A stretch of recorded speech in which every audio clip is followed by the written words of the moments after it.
My name is Ewa Kołaczyńska, and I will be moderator of today's discussion. And now I like to introduce my colleagues. Konrad Kozłowski, journalist. Bartek Gwizdak, member of the Skyscraper. Yes. Sebastian Śliwa, representative of the Foundation of Civic Mission. Adam Bonar. He's an expert in international relations from Hungary.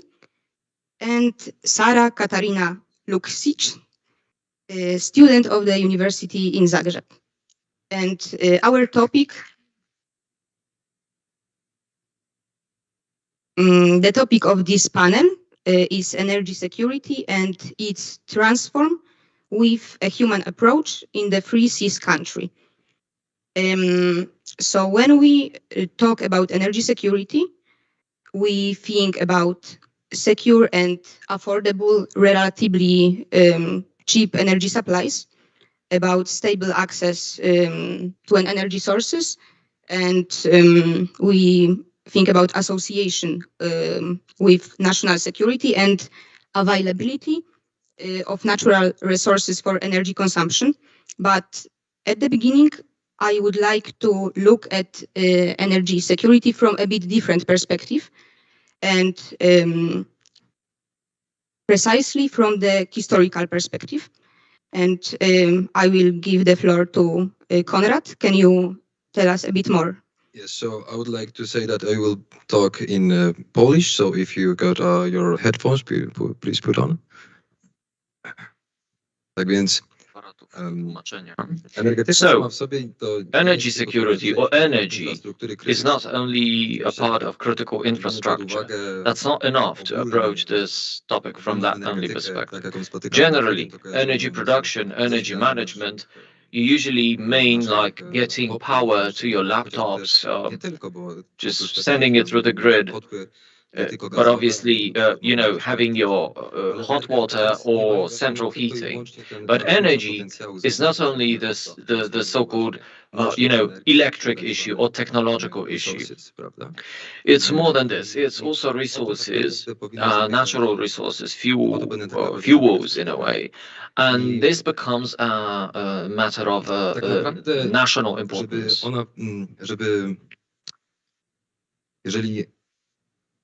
If a country, if a state is capable of securing its energy interests, ogólnie pojętego bezpieczeństwa energetycznego, to dba tak naprawdę również o ten wzrost truly works for the benefit of its economic growth.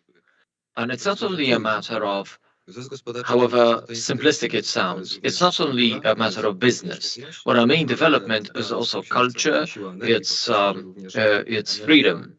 And Bryce said in his book that energy is also important for women emancipation, women liberation movements. So basically, energy corresponds to important elements of national effectiveness, national functioning. Truman realized that. This is why he strove so much to develop the community of coal and steel. And countries of the European Union should be in continuous dialogue about it. And, you will see during this panel that it's not very easy, because actually you can also need to find common, or at least debatable, discussed possibilities for management of resources, common management of resources. As post-communist countries, we only lately have managed to get some position. For instance, our companies, our energy-related companies, became relatively independent. And, in Ukraine, this is the case of a so-called gas war against Russia. One could say this is nothing new in history. And the situation as is right now in Europe did take place some time ago. If you remember historical facts of 1973, the six-day war, Yom Kippur, and the countries of OPEC group, responsible for a large part of production of oil, influenced or wielded their power on the Western countries who supported Israel.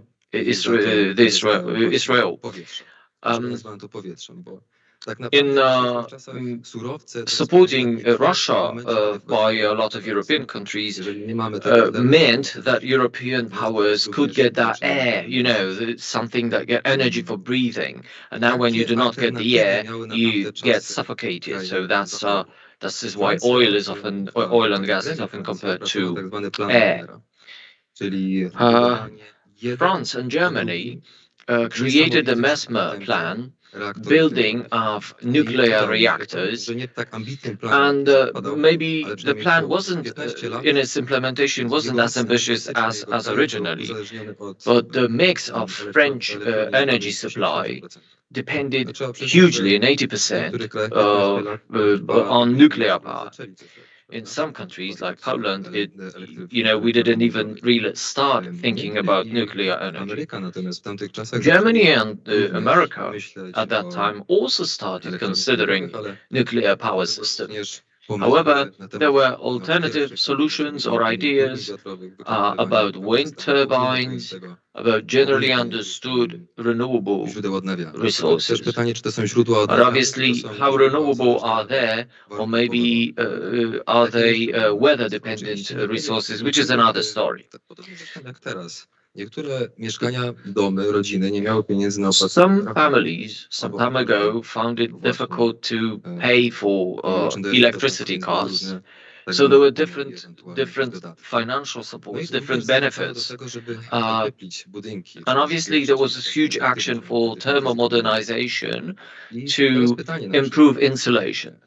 So generally we have an open question. Which direction should be adopted by Trójmorza? We are definitely in a crisis, but the crisis which is an opportunity at the same time. We can compare it to the situation, European situation after the Second World War. So the question stays, where are we going now?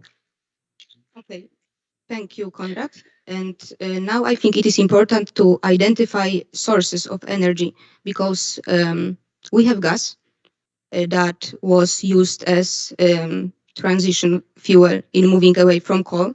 But right now, we can see the price of gas is that high that basically it's inaccessible, or it will become inaccessible. In Poland, we decided a few years ago to move away from this raw material, but other countries are, as for example, Hungary is in the more difficult situation. So can you please talk a bit more about sources of energy? Bartku. Energii Trójmorza jest w bardzo dogodnym położeniu, ponieważ Trójmorza is very well located geographically, so to say.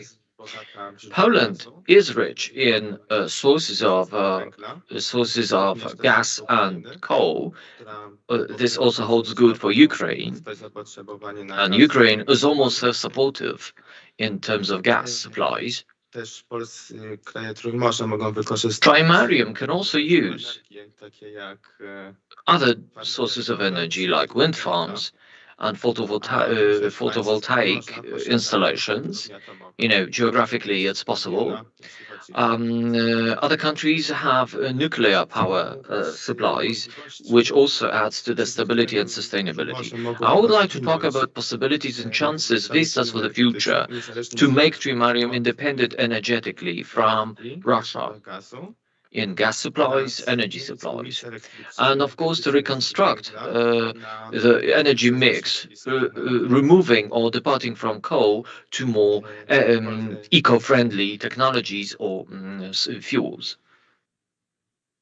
Polska oraz Ukraina Poland and Ukraine źródła are rich in sources of shale gas, 2006 roku. and it was discovered in 2006, but actually these resources were not used, were not explored, Wcześniejszych rządów because the policy of previous Polish government, no company wydobywać gaz invested enough to develop technology to have pressure drilling of shale gas.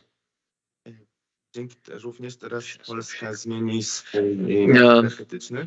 Poland will be able to change the mix Stworzyła spółkę joint venture z Duńczykami. and created a company with a Danish company to build wind farms over the Baltic Sea. Planned is also a construction of a nuclear power plant, and still there are open bids for choice of technology, and the choices between French, American solutions and Korean energy providers. I strongly believe that because of this change, Poland and other Trójmorza countries will become modern and contemporary, state-of-the-art in terms of energy production, and will provide reasonably cheap sources. So maybe in that moment, I can ask our colleagues from Hungary and Croatia to talk about their energy mix in their countries. Can you tell us a bit more, Adam? Can you start?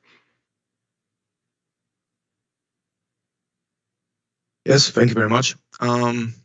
We were listening about what the historical changes and how history likely energy progression itself, like the income of energy, how it progressed and what kind of steps each and every country, specifically now Poland, has made.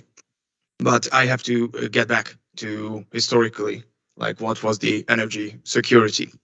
So like every Eastern Bloc countries during communist time, we were highly dependent of the resources coming from the Soviet Union at the time. And these systems obviously stayed with us up to this day. But I have to say that this high dependency of Hungary on gas, this is not necessarily mirroring the truth. The energy mix right now consists, according to a 2020 research, 46% is made from nuclear energy, which is quite a huge amount. And we also have to understand how gas energy production from gas works. Gas energy is basically always used as a tool. If there's a shortage because of a lack of renewable energy, for instance, it can be kicked in these quite fast, because every energy sources like coal, for instance, it takes time until it heats up and starts to actually produce energy. So that's why gas was also quite handy when it came to an energy mix. But that only consists of around 20% in the Hungarian energy mix, and other sources, according to the European Union directive, for instance, like energy production from coal, was reduced around 10, maybe 15%, and the rest are built up from renewable energies. Now, I also have to add that there are a few ways to create renewable energies, and sadly or not, this is a geographical determination that we cannot produce that amount of renewable energies because we don't have coastlines, for instance, to produce energy via air. We don't have like those high slopes when you can obviously create energy from the power of the water, how it comes down the slope. Like, for instance, Austria and Sweden has this way to produce energy. So in this case, since the prices are going up to a level that we haven't seen since the oil crisis, even more than that, obviously we are also forced to get new income of energies, because it's mandatory in order to keep production, like economy, to keep the economy going. And we already came up with ideas. Then again, geographically determined, we cannot produce that much renewable energies. Solar energy, we will invest. Actually, there are programs that are focused on personal solar energy and creating solar panels in Hungary going on right now. And it's right now in an overdrive mode that the so-called Paks 2, so like the second nuclear power plant, or the extension of previous power plant that we had since the 1970s, would be extended, and that would obviously add to the energy mix even further than the previously mentioned 46%. So, but right now, and this is the main issue, that it happened basically overnight. Since the aggression committed by Russia against Ukraine since the 24th of February. And we didn't have the physical means nor any other means to replace this previously mentioned around 20%, like in that instance. That might be the problem, but solutions are coming slowly but surely, but it's a necessity. And also diversification is a must. And obviously in Hungary, we are pretty much aware of that. Okay, thank you very much. I think Hungary is a great example nowadays of the country that is suffered the consequences of Russian aggression the most. And but I would like to now focus on solutions of that energy crisis that we have, and talk a bit more about regional initiatives. And as right now we are in Podkarpacie, and we have a representative of this region, I would like to ask you to tell us what are the regional initiatives to that can contribute to this fair transform. Sebastian, can you tell us? Thank you. Polska i kraje Trójmorza stoją przed wyzwaniem. Poland and Trimarium nations face the need simply to task to build low emission economies, and to go through transition in terms of the energy to fulfill the global climate neutrality the goals. The role of hydrocarbons in the economy well, actually can be replaced by hydrogen. So to create a new value chain for the hydrogen-based the economy, and to integrate the economic sectors, take cooperation between the number of stakeholders, number of nations. Hydrogen as such is chemically and physically unique. And that's why it can be successfully used in the production in many industries. However, when we talk about hydrogen, about its production, about recovery or capture of hydrogen, this process is quite difficult and quite expensive. This is because of the limitations as far as transportation and storage of hydrogen go. So these entail costs, of course, and these take technologies to allow standalone production of hydrogen and its recoveries, recapture from other industrial processes. So in terms of production, the glass industry that benefits most from the recovery of hydrogen. They simply use oxygen, nitrogen, and hydrogen. Well, the latter are transported in liquefied or compressed form for safety reasons. But the whole process entails, well, is time-consuming and entails huge costs. And of course, it's also dependent on the external deliveries. Apart from the glass industry, there are also smelters, or non-ferrous metal smelters, and semiconductor the industries are exposed to high costs due to the use of hydrogen. So the formulas, the solution to the high cost of hydrogen storage and utilization are new technologies to provide for use of the unused mixtures of the nitrogen and the oxygen. However, we all remember from chemistry classes that the best method to produce hydrogen is the water electrolysis. So with electricity, water is simply decomposed into the oxygen and hydrogen. So what if we could use electricity generated from wind farms to electrolyze water? We could then source hydrogen that could be stored, and any excess of energy, let's remember, it's not quite easy to store or to manage. And simply containers or storage vessels for hydrogen do not require any special conditions. There's no expiry date for storage. It's not harmful to human health and so on.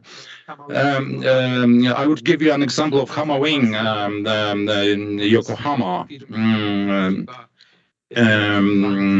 Power plant in Japan with cooperation of all the biggest the manufacturers in that country that develop technologies for storage of any excess energy produced from the hydrogen. So production of hydrogen with the use of electricity from wind farms is to be compressed or liquefied and then stored to for customers at the time. These are food stock exchanges, or commodity exchanges, and the biggest corporations there. It appears that it's much easier to store hydrogen than electricity. So clean hydrogen seems to be the best response to the crisis concerning the climate change fight and energy transition. We need a stable energy source that would not generate carbon dioxide in production processes. So Japan now is going to become a leader in this market. That's why I'm interested in that project. But we can ask, why not Lithuania, Hungary, Romania, or Poland wouldn't be a leader in that respect, or work together in developing these disruptive technologies? Well, the automakers that I mentioned are now producing the cars, are now making cars driven by the hydrogen energy.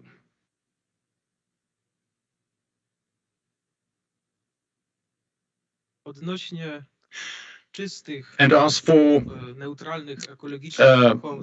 clean or climate neutral cars, soft hybrids and electric cars are getting popularity. And I believe that hydrogen-fueled cars they will have their share, their biggest share, in the future. So I would like now to mention the Podkarpacie-based project that is being developed now. This is the Subcarpathian Hydrogen Valley. The outcomes of this project will make us capable of using the potential of the region, of the country, and perhaps other nations in terms of new technologies to build a place that could produce fuel cells, hydrogen-fueled buses, and low-cost energy sources.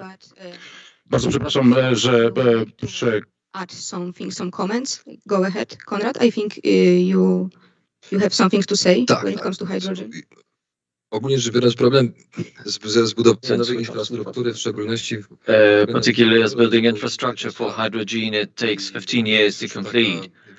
So maybe it's more of a song of the future. Maybe let's not exaggerate, it's doable, but it takes time. That's let's say, difficult and long-term ideas. So basically we use the so-called gray hydrogen from gas supplies. We would be happy to have a green gas, so to say, so ecological, like catalytical method. So to use sun rays to make a dissolution of water cells. And the problem with hydrogen is it's easy to permeate walls of containers in which it is stored. That's a technological problem to store it, to accumulate it. Obviously, if you go to Wrocław, you will find obviously buses fueled by hydrogen, but obviously still the technology is on its way to growth. Certainly, I agree that we would need more advanced cooperation, and Ukraine was planned to be a, so to say, hydrogen plant for the European Union. But we see we have to wait for that plan to be back on the table. But there is also a problem, financial problem, and cooperation of looking for those potential partners for European Union, for Trójmorza, that would be happy to invest into hydrogen, green hydrogen, and to find these partners and finance their research into production, but mostly to store energy. That would be perhaps a... Dziękuję bardzo.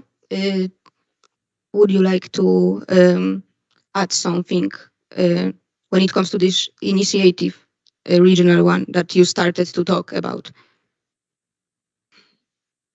Dziękuję koledze za uzupełnienie. Very much for completing the picture.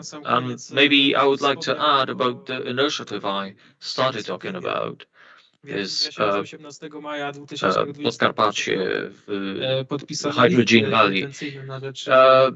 2 years ago, there was an intention letter signed about the valley, about the Hydrogen Valley. And the idea is to allow cooperation on business and technological layer for production and management of hydrogen as a fuel.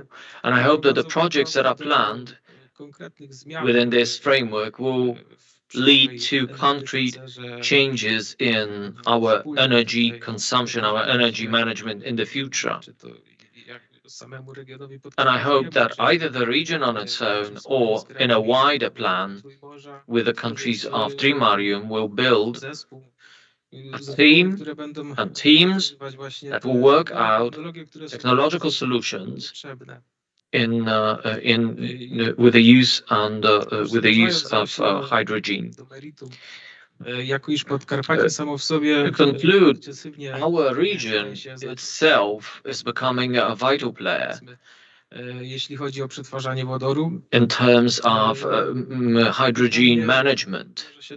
But the open question is how other countries of Trójmorza could join in cooperation, how they could benefit from this cooperation. And my potential answer for today is that it must be beneficial. I strongly believe it can be beneficial for us all. Okay, thank you. That's it. So we can agree that local common cooperation is needed nowadays.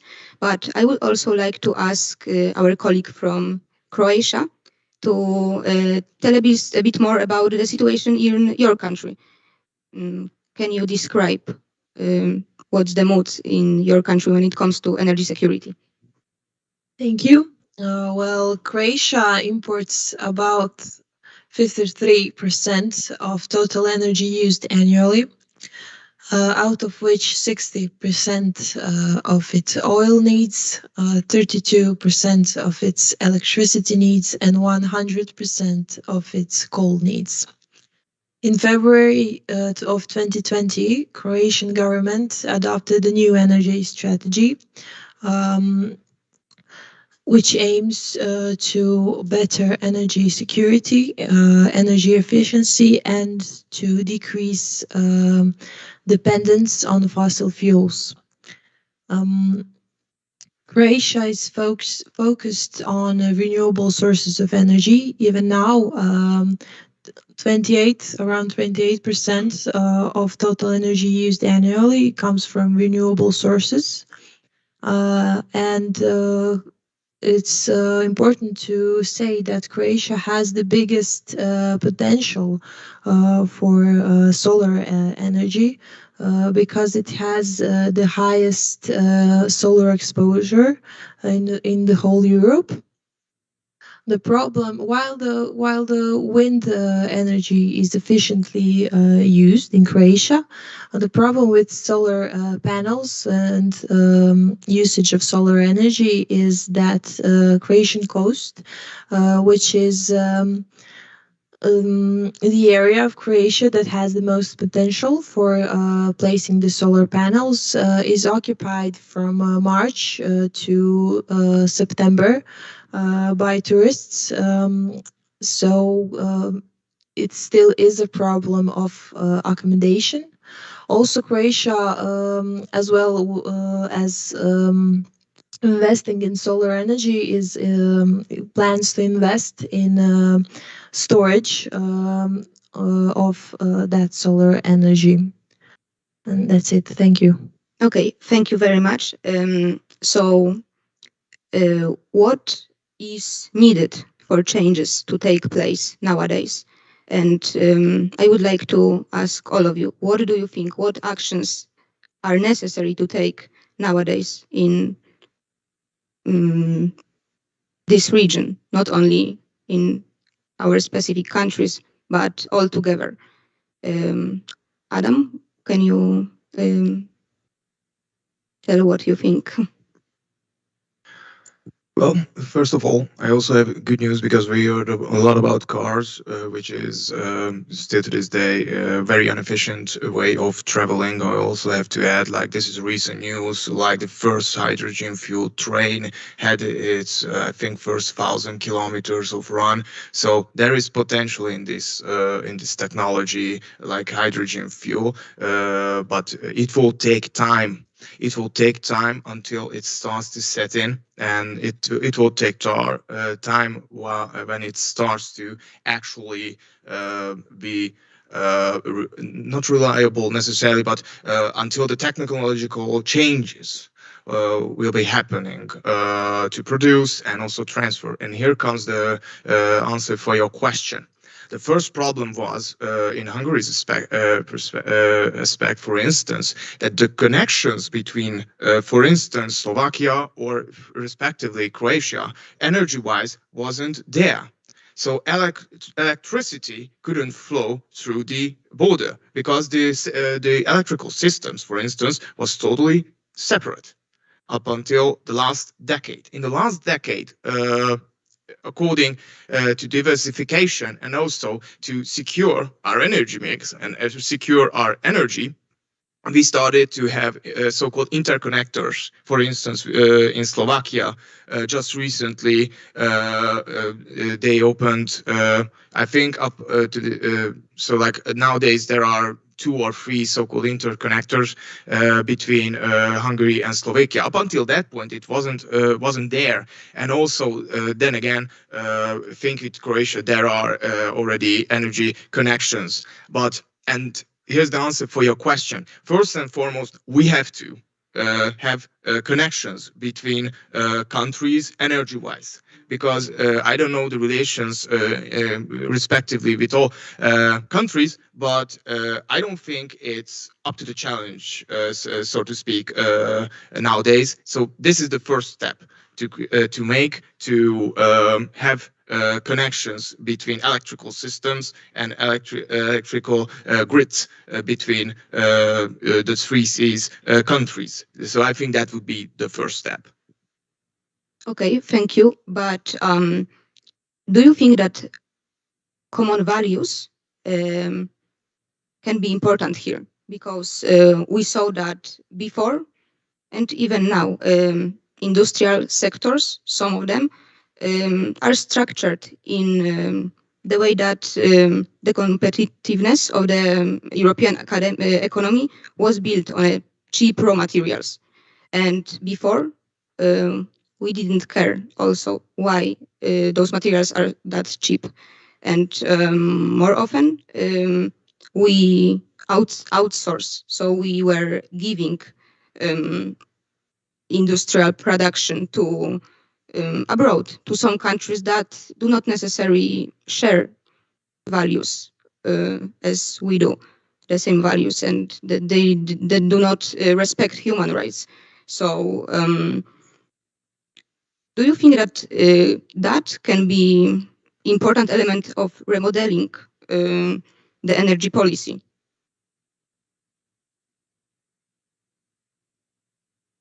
I think the answer is yes. However, we have to first of all understand that methane, which is natural gas, CH4, that's the molecule. Now, molecules don't necessarily have morals. First of all, second of all, we also have to understand that nowadays many countries that are sanctioning this gas is basically importing it from, for instance, from India and China. So these molecules are still coming from Russia, but throughout the journey, somehow they moralize. So I would say that to see the whole picture, to understand this. And second of all, you were mentioning like competitiveness, which is very important. Very important because now we have to understand something, that basic economy, when you have energy source, which is required and much needed to do production, and it starts to rise, obviously the price of the product that you are creating with that energy going to rise as well. So competitiveness worldwide, I think with this, Europe sadly lost the race, because we have giants, energy giants like China or India. But let's give a very good example of not so unfriendly per se country, South Korea. It's really hard to compete with countries that have stable energy sources, and also they have the mind and the know-how how to do it. And now we have to like rethink our strategy, that how to, if we cannot match the products when it comes to masses and mass production, then the answer is, and I think that would satisfy the whole audience, that would be create products. There's smart governance, for instance. Estonia is very famous about smart governance. So this is, I think, the breakout point. This is the only breakout point, that we lost the notion of competitiveness when it comes to production of things and goods. Now we have to focus on quality rather than quantity. But then again, the competition is very fierce, as previously mentioned, for instance, South Korea. And if the energy change doesn't happen really fast, then I have doubts that we can even get back into the game. So, ja bym tylko tak dodał, że pomimo, że surowiec rosyjski... Let me just add this, despite the fact that the Russian gas is flowing in full to India and China, those markets will not replace Europe. You simply cannot do so. So if China took a half of the previous deliveries, former deliveries to Europe, they will take dozens of years. And another point is that it's mostly oil that fuels the European the economy, not gas. So it's, the fuel for cars is the most important the source of energy. Now the question was about axiology and values, whether they are useful in building the common space for Trójmorza countries to move around. Well, I would say that yes, the values help us achieve the same goals. The problem is that the values are useless when we want to build some kind of reality. We need to follow Schuman. We need to provide for a situation when Germany and France actually can benefit from cooperating with us. Perhaps it's difficult to understand an argument on my side, but again, we would need to provide for something new and attractive. Now, you can argue with this point, but in my opinion, the solutions that we have now are a kind of transitional form. And we now expect something new that would be as effective as the conventional energy the sector, that is coal-based energy. So we need to have something that would be as revolutionary and won't be just a heat pump. Right, let me touch on the EU policies that have brought Europe to so high a dependence on energy sources, energy deliveries from other countries, on external supplies. The climate policies in the EU brought the closures of cement makers, steelworks, sugar makers, and so on. Instead, we used India, Turkey, Russia, Ukraine, and China as the suppliers. Over the recent years, the imports from Turkey have grown incredibly. I mean, these are the authoritarian countries. So the values did not prevent the European Union from importing from totalitarian or authoritarian countries. The same with the renewable energy sources. The policies focused on unstable sources, that is the wind, solar, wind and solar. There have been cases where the German wind power plants generated so much unusable energy that it was the Polish electricity system that was forced to take over the excess. And again, the same with the burden or the load from German RES to the Czech and Polish transmission system. So Germany actually generated power in the Baltic-based wind farms. And that electricity had to go through the Polish and Czech system to go to Bavaria at last. So, and as for interconnectors between countries, Poland is the leader in the region now. Poland has interconnectors with Sweden, seabed connections. They recently opened interconnector with Lithuania. The interconnector dating back to the Soviet times with Ukraine, and recently opened interconnectors with Slovakia and Czech Republic. Also with natural the gas for natural gas transmission. Poland has set up interconnectors. The last one, the recent one, the latest one, opened 2 months ago. Was the interconnector with Slovakia, I believe. And as far as Three Seas Initiative is concerned, there are a lot of opportunities for the region to become, the energy sector leader. utilizing, even the Soviet time interconnectors, and building the new transmission systems and linkages between our countries to provide. I agree that we have to look for a remedy that we will have strategic control over, and shared use of offshore resources in the Free Seas region is needed, and in that way it will not be expensive and cheaper if we would do that separately, but it's by its own. So common cooperation is something necessary, and like we agreed that share use of resources within a certain common space where similar values are promoted, and shared for common security. But in our discussion, we didn't mention atom that much. So what can you tell us a bit more about the use of atom? Is it something that will help us here in that energy energy security?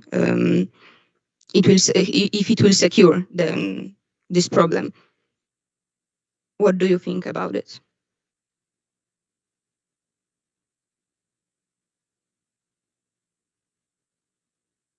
There was recently a debate in Croatia around nuclear power plants. Nuclear power plants are not only costly, they take long periods of time to be built, but their greatest enemy is public perception. In 2011, when tsunami hit Japan, there were elections in Germany that stopped every nuclear power plant project, and those projects are still frozen. There were conducted many researches about power plant security. So they are now more secure than ever, but people are so afraid of the consequences because they are devastating. So when we change the public perception, then maybe we will start to discuss about building new nuclear power plants. Adam, do you have something to say about it? Well, since I'm the only one country that actually has nuclear energy and working power plants, I can safely say that, and also since the European Union has already decided that nuclear energy is green, is a green energy source, I can say that it's a very stable and very good source of energy. Yes, obviously, we have to talk about, and everybody knows about the 2 Mile Island, Chernobyl, and Fukushima, just mentioned recently. There can be disasters, but we also have to understand the engineers and all these people who are building these power plants, that they do actually think about every single scenarios that can actually happen with a power plant that might jeopardize the reactor's stability. So physical integrity I'm talking about. So like if it's going to blow off like it happened in 1986.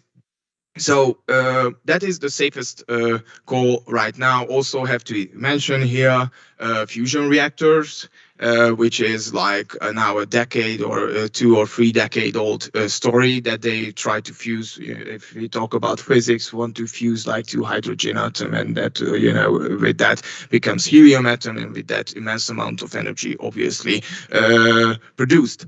They are getting close. They are really getting close to get that kickstart energy, because usually that's the main problem, that you cannot generate that much energy to kickstart this. However, then again, I have to say that right now that's the safest goal to do. Really sad about the fact that in Germany, as previously mentioned, tendencies are not going into that direction, but I respect Germans' people choice about that. And also, as quite well mentioned, it doesn't happen overnight. Like creating and building from scratch a nuclear reactor takes a decade. But in the energy mix, as I previously mentioned, in Hungary it's 46%. It really generates a lot, and that could actually help energy security individually, and obviously to supply as well. So that would, I would say, that's the opinion of mine. Okay, thank you. So, Dziękuję za ten głos. swoją drogą to jest ciekawy fakt, że I think that, it's interesting to observe that nuclear energy production, nuclear plants, drogie ze względu na to, że tam are próbeczka- costly because, everything is calculated, pre-prepared, ready for any risk case scenario, even take into account like military or plane attack, assault, anything that you can think of. So if you reduce the cost of security, of providing security, production is not as expensive as it seems. Should it be available in energy mix? Yes, definitely yes. It's the best choice that we know. It's reliable, and the only problem is how to connect and how to collect energy from the source, because obviously you need to have a technology to link in, and obviously uranium may be a particularly weak point. I mean, getting uranium, using uranium. However, we know that we are almost ready today to use other substances than uranium for energy production, and then accumulation of batteries, accumulation of we are developing competencies and capabilities to recycle elements of production in atomic sequence, nuclear sequence. However, obviously, high levels of radioactivity require time for all kind of processing. So now we have an open question that Finns face the question how to protect a particular people in imagining like last or worst case scenario, how to prevent radioactivity from affecting people in whatever temporal perspective. My answer is, let's not think about Masma plan like you build 80% on nuclear power, but 40% is safe and it's reliable, and it's in terms of national security. Let's say we can also be our lifeline. And This is for sure solution, but on a large distance, as we agreed.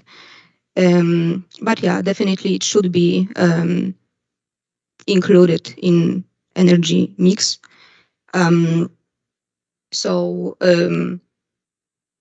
Self-sufficiency. This is something what is necessary. Local product. We have to focus on the local cooperation. And I think the good way to end is to remind what yesterday was said here by Professor Krysiak, that economy is very weak without values, and values that we still have as Free Seas region can become the base of the transition. So thank you very much. And now there's the time for public. So if you have some questions, go ahead, or comments, or do you want to share your point of view? Please go ahead.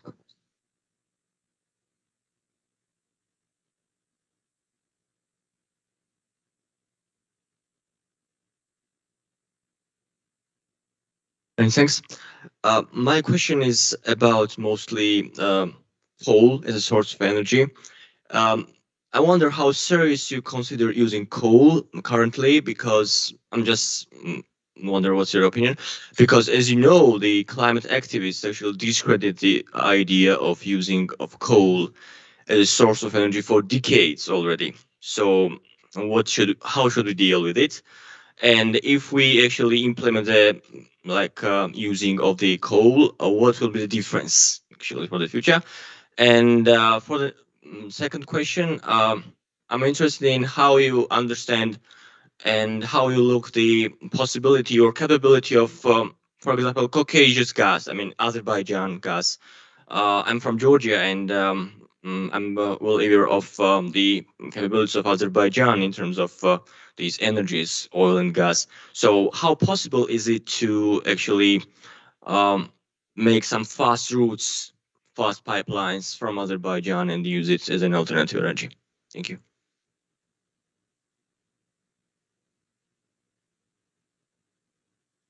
Tak więc, jeśli chodzi o politykę So klimatyczną, as for the climate policy, I must say that any coal-based technologies, ponad 200 lat. date back to 200 years ago. So let's say it's the past, it's history now. And perhaps, we have a responsibility now, or obligation, whether we consider climate change as real or not. If we if we consider the IPCC report realistic, then we must say it's an obligation to depart from coal-based economy. And honestly speaking, when coal has a moment during this crisis, a moment of opportunity, then the coal somehow fails. We have always heard that we have lots of coal, it's high efficiency and so on. So apart from the market conditions and the artificially driven the prices, the point is that it would be worthwhile replacing the coal with something more efficient, something better.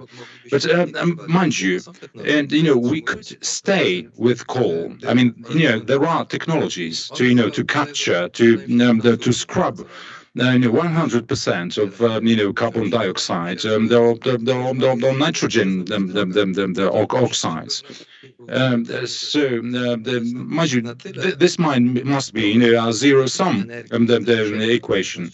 We must be able to generate so much energy that this is affordable, this is viable financially, and so on. I mean, this would be my response to your question.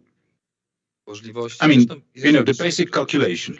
Now, what opportunities, what options do we have? The cost is not only about carbon dioxide the management, but extraction for brown coal or lignite is an open pit the extraction. So there are hectares of excavations to get the coal extracted. So it comes at a cost to the environment. There's a cost of transport from the extraction site to the power plant, and so on. So as for the modern standards, this is somehow not in line with our imagination of the good or the well-performing the energy sectors. So now some think tanks in Poland say that we simply need the night in white to solve all the problems altogether. There's also a question why it took so long for the Western European countries to depart from the coal, and why we have wasted that time. My dream would be the hydrogen, but I'm aware this is a long-term solution. Perhaps it will be 10 or 15 years before we can, check the technologies to verify and put them in place.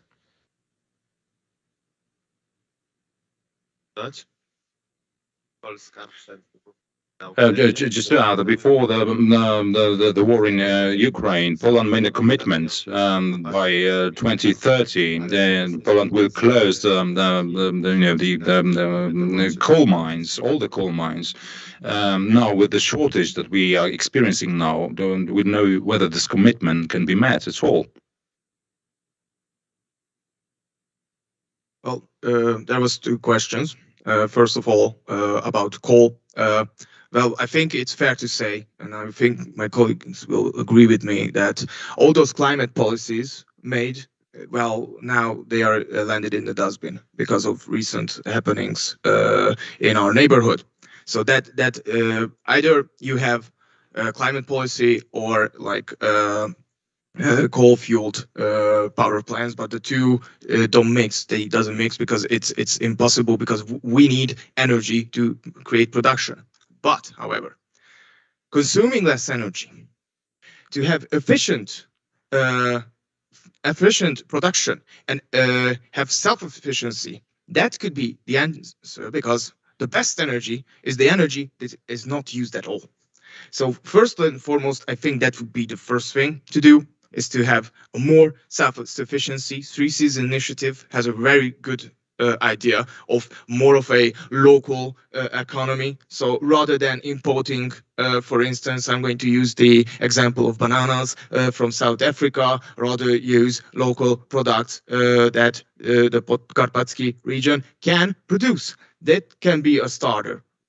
Second of all, the gas from Azerbaijan. Your question is as good as mine. I don't know what kind of means they are trying to import the gas from Azerbaijan.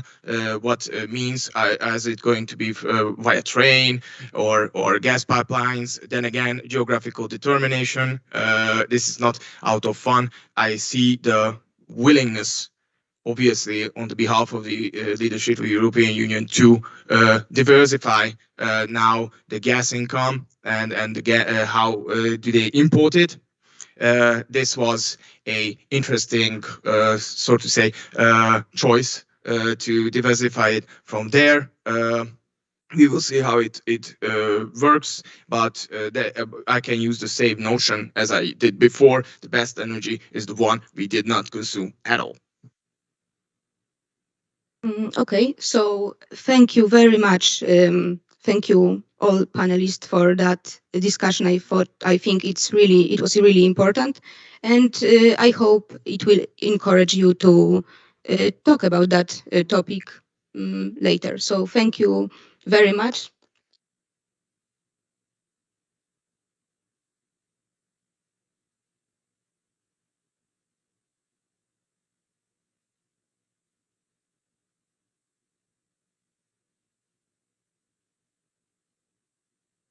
Guys, just two general announcements. Now there will be a break, of course. Just as yesterday, we plan to have a bus earlier to pick up people to Przemyśl. So let me know how many of you would like to go back to Przemyśl earlier today, so that we can arrange it. Another thing, during dinner, there will be a feast. So be prepared for that as well. Yeah.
request to all of us here to think and to suggest the most important, the key values, the core ideas which could organize, which could be axes of organizing such projects, and what should be focal points and what should be directions our thinking and acting. We will put these ideas down, and our speakers will talk about, will comment upon them. So now I'll give voice to our plenaries. Dominique. Sorry, Tomasz. I'm a teacher, academic teacher, and I'm also social activist. And I understand that I've been through a number of projects, and I've been also cooperating with National Center of Research and Development. And as we talked with my colleague and talked before the panel, this form of workshop, as we suggested, is perhaps optimal, because as you know, previous panels did discuss various areas of influence of young people. But how can you interact? How can you wield your influence? You will wield your influence when you are active, when in every or each social sphere. We cannot expect the world to do something for us. We need to do it on our own. And very interesting words that we have heard, proposal for a youth organization, international organization. That was perhaps yesterday. And I guess this is a great starting point for all of us as young leaders to start certain fields or field of interest, project areas that you would like to be implemented. And this organization, after this forum, would create a kind of document. This is my way of thinking, at least, you know. And this is why I guess this is a good idea to have a list of it. We'll have a document that will be sent to authorities, institutions, organizations dealing with a project to set the area for some projects in Poland are quite well implemented, and not always are directed in targeting the real needs. But we cannot expect that. If we expect institutions to think for us, if we expect institutions to show directions, priority directions, this is a mistake. We, local leaders, bottom-up leaders, should be the drivers for action, for change. And we should be interested, you should be interested in your projects matching your needs. It shouldn't be like, okay, a member of parliament, Eva, said about petitions and about, yeah, okay. It's obviously an important form of interaction, because we need to signal, we need to communicate our, for instance, dissent or our rejection of certain ideas. This is true. However, yes, we have a group, we have partners and partner organizations. Please observe, as representatives of all those organizations, NGOs, leader groups, you can define, you can determine the priorities for the projects, and the priorities that these projects could implement, could pursue, the fields and tasks defined in the context of your local realistic needs. And this makes it easier to write a project, because you know what you want, you know the effects, and nobody thinks for you, and nobody imposes solutions on you. So, you know, it's not like a project, well, to print out 15 books. It's a part of projects, it's a part of project implementation, so you have to do it. So, okay, you have to pay for the books, but in fact, in this project, well, okay, the book is there, but should we actually print 15 copies of the book? Maybe we should use the money to communicate in a different way, or maybe to send it to a school, or maybe to put the money to allocate the money to teachers who realize some kind of element. Now, high tech. Obviously, who's more technology sensitive these days? Obviously, the youth, young people. My 5-year-old son, actually, he has no access to the smartphone. But once he happened to take a grab, he communicates with the machine, with a machine. He uses the machine more fluently than I, and I don't find myself an old person, So actually, you are the primary users of technology. You are addressees of technology. A lot of young people say that a little bit of on older generations do not manage with electronic systems. For you, it's a daily bread. Well, because you are actually educated by high tech. Each of you here in front of us, even me, we have a tiny little computing machine in our pockets. I remember my first personal computer. That was, the processor was 100 times less powerful. So, and still, my smartphone is not top notch. So we all have computers in our pockets. So you are high-tech people, and you can shape the development of the technology. And this is crucial. Now, I'm giving voice to the floor. Proszę używać mikrofonu, bo nie mamy szansy tłumaczyć. Please use microphones. We have no chance. We don't not getting the signal.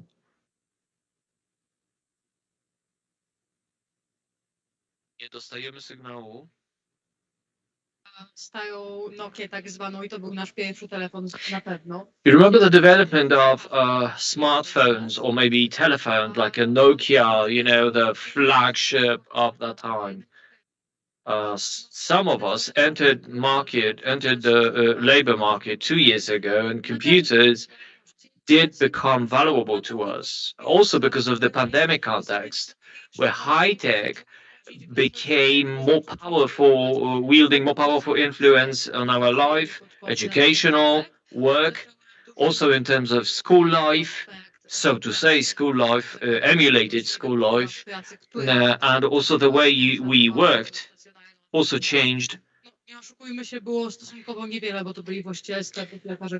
Apart from some people who needed to physically be present at our businesses, most of us were in distant work. When we have a look at it now, we can see much of a breakthrough taking place over those 2 years. So now we can, here in Poland, talk about education in Poland. Will Poland's education be more computerized, more digitized? Maybe some lectures should stay in a distant form, and perhaps perhaps we have the closest trajectory for the highest level of development of high tech in our life functioning. Just a short comment to what you have said before I pass my microphone to the other panelists. I agree fully with what you said, and I would also like to say or add about social processes leading to distant work, distant education. They, in fact, began before the pandemic. We didn't think about pandemic, but we must have been ready for that. And the pandemic triggered, gave a spark. We would reach this stage sooner or later. We would have reached this stage sooner or later. Do you remember this film, The Jetsons? And there was a distant school there, the small kid, can't remember his name. There was distant work, distant education. I would also like to add distant learning made computer more important than, more vital than before. For me and for younger generation, there was another tendency. Before the pandemic, we used it as a world of entertainment. Yes, we did work from time to time, but during the distant period, so to say, pandemic period, we felt, we felt like under power of, or under influence, under pressure of the internet. I was fed up with it, and after this period, I felt like distant learning, no. I wasn't happy about it. That was a little bit stressful, too much engaging. Oi. I'm passing the voice to the other panelist. I'm sorry, I'm overusing the power. Maybe that's my academic background is something that I'm trying to talk too much. Just a very short voice, short notice. Computers for young people were majority used for entertainment, but they also offered different pressurizing functions. When we talk about not necessarily an obvious stuff, how many of you how many of us is used with paper dictionaries? Google Translate is an everyday tool. Any of us uses encyclopedia in its written form? More likely, we are to use Wikipedia and other web-based sources. I would say that the computer is a pressurizing tool or a tool of, the kind of influence from the work. But, even before the pandemic, we did work on computers. So the field for cooperation, for work, about school, yeah, that was a change. And I don't know what the situation of that kind before the pandemic. How did school utilize written forms of information, or the university? Obviously, university levels very frequently relied on the internet resources and the e-books. Well, I think we should see two different things. We talk about feelings, personal perceptions. What the previous voice had was, this is what he felt like. Obviously, this instrument of pressure sounds very Marxist, but I understand the concept. You felt there is no one in the room and you feel under pressure. And it's, feeling fed up with technology. But you also are right. I mean, objectively, however strange it sounds, you are both right. Okay, so I'm passing the voice to the other speaker. No cóż, ja tutaj jakby odnosząc się do samego Well, just to refer to the introductory question that was asked in the very beginning, the essential thing about the direction for us to go, there's high-tech industry and education. It's mainly about the response to the needs and who is the best reflection of the needs. People raise the needs, and as for high-tech and education, the needs are raised by the youth mostly, and in the best way. So we can speak about when in international terms and in local terms about certain projects, about certain strategies, about the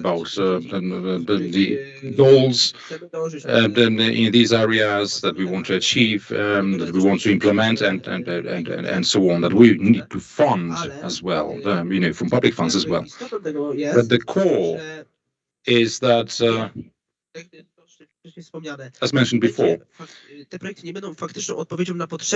if these projects do not cater for the actual needs raised by society, then it would be absurd. I mean, it won't be effective. I mean, we will hit a wall. Even if we are convinced that this is the right direction, it will be wrong. So we are talking now about this, but we cannot odwrócić się plecami też od rzeczywistości. We cannot forget, the actual circumstances. What we want to achieve needs to be a response to the actual needs. And we should meet the real challenges. And to be realistic in responding to these issues, we need to listen to young people, both for education, for educational projects, and for the high techs. Young people are, the natural environments for these. Let's have a look at teachers. Middle-aged people usually, not so tech savvy, so to say. Quite unfamiliar with high-tech projects, quite unfamiliar with digital community. It's rather than the young people teach the teachers on how to use the high technologies or disruptive technologies. So there is a mental blockade that we need to face. There's no clear path forward. I mean, we cannot leave alone the things for them to change themselves. We need action, whether in groups, whether in the regions or internationally, just as we meet today. This is the best way forward. To actually to respond, to meet the challenges, to cater for the needs, and these needs are best expressed by young people, and then we'll be able to deliver projects specifically oriented towards these needs, just as society wants this, and not like decision makers would like to see in the top to bottom the process. They simply don't understand that. All right, so technology to be used in a good way, and the fact that we are more and more dependent on technologies. It's only through technology that we can achieve certain things. I mean, we need to use computers, we need to use credit cards, and so on to achieve certain things. So, in some aspects, these are positive phenomena. Some procedures can be completed very easily. Online. Those who took ages, some time ago to complete. In the paper form. Through personal visits to offices and so on. For manufacturing and digitization, broader scale of the production, and online management, disruptive technologies to be used in manufacturing. All these help us achieve better efficiencies, for instance, and this is. There are also negative aspects of all that, as mentioned before. We are getting, kind of encapsulated in digital technologies, which make us closed to personal contact. That's why the interpersonal relations are getting weaker and weaker. So what's essential now, and we need to point attention to that, to pay attention to that. Whether in high-tech projects or educational projects, we need to make sure that these are being realized, these are being implemented fully in line with the specific needs that have been diagnosed, that have been identified, so that the outcomes of these projects can be used well to our benefit. I mean, for us to avoid being enslaved by the technology system. Well, we are getting we are becoming slaves of technology. You may be right. The microphone is vibrating, in my hand. So, there's an interaction there. We want this session to be kind of workshop-like. In a while, we'll be starting another workshop. Yes, I'm right. We'll be starting in a while. So to be within a time limit, just to complete yet another workshop, we want you to work hard after a very busy night in Przemyśl. Let me suggest that let's have a brainstorming now, whether now or later on during the day, so that at the end of the day, and you'll have discussions, I'm sure, at the hotel, quite fierce discussions. So that, but at the end of the day, you are able to present the projects.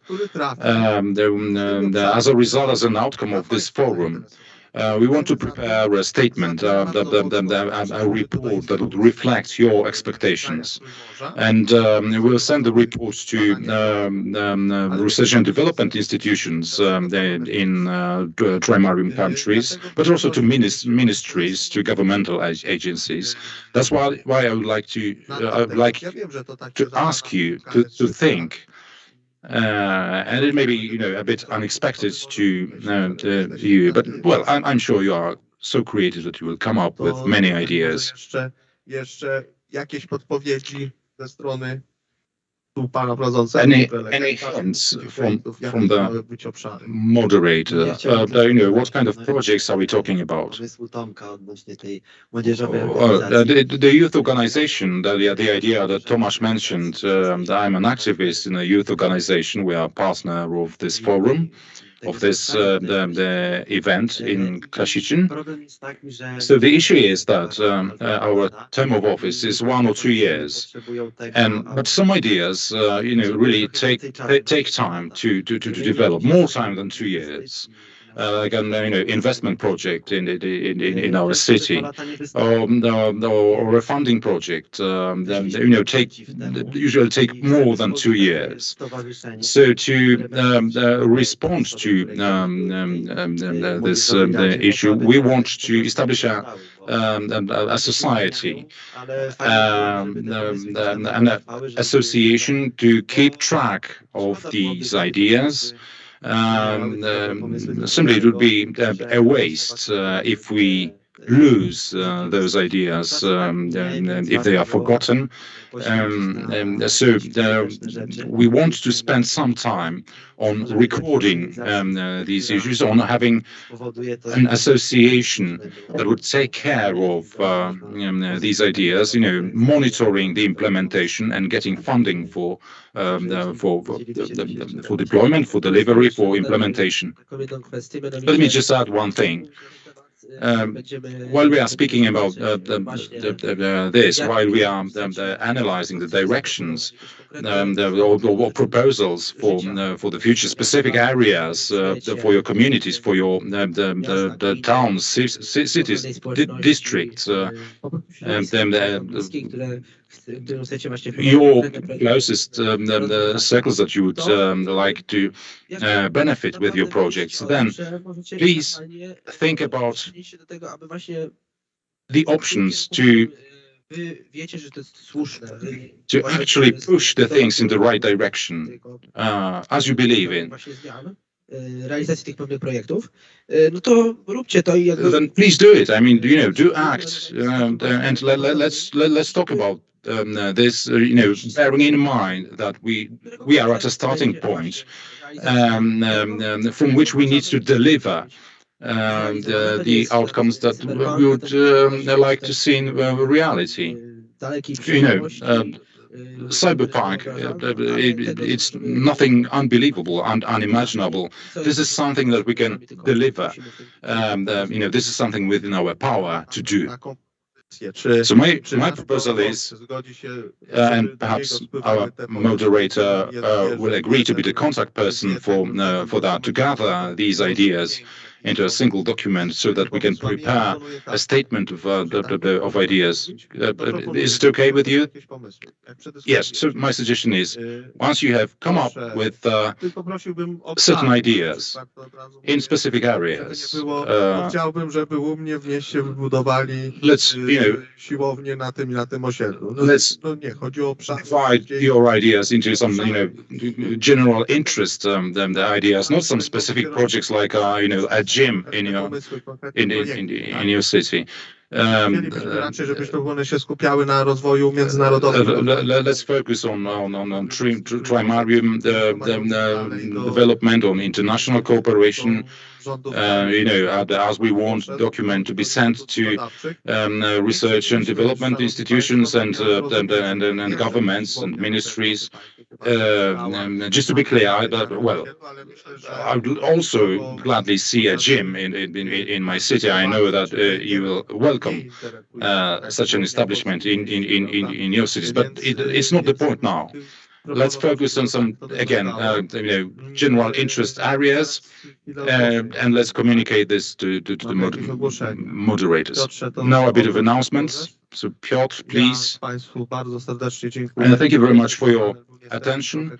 This panel discussion was a bit shorter than planned, but it's a very good workshop that we are having instead, and we don't want to have you overworked or overloaded with too much knowledge. Thank you very much for this panel, and we have a 15-minute break, and after 5 minutes, let's reconvene.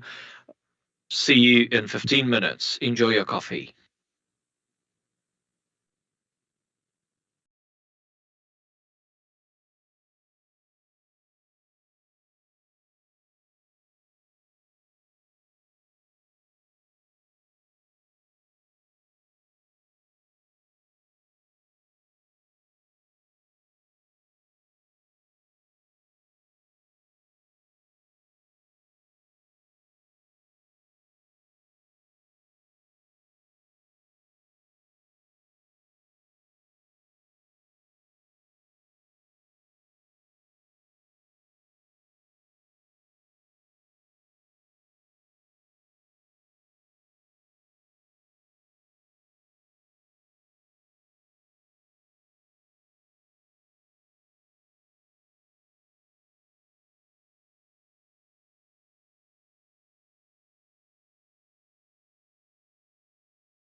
to start panel 7, focusing on the High School of Social and Political Service, Schumann's High School of Service. And we'll start with some organizational details. We decided to divide our panel into 3 parts. Part number 1 will be a workshop part, and we will ask you to a room next door to where you had an opportunity to communicate with other, to work with other workshops.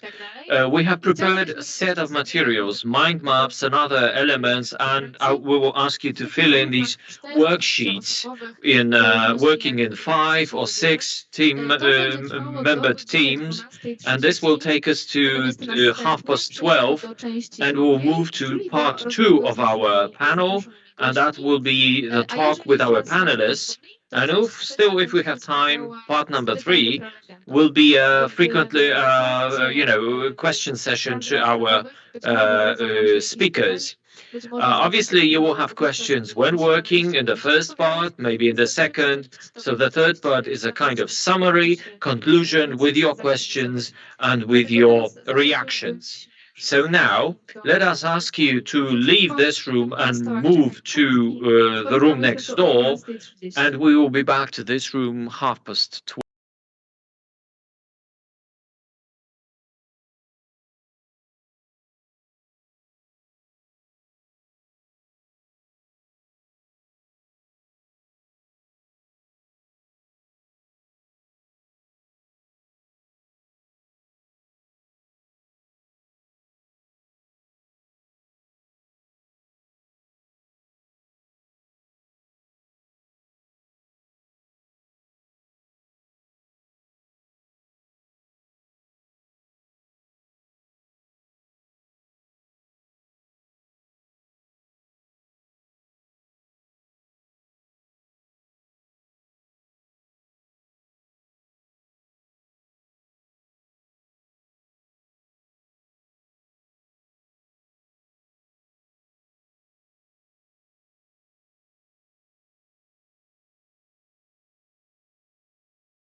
introduce you our panelists, which are Professor Zbigniew Krysiak, Szymon Stott Institute.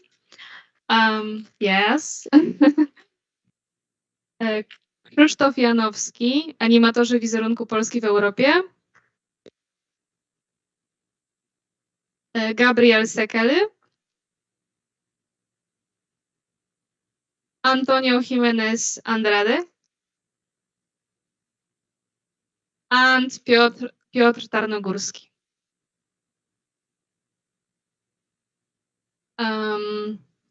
So our panel is about the School of Social and Political Service.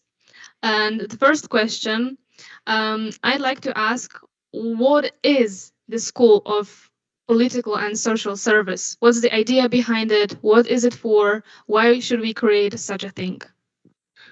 Yeah, since we just started, so as we call it, Trójmorza Schumann Young Generation Forum, so we would like, to have some certain place when we, develop the formation. So a certain school. We do not call that university because we would like to put a highlight to highlight, the need for the formation. So school as a formation, of course, education, building a relationship. To say simply to build a community between a certain person, between a certain people from this Trójmorza for Schumann Young Generation Forum. We anticipate to have such certain place, some spot, certain building, I don't know where, in Poland, Croatia or Slovakia.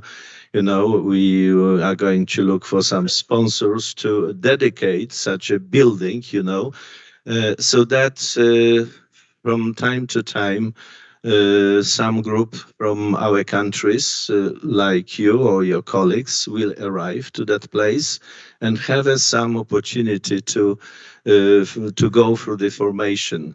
The formation will include, as I said, developing the understanding of the model, how Schumann worked, to copy him, to, try to implement his approach, his model, he was very fruitful and he knew how to basically attract, people, even with different system of values, basically the people of a goodwill. So this can embrace as well the extension of the understanding and the knowledge about the commercial diplomacy, about how we understand the Schumann concept, and as well how it can be reflected in different projects. So to say, we can imagine that school would put us on the same page. So, for instance, friends, colleagues from Romania will learn, get better acquainted, get better relationship with ladies from Croatia or colleagues, from Slovakia. And then we are going to create a community, but the community of the people educated with talents, experts, being, able, to impact different things in our Trójmorza community. So we can imagine that in a few years, right? So Natalie is calling, the Dražen, and saying Dražen is a vice minister, right, in Croatia, for instance, right, and saying that Dražen, we need, to probably talk how to basically help to speed up this and this, right? So this soft way of activity in the different important, things to implement the real projects, but until we approach the point, the position that you will have some certain responsibility or some certain position. Okay, so until you became a president of Croatia or member of the European Parliament or vice minister or just a president of such a different company, but as well as a certain, a person at the university and so on. So it means that the formation in the spirit of a Robert Schuman, being, as well educated in the, application of the law, economy, and as well, being able, to attract people of a different approach. So the school will be some certain place where some group of the people can arrive for 1 week, and spend that time. And next week is arriving the second group, right? And we will, enlarge this group and enlarge this number of people going through that. A kind of a formation. We think that this, a place where this can happen can be funded with a common agreements between countries, between our some institutions, universities or our governments. They can probably collect some funding, to support the development of that school. We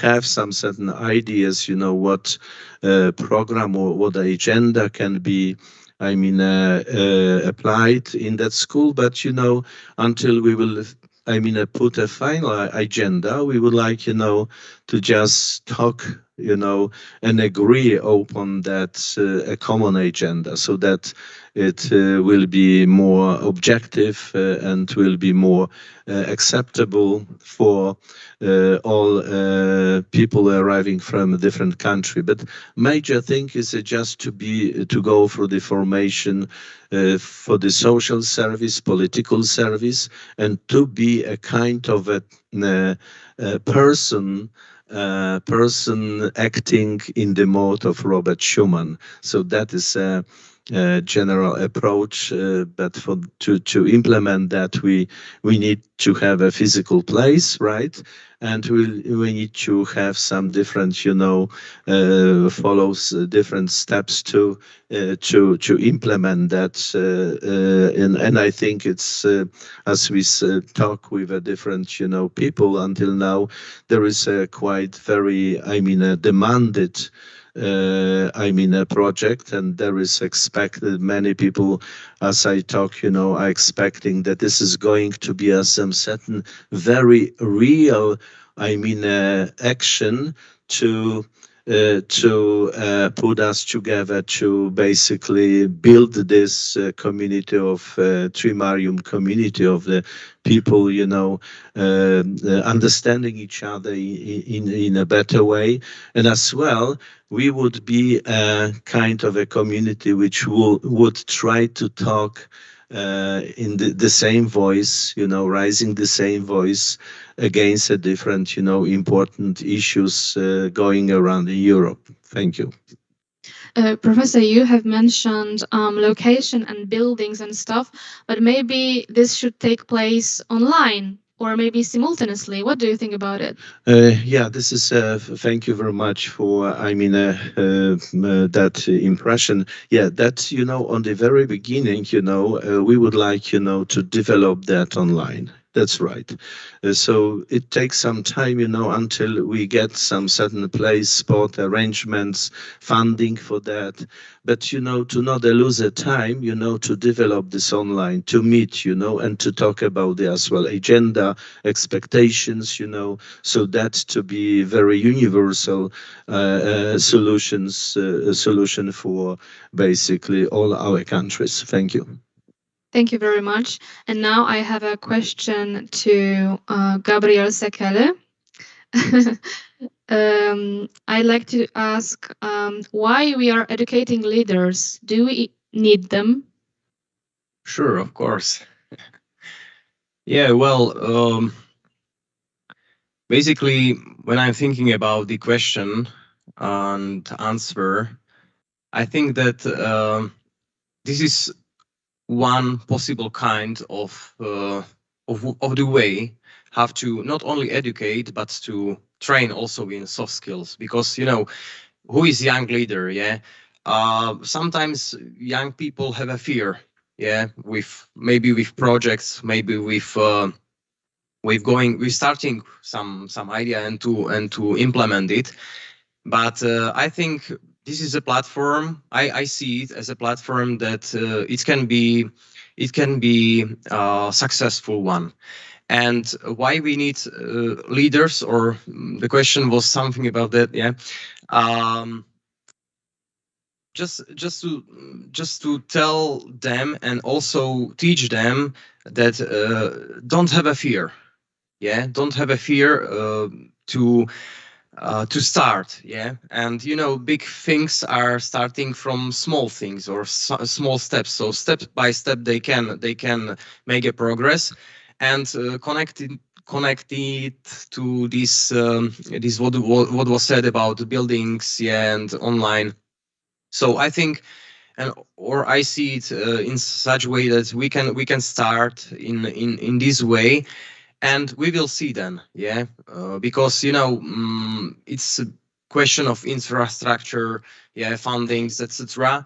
But I think that we can start with small steps, and then I expect that we will find some young people who will take care about the project, and they start to implement it in Slovakia, I mean. So Okay, so the question is, how can we make people more courage then? well, there should be still some theoretical, or let's say, I don't want to say ideological, yeah, but this has some ideas. And if we will find people who are, and it doesn't mean that it must be only Christian, yeah, a young person who understand the concept and who understand this let's say idea or background, yeah, with ideas. So we can choose them, yes, and select them. And I think there should be still some theoretical background, yeah, because they need to understand what they need to do and why we are doing it, yeah. So not, yeah, including trimarium concept, including building Europe, because young leaders in European Union, yeah, we have young people who are, for example, it's starting as a grassroots movement, let's say so, yeah. So they are working in young parliaments in local, yeah, municipalities. So I think there's a potential also at universities, also in Christian local, let's say, groups. And I think we should, or it can be started there in such area, yeah. If I made one word, so Robert Schuman was 22, 23 when he basically started his way to develop big things, step by step. I mean, some of you are older than him when he started. So how we can encourage you? We can encourage you saying, look, you are in the same age as Robert Schuman.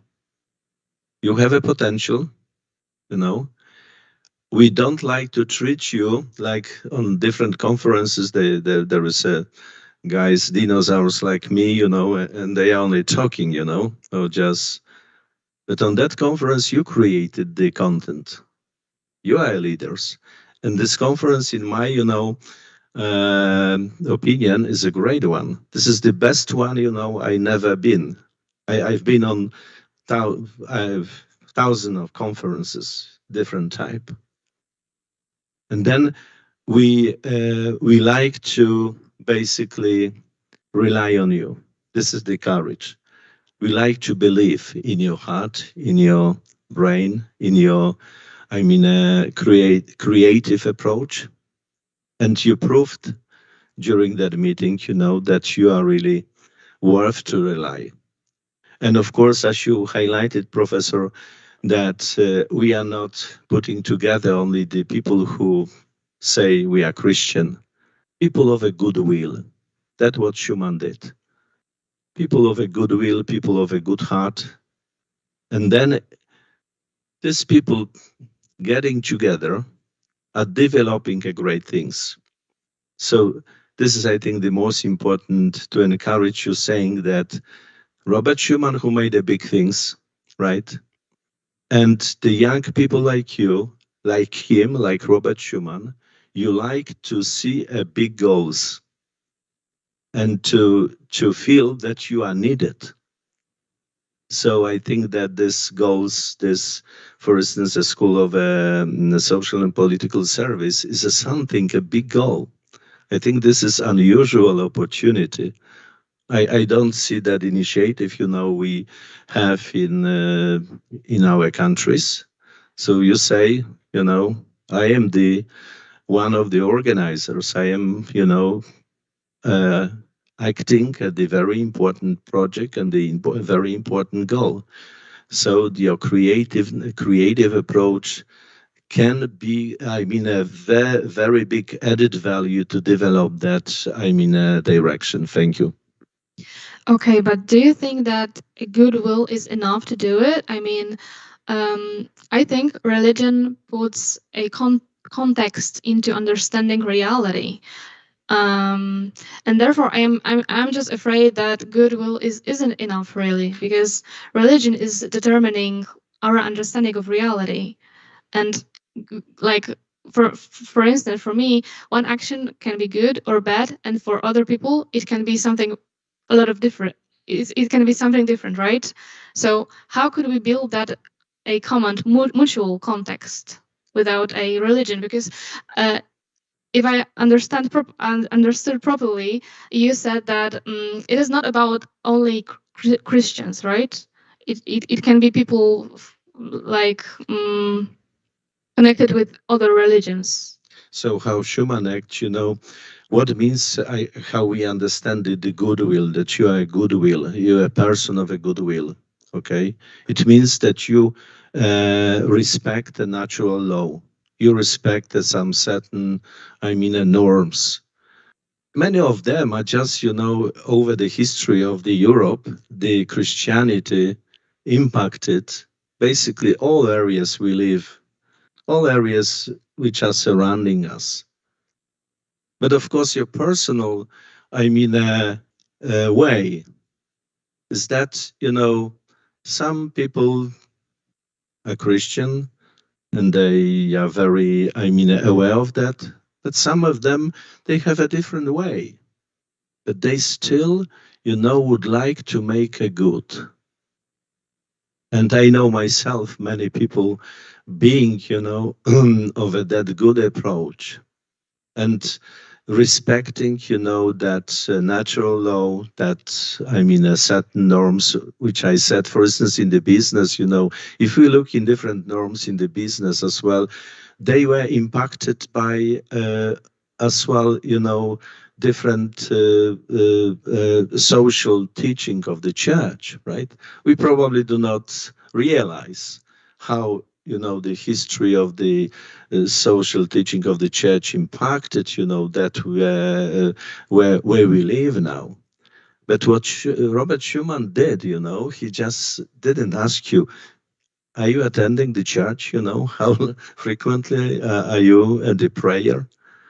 So we all are children of the God. We need to respect each other. Some of the biographer compared the Schumann, Mahatma Gandhi, and John Paul II. Three features. The one feature was the respect to other people. The John Pope II, Schumann and Mahatma Gandhi, right? They respected the people. The second feature was the peace. They were struggling to the peace. The another name of the God is peace. And the next third, a feature which was a common for them is kind of a meditation. Anytime you are talking to somebody, right, or you are just discussing, you meditate. What he said, listening, not just being egoistic myself, imposing on you what I like to do or what I like to make. Just listening, the meditation, to meditate you. Not only what you say, but who you are. And this is the, basis. So therefore, I think if we have in the middle, in that school of a social service and political service, Schumann, and we can learn from him, this will be a common page for all of us. So we are going not to promote a certain philosophy of myself or anybody, just look have in the middle the Schumann. So we are going, to be really agree on different things and be able to develop this community. Thank you. Okay, thank you very much. Now I have a question to Krzysztof Janowski. How to involve young people into social activity? Pozwoli pani, że będę mówił po polsku. Łatwiej mi. Let me speak in Polish. It's quite easier to express myself, my thoughts in Polish as my mother tongue. Well, young people in general are motivated by something similar as adults. The very mechanisms are similar. The mobilization, searching or seeking the solution to a problem is one of the drivers. Then the reference to the future, that's the future goals, future missions, or aims. And values are also important. In my life, I've discovered the thought and values promoted by the Schumann through Professor Krysiak. The values are the core, and striving to achieve something which is more valuable than just our life.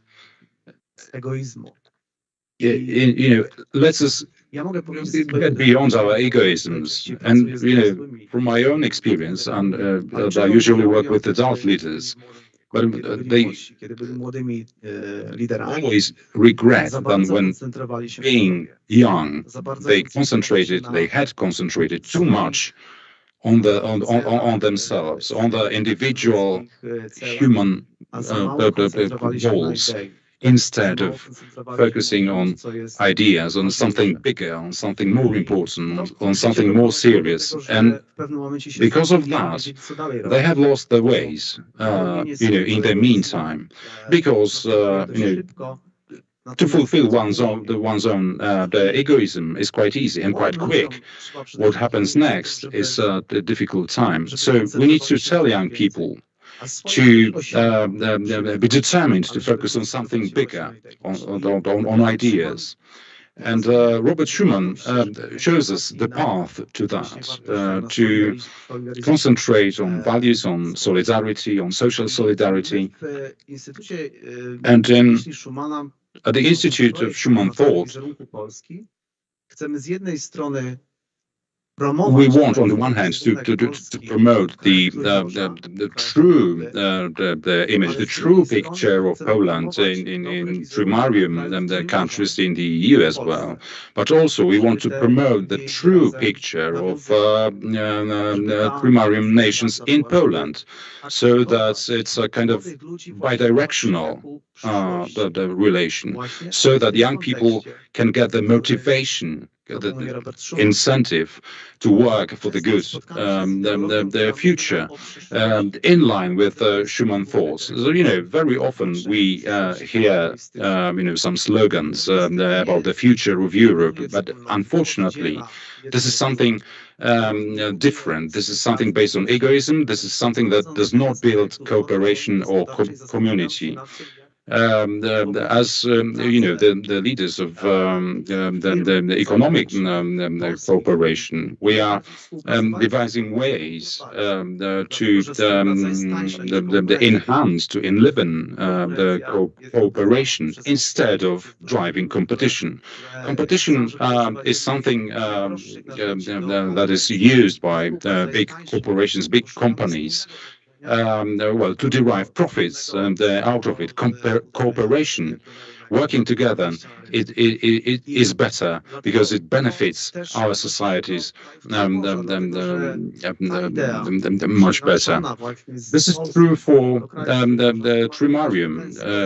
Ideas generated in Poland and transferred to other Three Seas nations can get us all benefits. That's why I would encourage all of you to join us, this kind of branding effort for our region. The benefits will come to both sides in economic terms, in cultural terms, in the educational terms. We need to show that we have young people who are capable of thinking and concentrating on something bigger, who want to be driven by values and who want to disseminate values. Otherwise, if you don't have the common grounds based on values, you will get lost. So to show that to young people in your nations, in your communities, in your workplaces, please take note that Robert Schuman, and as Professor Krysiak tells us repeatedly, Robert Schuman looks for the good sides. In my life, I personally sought values first, and then I only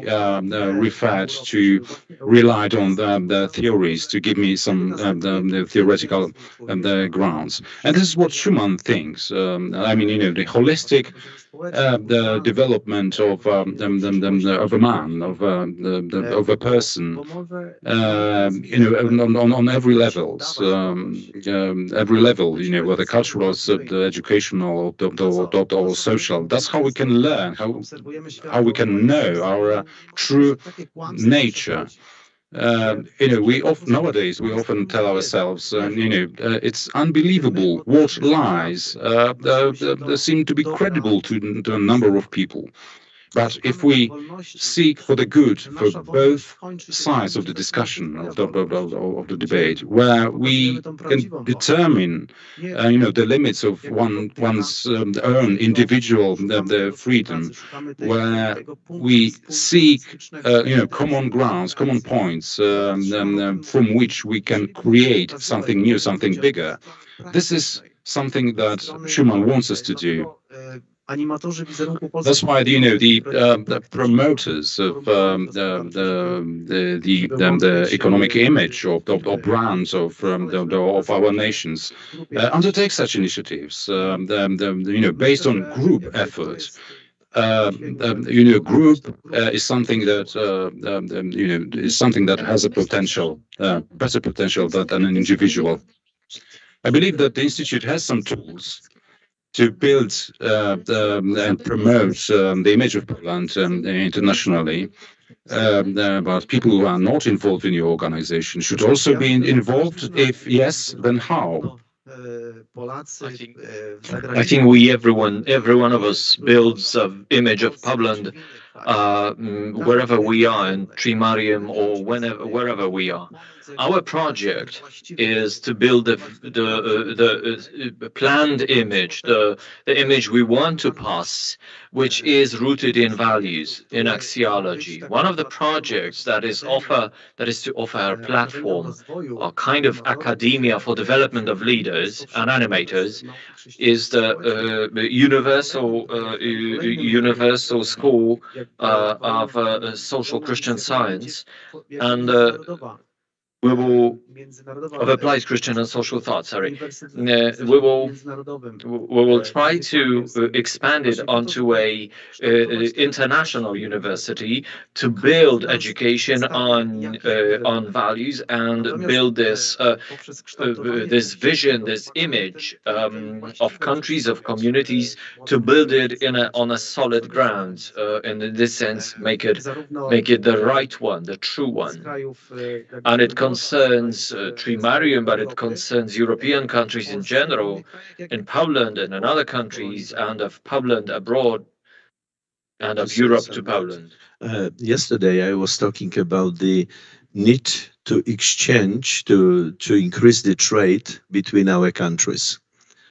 And just to reflect the idea of that project is, let's assume a Polish companies, so Polish people living in Romania, Hungary, Croatia, and they have a companies there, right?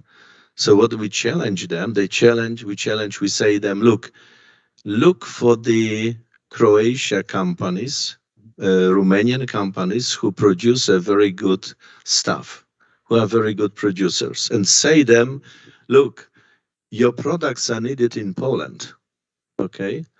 So these companies of our neighbors do not need to invest much on the marketing. They save the money. So we challenge our Polish company, look around for the Croatia, Romanian company and send them to Poland so that they can make a business. They can sell more, not only in their own countries, but in Poland as well. So this is a concept of, as well as some certain tool to increase the trade between our countries. So I think this can be, increased in the scale. And as well,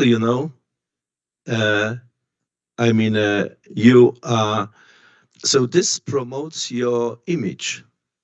This promotes the image of your country, because we say, yeah, we like your products because you are a creator of these products. And as well, you can say to the, some Polish company, look, we need your product because we don't have this, but you do very good stuff.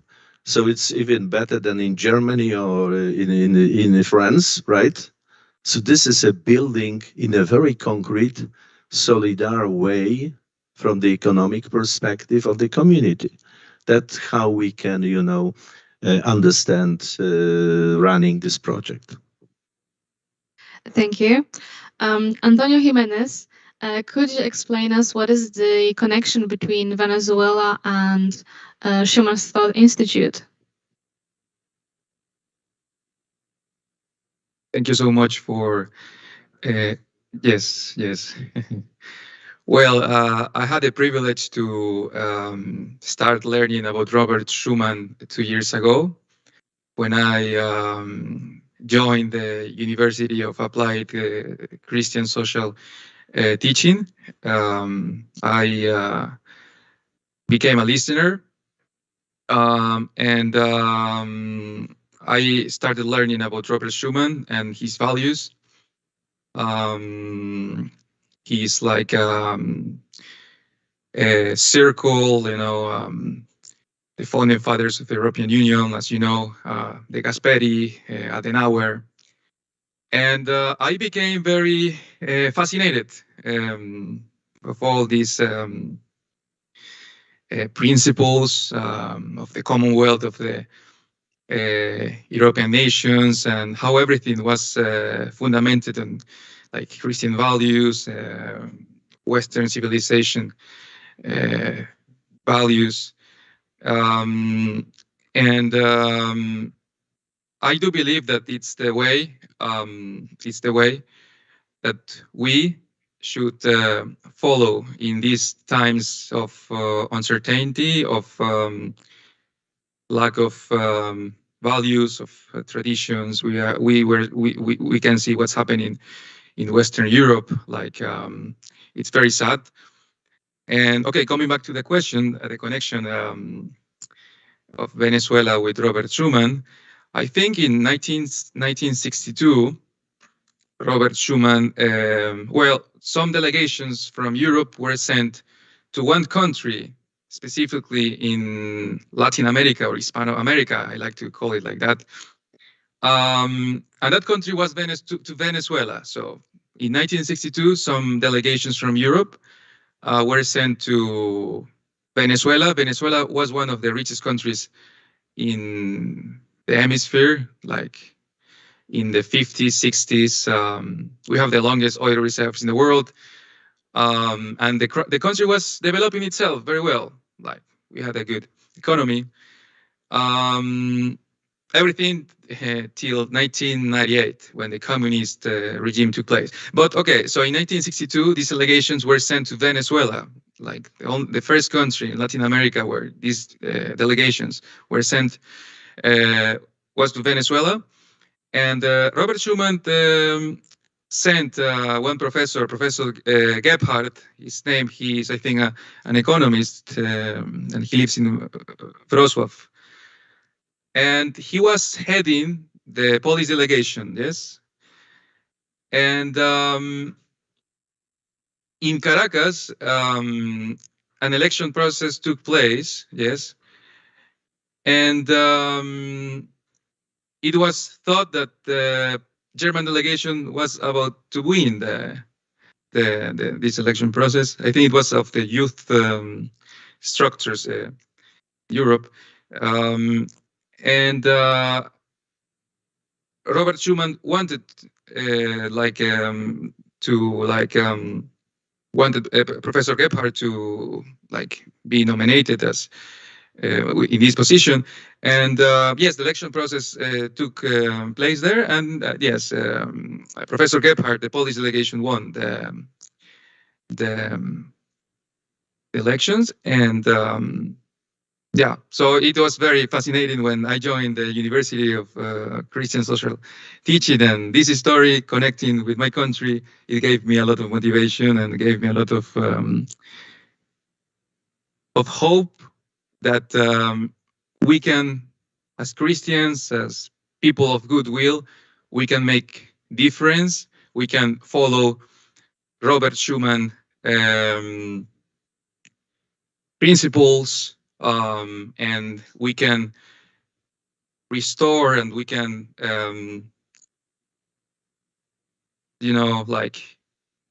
put Europe, make Europe a better place. And yeah, this is, yeah. Okay. And do you find Schumann's teaching objective? I mean, would it be possible to apply his thought into American political and legal system? Yeah, I think the main values of Robert Schuman was like peace, solidarity, and peace, solidarity, and liberty. Yeah, and unity. Sorry, and unity. So I think the Robert Schuman ideas are not only like I see these ideas more like global, like in Europe, of course. If we follow these principles, Europe can become a better place. But I do believe that like following these principles in other parts, like in Latin America, it's also the way. I think in Latin America we are having a very tough situation, political, economical turmoil, and yeah,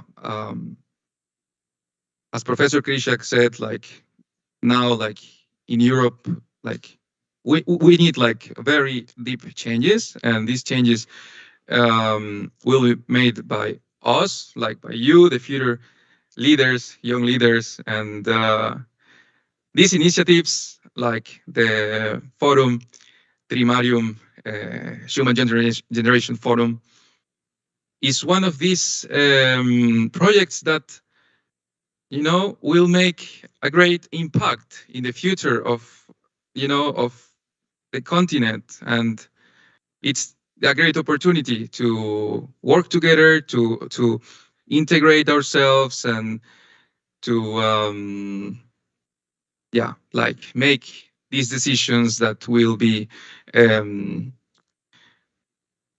will depend on us, and will make this continent a better place. Okay, thank you. Is there anyone that want to add something? Yeah, go ahead. I just wanted to add, because I think this is the bidirectional, let's say, not process, but I don't want to speak here about the, let's say, innovative way how to manage with money. But Professor already knows about participatory budgeting. In Poland, you know about that, yeah? Why I'm talking about that, or I want to notice that? Because it came from Latin America, and we were inspired by them, yeah, from Belo Horizonte. Why it was, you know, why this kind of decision making was made, yeah, there, and we are implementing it now in Europe, and still in Slovakia, for example, not such many towns has this kind of decision making. I'm mentioning it just because it is a bidirectional. Yeah, we have been inspired by Latin America context, and we grab it, yeah, to our, and it's differently, yeah, different conditions, and also Latin America can implement something from this, yeah. The second, why I'm talking about that, because when you was asking me about young leaders, etc. So this is the kind of decision making where a deliberation process is, you know, without deliberation, it cannot be successful. And what you already did, yeah, last sessions, it was also not only discussion, but somehow deliberation process, yeah.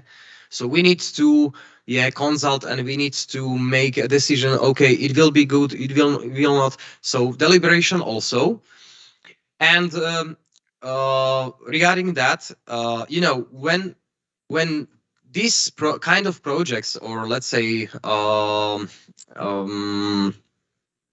kind of managing of money is implementing in towns and in municipalities. So from the beginning, people need to have some of information, yeah, how to do it, etc., etc., and they can probably feel a fear, yeah, or they can have a fear. So connecting to young people, if they have fear or not, I don't think that some it's logically, some have a fear, some haven't, but basically people don't speak about young people, yeah. When this project is implemented in municipality, people have at the beginning have a fear, but after that, yeah, when they understand the concept, how to make it, etc., etc., so they haven't a fear, yeah, and they are making leaders in such process of decision making that they are consulting, they make a deliberation, etc. So I think that we don't need to, yeah, they are learning to be a leader. So that's what I wanted to say, that I'm comparing it with such kind of the let's say decision making, because this is also about decision making, how we will manage, yeah, how we will cooperate, etc. So just to tell you that thanks to Latin America, that you made something we inspired, of course, yeah, or already in Europe. Yeah, as a response to Antonio, Caracas, Venezuela, there was a drama. Robert Schuman sent Professor Gebhardt, who was at that time 28 old. Gebhardt, Robert Schuman was 70 years, Professor Gebhardt 28 old. to create the structures in the South America, Latin America, structures of the young, leaders, going according to the concept of Schuman. Then he created, Professor Gebhardt is still alive in Poland, in Wrocław. Now he's 22 years old. He was a prisoner in the concentration camp in Mauthausen. So when he created the structures, there was a meeting of different delegations from Europe. There was a German delegation as well. Professor Gebhardt was supported by Robert Schuman, Professor Konrad Adenauer, and Alcide de Gasperi. At that time, after the Second War, could you imagine in Germany, many people who were basically on the side of Hitler, they joined different organizations, even Christian organizations, to be hidden. And then when was this summit in Caracas, in the different discussions, it appeared that German delegation would like to vote somebody else than Professor Gebhardt, who was supported by Robert Schuman and Konrad Adenauer. Konrad Adenauer get this message, asked for the break. Konrad Adenauer and Robert Schuman was not present there. So Adenauer asked for the break, called the German delegation to the hotel back. You know that hotel very well. Yeah. On the hill, on the mountains, right? So there was not a kind of regular way there. They just get a train, line train, right? And Konrad Adenauer said to German delegation, you need to elect Professor Gebhardt. Of course, they were not willing, but they were forced to do that. It was a will of as well the Robert Schuman. And of course, they came back to the summit and they elected Professor Gebhardt. It was a kind of a drama. 1962, at that time, it was 1 year before Schuman died. Schuman, 1962, was very ill. He stood in his house in Metz. This is a city in France. I am talking about that because, to show the case when just after the war, Schuman, had idea to spread out that, around the world. And, when I met a few years ago, Antonio, I said, and he said he's from Caracas, that I said, yes, God, sent him. Yeah, God sent him, And this is something I was happy, to meet and know, Antonio. And since then, he's, active in that direction. Thank you very much indeed. Thank you very much. Ostatnie pytanie kieruję do Piotra Tarnogórskiego. Chciałabym zapytać, jak rozumiesz... To ask how you understand social service, political service, how you define it. Let me just put it quite differently.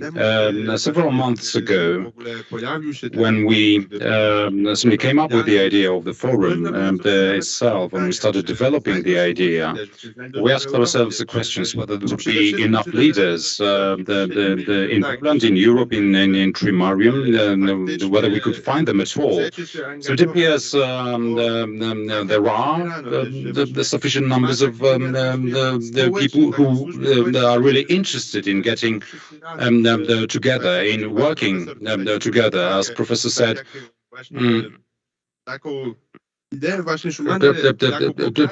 follow Schumann's the idea that we are building a community together. There are no prima inter pares. We are all equal. We are all here to hold discussions, to hold debates, and I would like to thank you all for your willingness to get involved, to get engaged, and to organize subsequent fora. This is conducive to the public service for the common good, whether you are from European countries or Venezuela or Latin America or the US. This is really important that cities in our countries like Warsaw, Lublin, Rzeszów, actually provide for the opportunities for young leaders to gather together for the purposes, the common purpose of the public political and social service. What we understand under the term of the service is community. As Krzysztof mentioned, nowadays there are attempts to build some organizations or some communities in inverted commas on egoistic terms. Our starting point is Schumann's the idea of community. Every one of us is a link in the chain that cannot be missed. There is only together we've got the strength and power to deliver on our objectives, on our goals. I'm really pleased that we have so many young leaders meeting at this forum to build relations, to take part in discussions in the meeting. There are no closed groups. There are no bubbles. There are no silos. That we are important to each other, being guided by Schumann's idea. Thank you very much for being with us here in Kaszicin. Thank you very much to all the speakers and for your amazing reflections. And now we are able to jump into the third part of our panel, which is a little Q&A. So if you have any question, you can ask it right now. And I think we can deal with that without a microphone. So if you have any question, you can stand up and just ask. Okay, yeah, go ahead.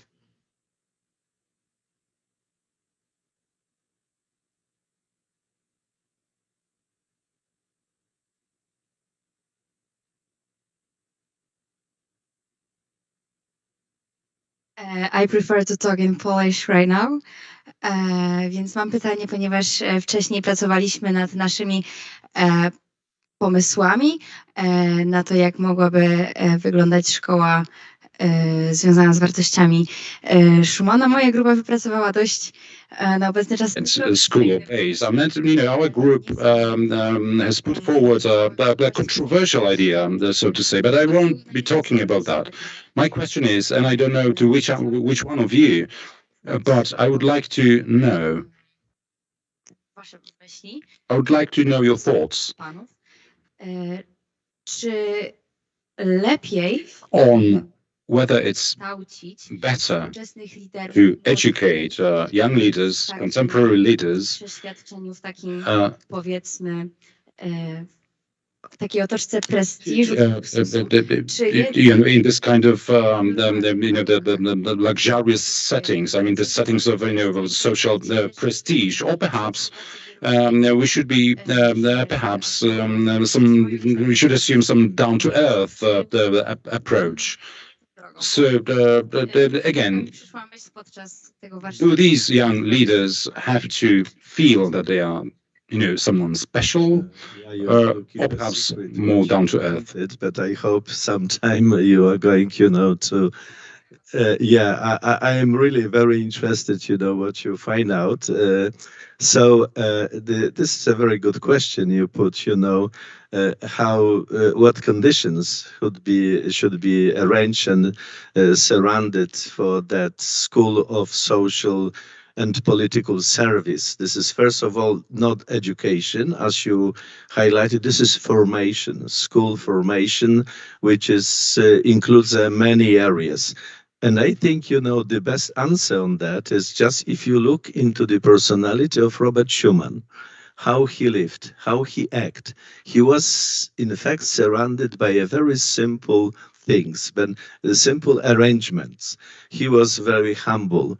He didn't request it very high standard. One time when he came back, to his office, his secretary was sleeping. And then usually, he was a prime minister, right? And usually, they were used to arrange some meal and so on. And she was sleeping and she just arranged, he cooked some scrambled eggs, right? Drink a milk, and he wake up and say, "Oh, Prime Minister, I'm sorry, I slept down, Oh, don't worry, just sleep, you continue, right?" And there are many, great, stories about his behavior. And I think that you touch a very great thing. So the leaders have to be just a normal people. The leaders by spirit, the leaders by heart, the leaders by mentality. And the leader like Robert Schuman was able to attract the people not only living in the values related to the Christianity, but as well people who were far away out of that. And this personality, his simple behavior was the kind of a tool to open the heart of the others people. So I think, that we can think about that way of implementing the, arrangement, organizing that school, the staff and the agenda. But anyway, I would be very interested what you discovered in that ideas. Thank you. Może też odniosę się do tego pytania, bo to jest bardzo. Let me also touch on this question. It's a very good question. Young people often doubt what their goals should be as personal achievement or focus on someone else. There's a saying, when you help someone else cross the road, you will be on the other side of the road as well. So this kind of sense of bravery, but also mutual trust, but also self-confidence in oneself, that I educate others, I go in the right direction. Then it will pay back, and I'll be rewarded for that. So humbleness, modesty is right, definitely, is the right approach, definitely. And personally, I just got this boldness or the sense of trust to others. When I started, working with people, cooking a cake, baking a cake together, working in a team. So in Christian hearts or the Catholic hearts, simply combine humbleness, with the sense of the presence of God's power, of the God's strength. So when I realize that I'm a servant, I'm a child of God, and I combine this with this bravery that comes from this sense, then I'm motivated to invest in other people, to spend my time for their benefit, for their good.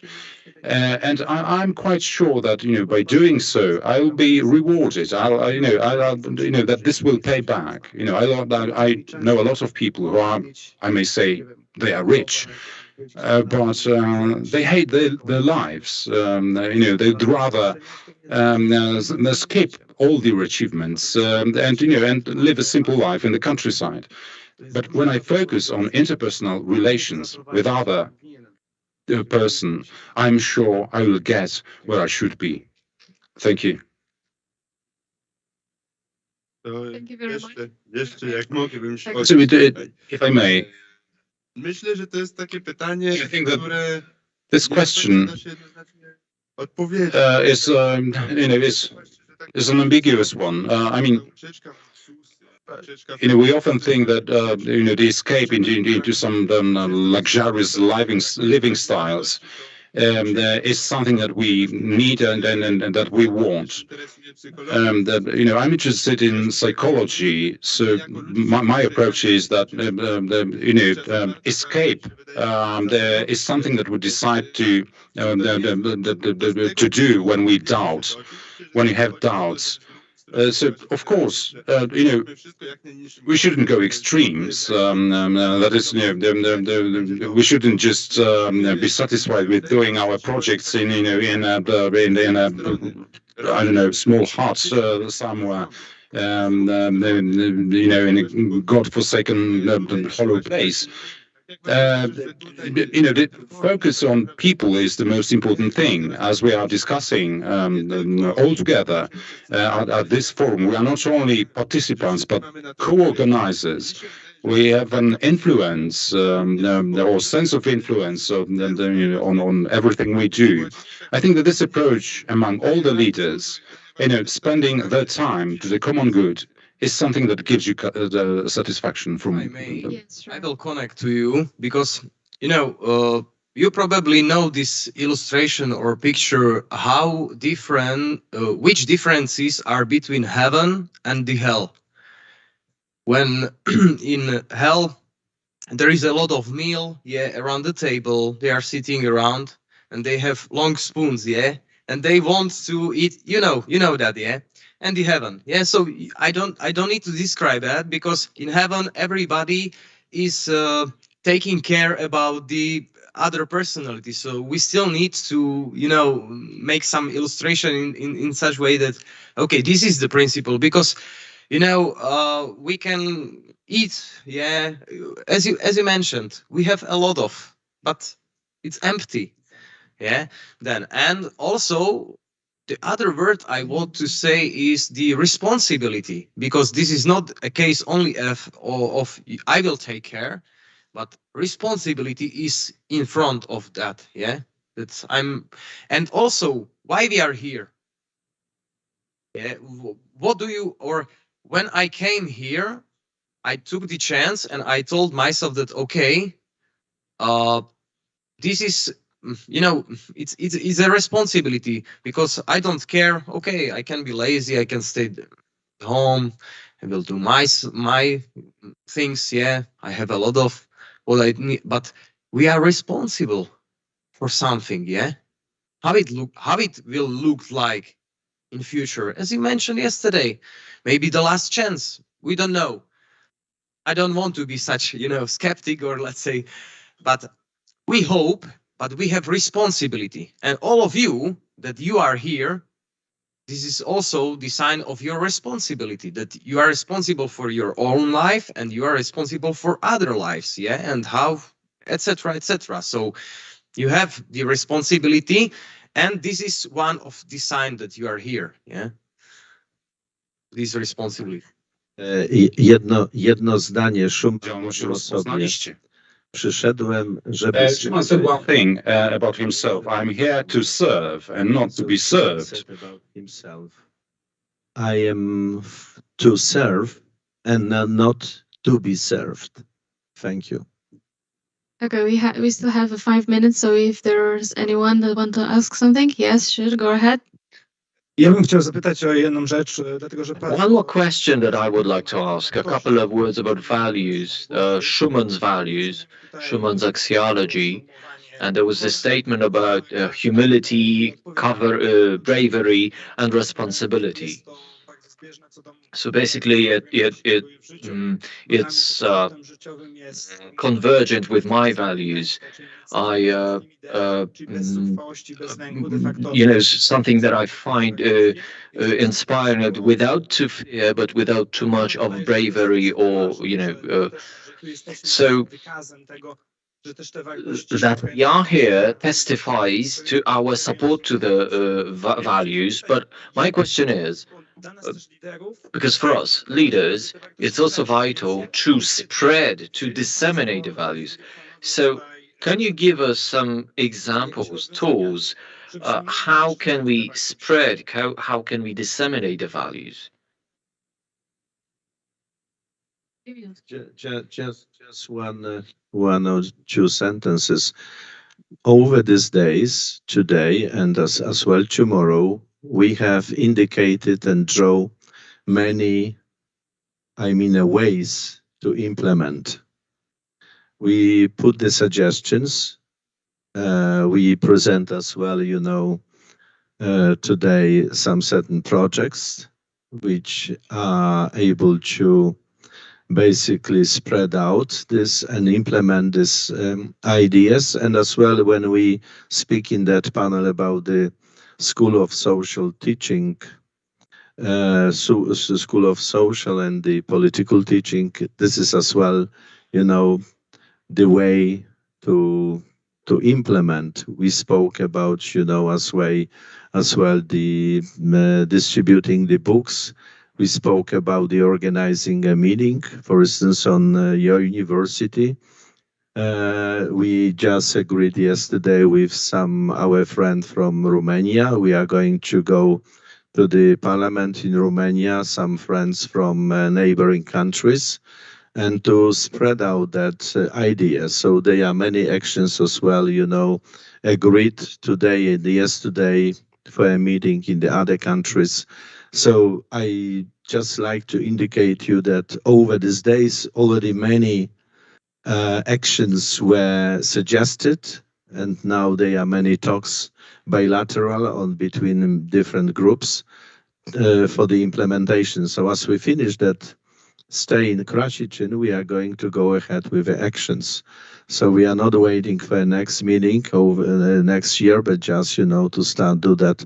And I could ask you a question to you. How you would like, after that meeting, to implement? What is your idea? What's your decisions to be one of this or leaders, or we will be one of these people who join to implement that? Would you be able just shortly to answer that, please? Staram się szybko odpowiedzieć na to pytanie. I'll try to answer that in a nutshell. Obviously, it's vital to me, and in my social activity, I try to be guided by this. And I think it's a good idea because I think I can boast that in Youth Institute, we try to plan a program to build a develop a program for young people to encourage them, maybe not activists, but school pupils, students, and other young people to get engaged in social activity. It's very often the case that the social activity at school is understood as political activity. And obviously, it's good to know something about politics, but you don't have to be a political activist to be an activist, because there is a whole lot of social issues like supporting the homeless, the disabled. There's a lot of pathways for voluntary actions, voluntary activities, targeted also at self-development, like scouting, that supports the physical and psychological development of young people, and a lot of other educational formats. I think we know all that. So the program that we are, first of all, to analyze the needs and then to develop workshops for young students at school the program will be to promote the values, but also to encourage people to find their pathway in social activity, because I'm strongly convinced that among young people do not know about the options for social activity. And I strongly believe that somewhere deeper in our hearts there are those values, and we somehow need to mine them out. I mean, to find them out, to make them surface. Thank you for this conversation. I got a practical question about the role of already existing non-public university in Poland, which is strictly connected with TRISIS initiative. It's Collegium Intermarium. Maybe there is some kind of area to cooperate in this educational process. Thank you. Yeah, we invited Collegium Intermarium as well as many other organizations to get together and to work together. As well, many organizations which are in your country. So I think the fruit of that meeting will be that next months will be more and more of us, I mean, getting and funding a synergy in this different, actions and be more efficient towards to fulfill, that goals we discuss, and at this meeting. Okay, thank you. Okay, the last question. Dziękuję bardzo. Ja chciałem tutaj Thank you very much. One question, the last question is, I would like to ask how young leaders, how much young leaders should get engaged into social and political areas, but also the economic, business area. How do you think this Schumann-based teaching should cover entrepreneurship, management, finance, and running a business, and how to make it in such a way to teach building businesses that are sustainable, socially engaged, that are not only after money and economic turnover. Yes, that's always the bottom line, but there is certain responsibility for social responsibility, responsibility for the common good. Dziękuję. Thank you. That's I think Professor Krysiak could discuss this broader, but I think I will help him and maybe address your question. So values, Schumann values should be a guidebook for the whole life. It should cover profession, it should cover private life. At the university where I teach, I try to develop a special subject, which is management through values. So values become an axis, become a pivot in my action. It sometimes may cost me money, sometimes it may cost me time, but I save the values, which in long term will pay off. So if I'm honest, if I follow my professional integrity, I will not make a shortcut to make money faster, but I will wait. So, we cannot divide the layers of human activity. Values are one, so they always guide our life as whole.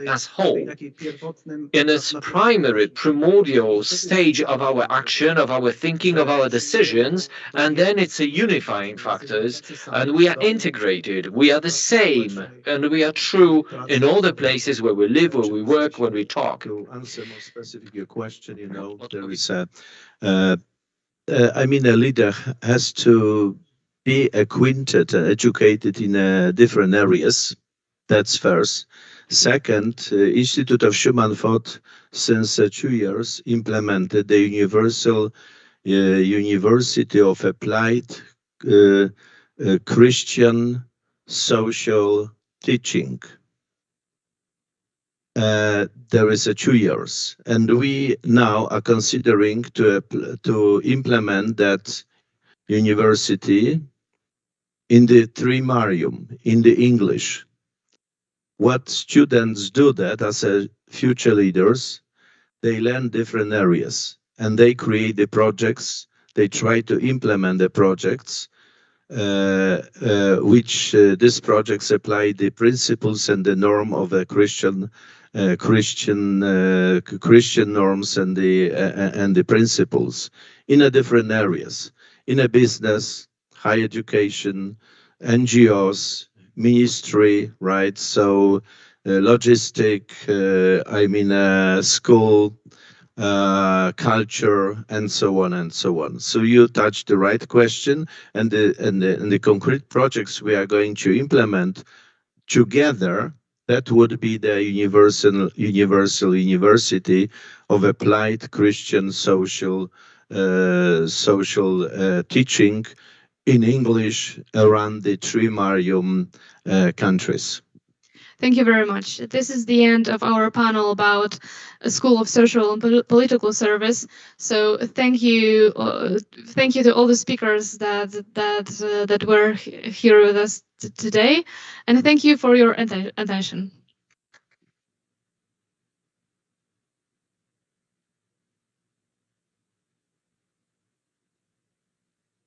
Krótkie ogłoszenie. Zapraszamy teraz na obiad. Potem dla osób zainteresowanych Fundacja Jagiellońska przygotowała bardzo ciekawą grę na temat Trójmorza. Gra będzie się odbywać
Witam bardzo serdecznie wszystkich uczestników Forum Młodego Pokolenia Schumana w Trójmorzu. Szanowni organizatorzy, drodzy przyjaciele inicjatywy Trójmorza, ogromnie się cieszę, że mogłam objąć honorowym patronatem odbywające się w Krasiczynie wydarzenie. Inicjatywa Trójmorza jest najpoważniejszą formą integracji wschodniej części Unii Europejskiej. To również aktywna współpraca parlamentów i rządów na rzecz budowania silnej pozycji Europy Środkowo-Wschodniej. To wreszcie projekt, który jest dowodem pewności siebie naszego regionu, w którym dostrzegamy naszą wspólną tożsamość, a jednocześnie jesteśmy gotowi mierzyć się ze swoimi deficytami. Cieszę się, że z upływem czasu inicjatywę Trójmorza coraz częściej można nazywać także projektem wielowymiarowym. Projektem, który łączy w sobie wiele ważnych spraw.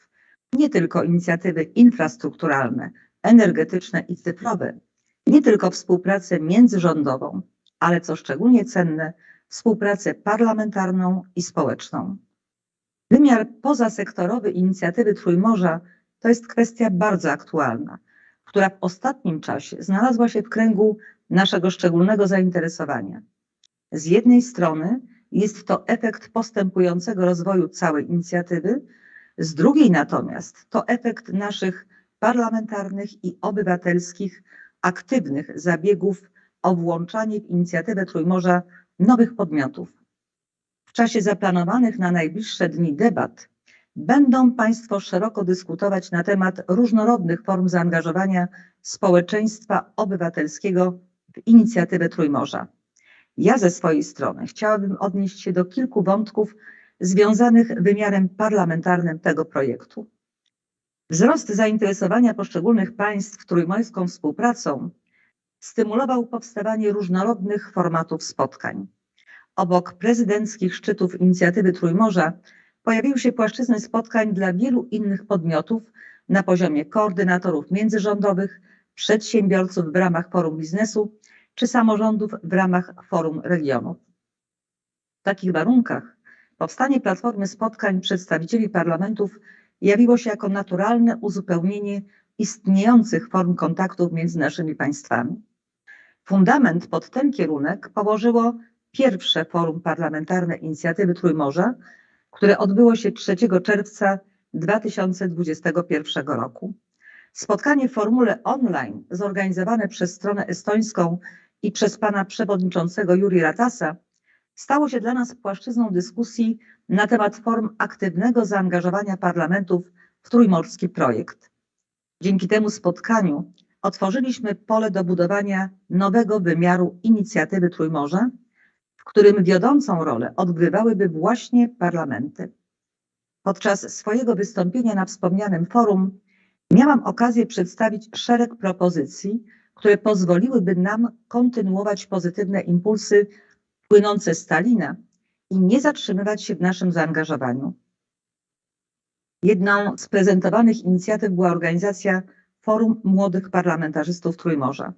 Spotkania dedykowanego młodym politykom z państw partnerskich, które stworzyłoby możliwości debaty i wymiany kontaktów z ich trójmorskimi odpowiednikami. Wspomniane wydarzenie odbyło się w październiku ubiegłego roku i mogę powiedzieć, że projekt ten spełnił swoją rolę. Forum Młodych Parlamentarzystów stało się płaszczyzną wymiany poglądów w najważniejszych kwestiach dotyczących Trójmorza, przyniosło wiele interesujących wniosków i utworzyło sieć kontaktów, które parlamentarzyści podtrzymują i rozwijają do dziś.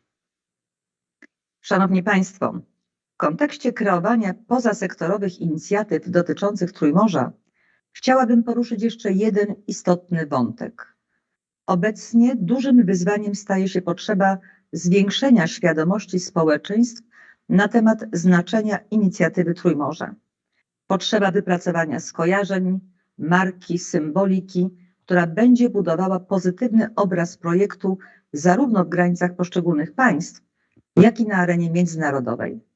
Leży to w naszym wspólnym interesie, gdyż dobrze rozpoznawalna inicjatywa Trójmorza to wyższa efektywność podejmowanych w jej ramach projektów, a te są przecież nakierowane nie tylko na rozwój gospodarczy państw, ale przede wszystkim na budowanie dobrobytu ich obywateli. Szczególną rolę w zwiększaniu widoczności inicjatywy Trójmorza mogą odegrać parlamenty, jak również podmioty pozarządowe, organizacje społeczne, ośrodki kulturowe czy naukowe. Dzisiejsze wydarzenie jest wspaniałym przykładem właśnie takich działań i najlepszym praktycznym zrealizowaniem kwestii, o których wspominałam. To istotny wkład w konstruowanie pozasektorowego wymiaru inicjatywy Trójmorza oraz skuteczne narzędzie promowania ogólnej idei tego projektu wśród społeczeństw. Niezwykle ciekawym wątkiem, na jaki zwracają uwagę organizatorzy odbywającego się w Krasiczynie spotkania, jest integrowanie aktywnych społecznie młodych liderów reprezentujących różnorodne sektory i płaszczyzny. Integrowanie zarówno poprzez tworzenie im możliwości wymiany poglądów, jak i integrowanie poprzez sferę kultury i wspólnych chrześcijańskich wartości. To fundament wspólnot europejskich, rdzeń myśli ojca Europy Roberta Schumana i najlepszy język współpracy międzynarodowej, co jest szczególnie ważne w perspektywie aktualnych wydarzeń geopolitycznych. Kultura i wartości mogą równoważyć konkurencję wynikającą z polityki. Wspólne źródła, z których czerpie nasza tożsamość, spajają nasze państwa, a wymiana wiedzy o sobie nawzajem pomaga przezwyciężać stereotypy. W czasie Forum Młodych Parlamentarzystów Trójmorza, organizowanego przez Sejm, wybrzmiała myśl, która szczególnie zapadła mi w pamięć. Aby korzystać ze współpracy sektorowej, jaką daje inicjatywa Trójmorza, trzeba chcieć, a żeby chcieć, trzeba się po prostu lubić. Właśnie dlatego bardzo serdecznie zachęcam Państwa do podejmowania rozmów nie tylko w czasie debat, ale również do korzystania z możliwości wypracowania kontaktów przy okazji innych zaplanowanych wydarzeń. Takie spotkania to bezcenny kapitał wiedzy i możliwości, który można wykorzystać do promowania inicjatywy Trójmorza, a także do rozwoju osobistego. Gratuluję organizatorom podjęcia się inicjatywy przygotowania takiego spotkania, a Państwu życzę udanych obrad, pozytywnej atmosfery i jak najlepszych doświadczeń wyniesionych z pobytu w Krasiczynie. Serdecznie wszystkich Państwa pozdrawiam.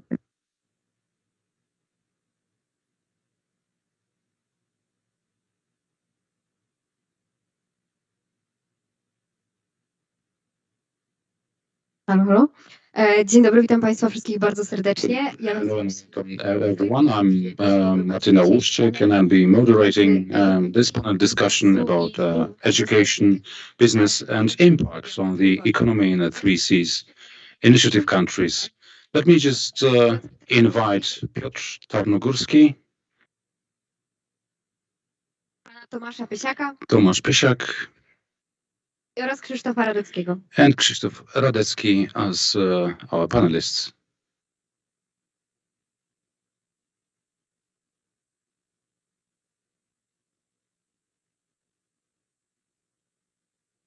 Bardzo się cieszę, że zechcieliście Państwo dzisiaj być z nami i porozmawiać o... Thank you very much for being with us today on the stage to talk about this important element of young people's lives. That's education. We are starting with, this is a starting point for most of us, our formation, for our attitudes, to follow up with lifelong learning, the professional training and so on. So let's start with Piotr as a representative of the youngest generation here. Peter, would you like to tell us anything about what's education for you? What forms should it take? What challenges and opportunities do you see? Perhaps not the youngest generation, but a young generation, definitely. So education is crucial. Education oriented towards axiology, based on axiology, based on cooperation or on co-creation. It shouldn't be just a rigid formal education. based on the average results or mediocrity. It's something that should give us opportunities to grow personally and together. So let us have expert opinions now. Tomasz, what perspective do you see for education both in Poland and abroad? So is it the right path that we have been taking recently? Now reforms are being implemented in Poland, and we see that a number of people simply are unable to break down the barriers of the old system. As a social scientist, I would say that it's evolution, not revolution, that we should go for any change. That's why the unsatisfactory the results from the process. Of course, the knowledge-oriented education in declarative terms. It focuses on the practical application of knowledge. I would expect that most of you, at least, would care more for practical applications of the skills while learning about the ancient Rome or Greece. It's practical knowledge that counts. So we are heading slowly in the Polish context towards in-depth reform. The Ministry of Education is doing their best to make the educational system more and more modern or up to date. We need this knowledge about the world, especially the 3Cs initiative. And if we were to focus on practical application of the knowledge, very often we would lose the broad perspective. We would lose the right horizons for our action. But I would agree that the process is too slow. Perhaps the higher education system can boast a bit better situation. Majority of curricula focus on the practical application of knowledge, but mind you, this shift requires a lot of infrastructure, a lot of spending. Professional training takes laboratories to be built. Something that is that poses an opportunity for cooperation between the academia and the business sector. Robotics or programming developers courses. In kindergartens, that's obviously the right direction, but we should strive to achieve that in an evolutionary, not revolutionary way, without rejecting or departing from the classic theory. Classic theory, especially in international research, is much needed. It is desirable. Anyone among us would know that international relations are very complicated matter to handle for scholarship, a very important element of our lives. And the research, and this is something that I really like, until recently, someone who's said, is interested or involved in interdisciplinary research, and he was a weird person, a weirdo. Now the focus is on interdisciplinary research, which kind of broadens our perspectives. Take in engineering. Engineering has an impact on our lives, and as such, it should be strongly correlated to certain responsibilities, which involves social science. Social academic cooperation is key. And one of the conferences I mentioned that perhaps we should think about devising Erasmus-like instrument for 3Cs initiative countries. Then we'll have the tools to develop the region properly. In education, in research and development, international cooperation is key. Energy sector problems are quite similar in our countries. As a matter of course, as a matter of fact, why not research these? Science gives us tools to solve problems. It doesn't have only a cognitive function. So, especially Trójmorza initiative in this respect should put a strong stress on education, on developing, kind of educational system model. If we can do it together, if we could develop such a model together, it would be simply fantastic. Later on, I'll be answering your questions, see if you have any. So do you believe that such shifts, such changes should be systemic, that is implemented from the top to bottom, or perhaps should be a bottom-up the effort? I think that both directions are right. During the previous panel discussions, you raised your ideas for research questions. So it's a bottom-up the initiative, and I could say, but without the systemic effort to structure educational system properly, it would be simply futile. And if we talk about cooperation at Trójmorza, at this moment, we have a great opportunity, and we must grab this opportunity very, very, very quickly. So, if we work in these two ways, simultaneously, we'll get the effects. When we talk about interdisciplinary research, let me have Krzysztof to answer the question whether we should focus more on some kind of synthesis or combination of the science and business, and the academia and business. There are many connection points there. Perhaps young people should get interested and involved to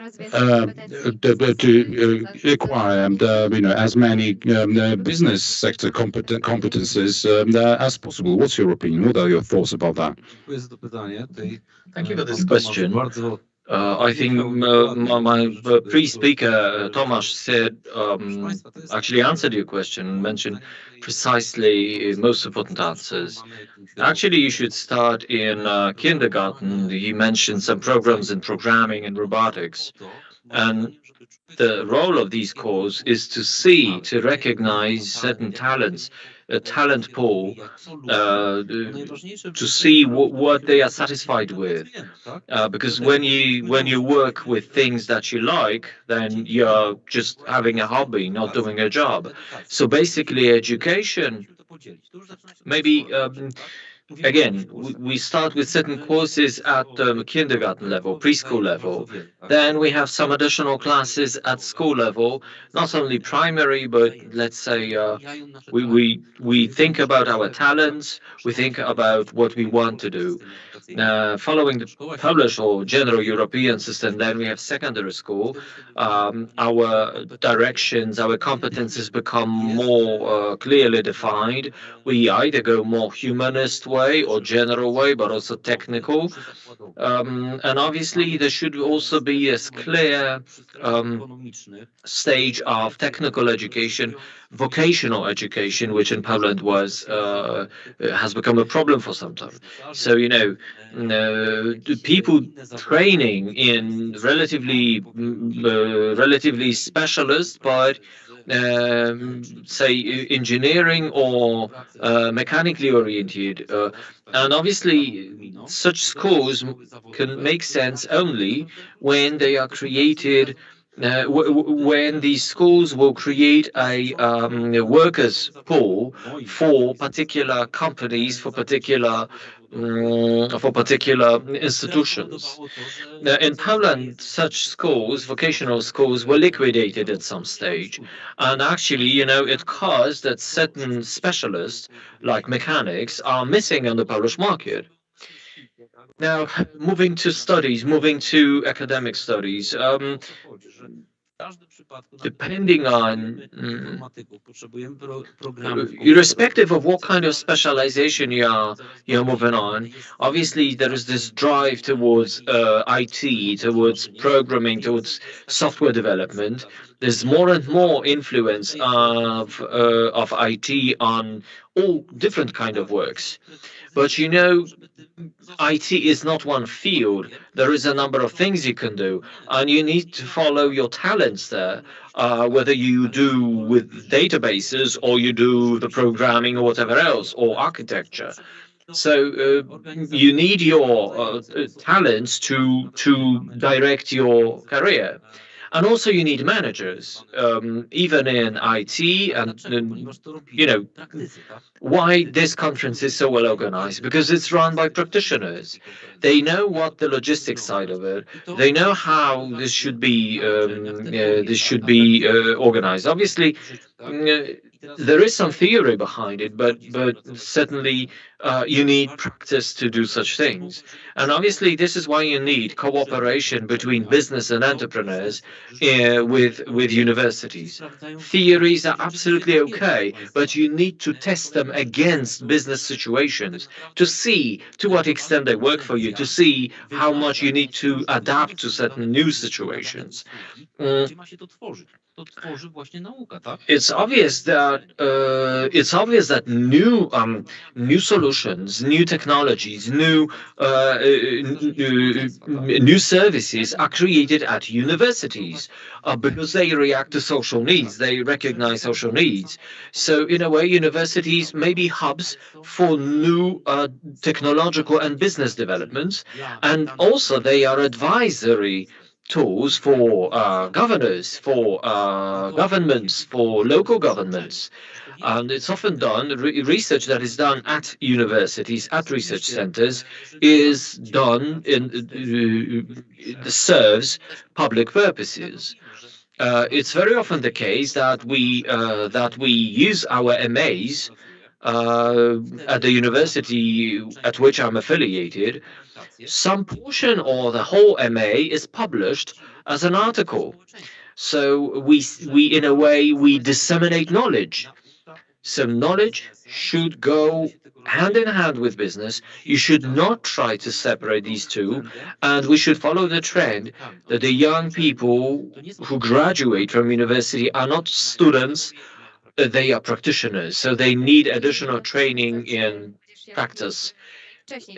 Practice should be encouraged. Practicing, practical training should be encouraged.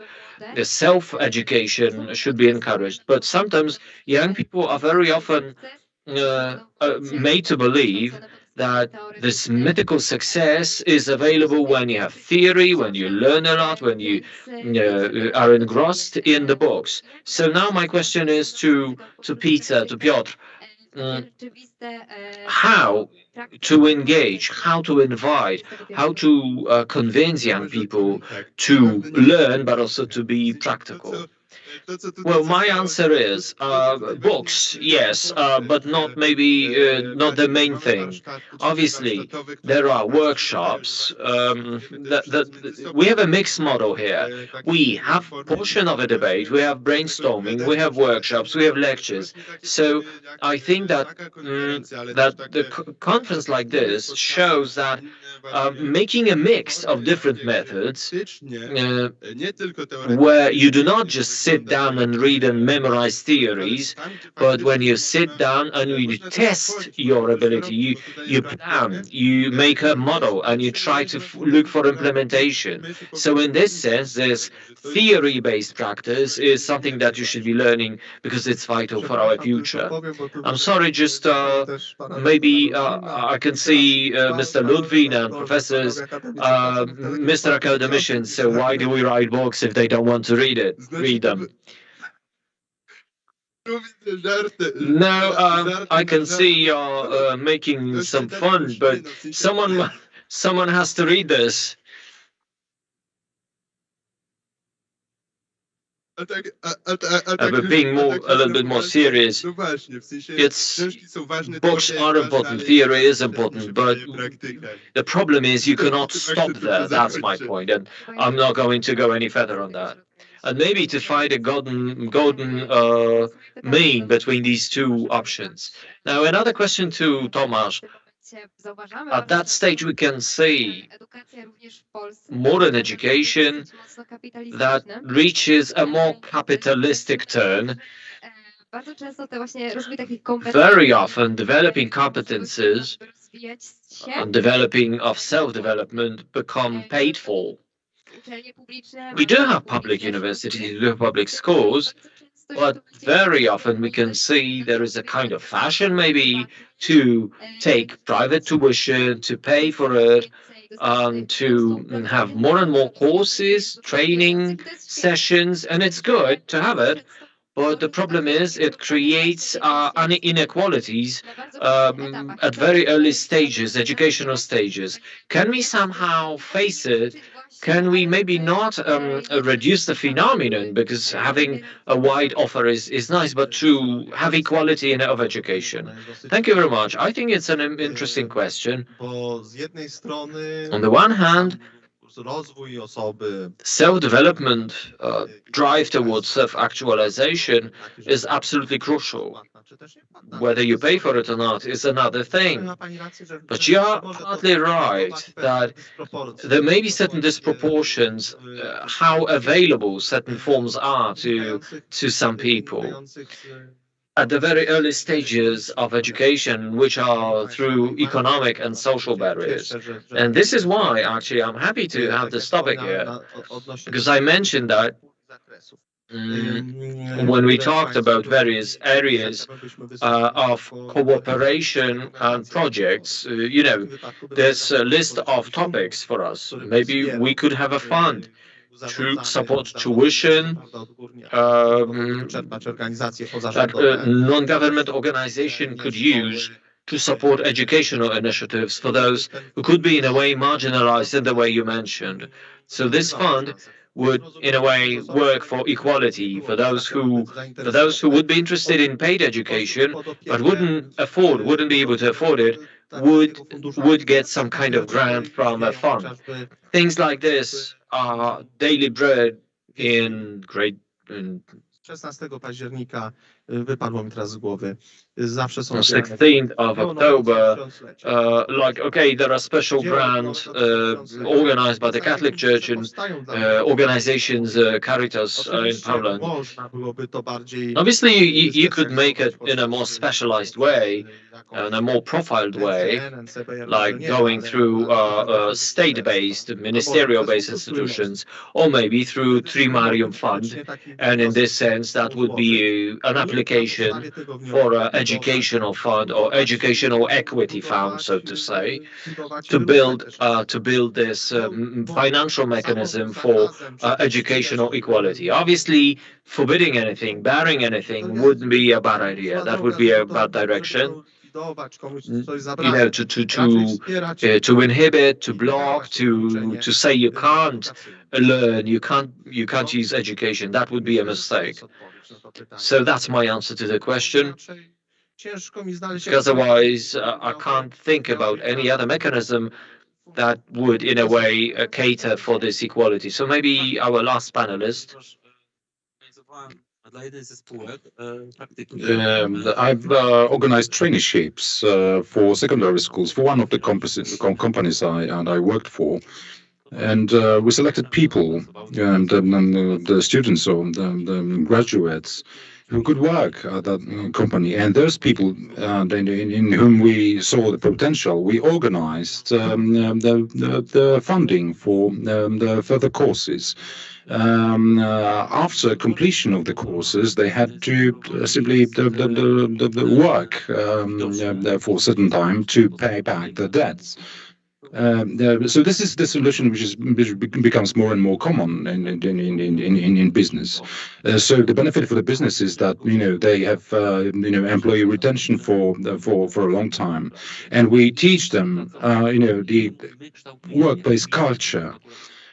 So as a practitioner, this is the value that we see in that. And more and more often, business organizations actually are sponsors for the students. They sponsor people who want to develop, who want to attend specific courses, and through this means, companies can get well-qualified employees for the long-term perspective. It's a good idea. Western European countries actually more and more often go in this direction, trying to recruit students at Polish universities. With contracts signed, before graduation, and then the graduates need to go abroad to pay back the debt through their work. So how to retain these young people so that they stay in Poland, supporting the business and education development. Creating opportunities through, if only through Trójmorza cooperation, plus some funding sources. This is indispensable with. Through creation of such consortia between universities or the academia and businesses, companies can benefit as well. I mean, students' courses are paid for, and their businesses have well qualified the personnel. I mean, not many the local businesses can afford such highly qualified people as the foreign multinationals can. These instruments would provide some equality of the opportunities to kind of level up the differences. Well, you mentioned the Trójmorza funds. Perhaps some scholarships could be given to people who are willing to act, who are willing to develop. And this is one of the pillars of the European community that Schuman spoke about. There's the patriotism, and taking care of one's own the region. And even if a foreign multinational can pay you more, perhaps it's better to go for a local business to build value in the place where I live. So to get some certainty there in a 5 or 10 year perspective. I would agree with you. So this long-term perspective about the long-term perspective and thinking about the projects, so that these projects kind of conclude with some outcomes that are sustainable.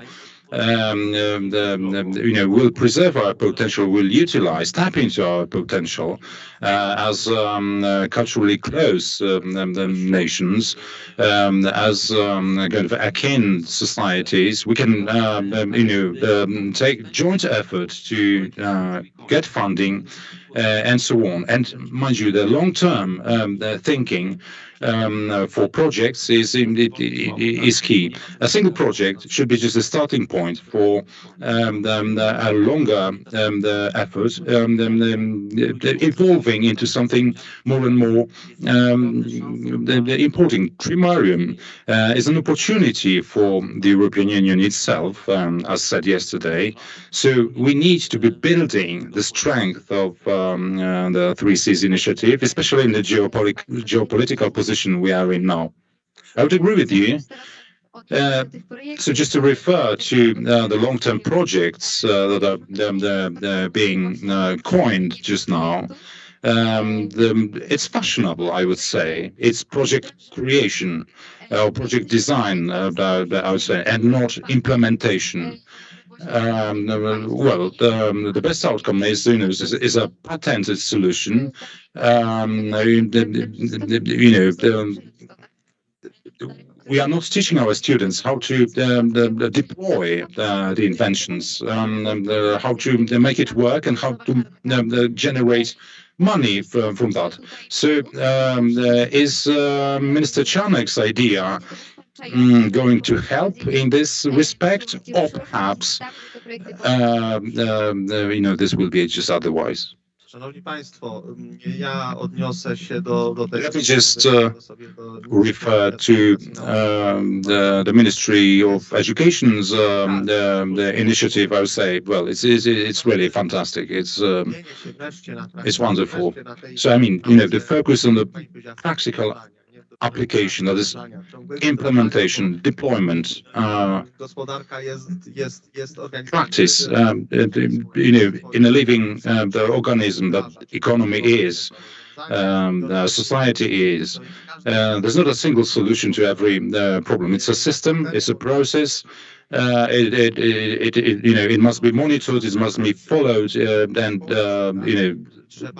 proper responses must be, proper responses must be devised to certain issues, just to improve the system, the process continuously. So Minister Czarnek's initiative is very good in my opinion. When I first heard about that, I thought that this is, an attempt to face the future challenges, something that, in my opinion, would be worthwhile implementing in 3Cs initiative countries. So, on the other hand, as university teachers, as the representatives of academia, if students come to us who have a good idea, we need to support them, and we work with them. We apply funding together. We write applications. Well, today I got a letter, asking the university to help someone, some small business or startup to market their solutions. So some things are happening in this respect, but if we are strong enough to consolidate within the 3Cs initiative, across the universities in our countries, then our strength will grow. We'll have the capacity of facing the challenges on the pan-European scale. So if you have a chance, an option, then why don't you look around and search for universities that can support you? Just a bit of advertising. Our partner institutions among our partner institutions are 2 universities, and they are willing to support and cooperate with you. Tak, właśnie jeszcze odnosząc się właśnie do tych... Well, that's the point. Just while talking about the projects, mind you, this forum is the best example of that. We co-created this forum, and it's a long-term plan. It's a recurring event. It will happen every every year, but on the other hand, we have a specific work agenda planned and structured for the coming years. So we'll be working these solutions out together. We'll show off our achievements, will serve as a model of an organization that can set the objectives and and get to them. And it's really important that we get support from more experienced persons. We can see both in Poland and in all the 3Cs initiative countries that students and lecturers and university teachers and institutions just create this kind of generational bridges while doing such projects. So this is perhaps the idea for a starting point for the combination or full collaboration between the academy and the business. What would be your proposal or proposals for that? Why don't you apply to us? Just come to us and we'll support you. So the university courses, we actually teach practical application of knowledge. We have some consultative hours, open hours for students to come and then convey information and knowledge about specific businesses, so that our students know how to launch their activity in specific sectors. So we do our best to help them, get funding to develop their ideas, to develop the businesses, and so on. And as I mentioned before, working together as 3Cs initiatives, across universities, perhaps we can be even more expansive in this area. Is there a threshold for students' age, for you to come in? It's starting from the preschool students, pupils. All right, so how to start? The first thing, I think, is, well, remember that, the business incubators, have been fashionable at universities before. So some universities, continue to operate these.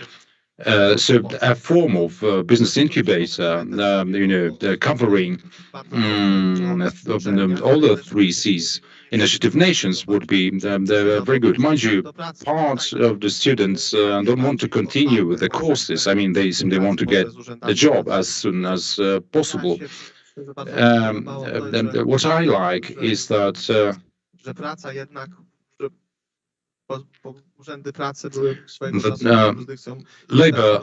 labor offices were the responsibility of the Ministry of Economic Development. So working with such institutions, like labor offices, like ministries, with the leading role of the university or the academia, that is, the practitioners, such business incubators, in a transformed the version would be really useful, I think. The focus has been here on universities, but universities can co-create or help create other institutions like business incubators I've just mentioned.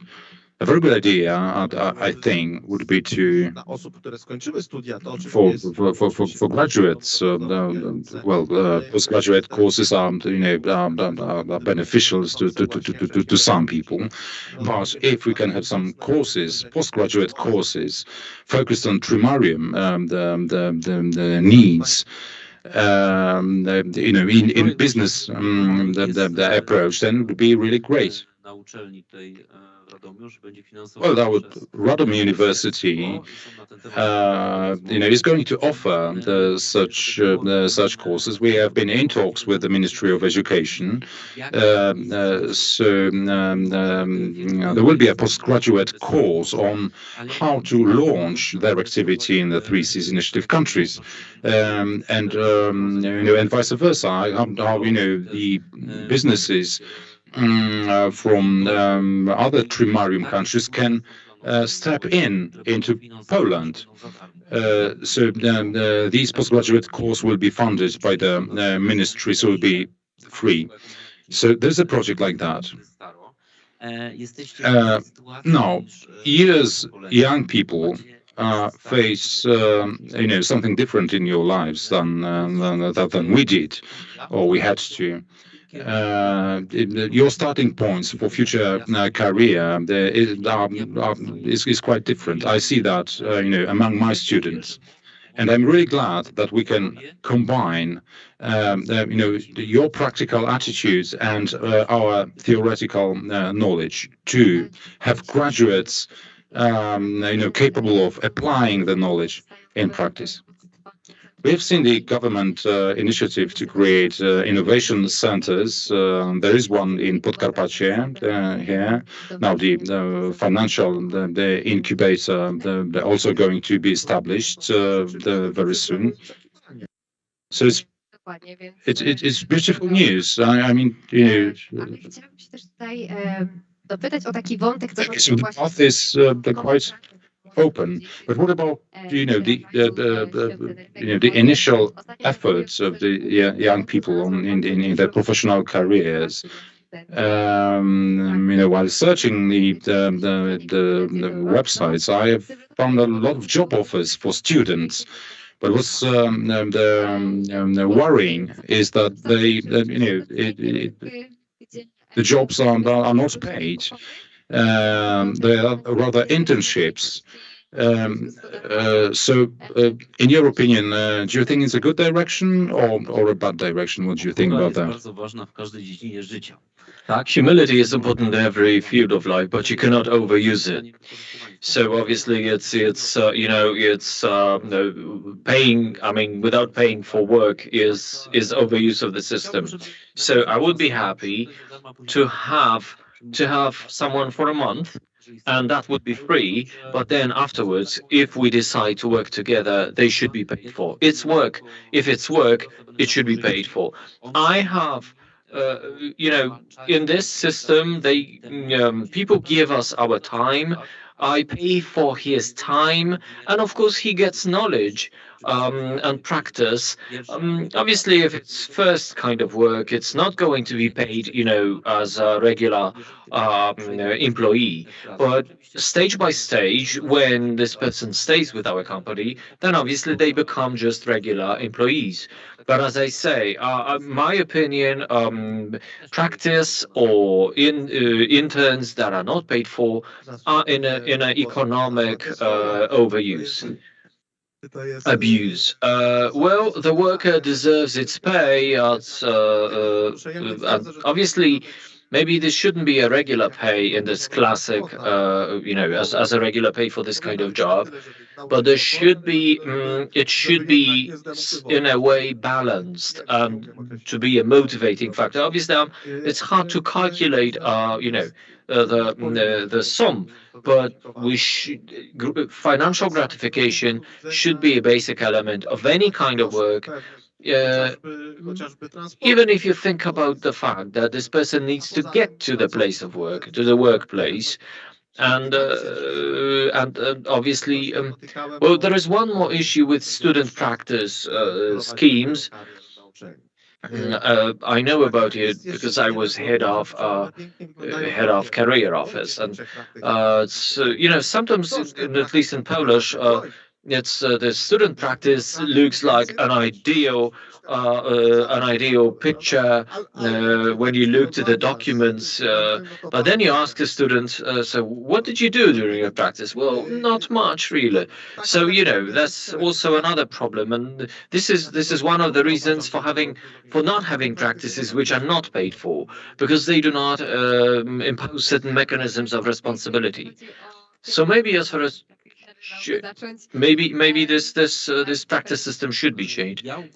I believe that student practice are in a way recruitment and HR recruitment for companies.